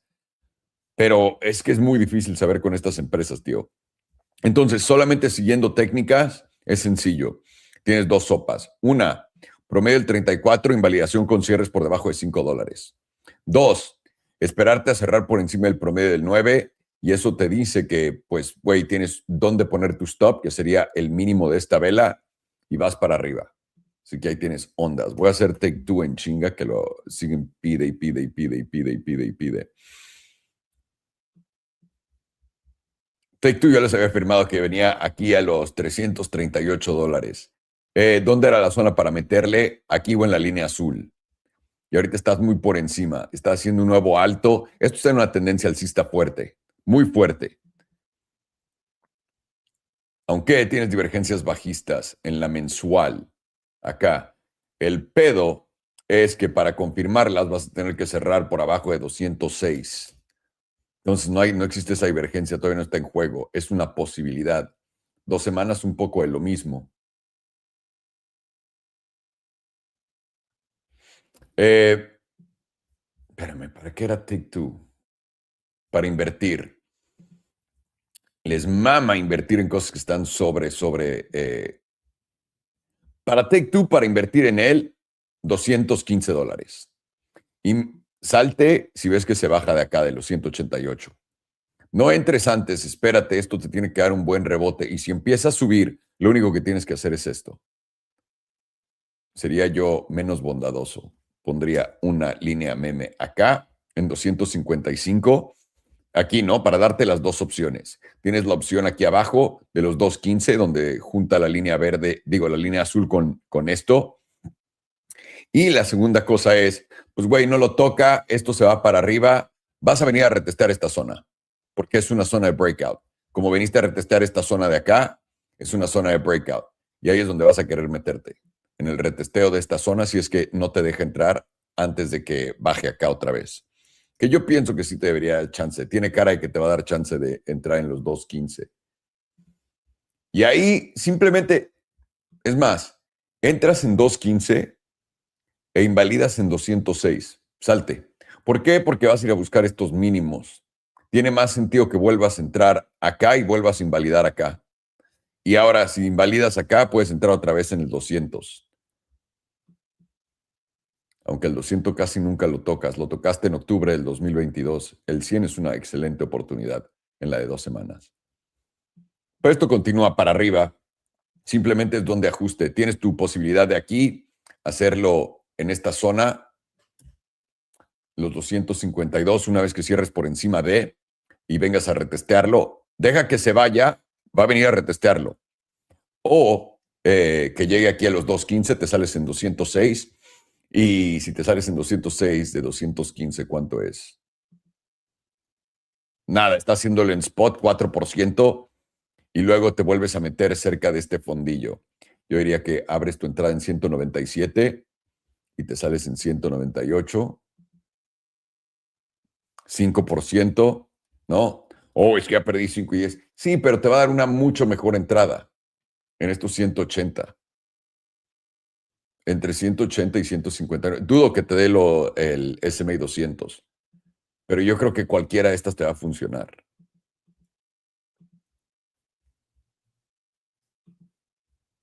En Take Two.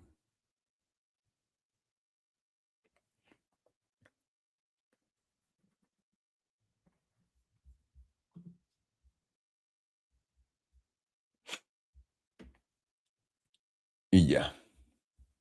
Vale, pues ahí están. 4 horas, cabrones. 4 horas con todos ustedes, en todo en vivo y a todo color. Simplemente seguimos con el plan. No hay nada que haya cambiado. Seguimos viendo todo por acá. Cómo van los pumps. De todo. Paciencia. Y a fin de cuentas, lo último que pompea en este tipo de cosas fue lo que vimos, ¿no? Que era Coinbase Strategy, etcétera. Primero dejan que corra Bitcoin y después estas. Lo que tiene cara que está corriendo antes es Solana. Después Ethereum, Bitcoin y todos esos. Y después van a ser Strategy, Coinbase, etcétera. Es lo que parece hasta ahorita, es lo que llevo un ojo en. Y los mantengo al tanto, de todas maneras. No hay como ahorita preguntaron, güey, ¿dónde vemos para salirnos en Strategy? Vamos a ver dónde está todo.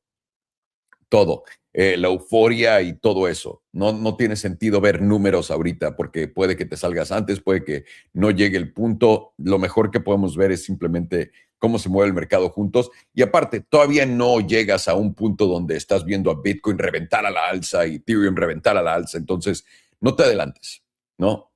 Y es todo lo que tengo para ustedes el día de hoy. Les mando un fuerte abrazo. Cuídense y nos vemos el viernes, damas y caballeros. ¿Cómo de que no? ¿Cómo de que no? Por supuesto que sí. Y sí, Ramón, vi lo de McDonald's que están dando ahora comidas de $3. Pues sí, la idea es destruir a todos los negocios chicos y los negocios grandes se quedan, ¿no? La historia del demoledor. Les mando un abrazo. Qué culeros son.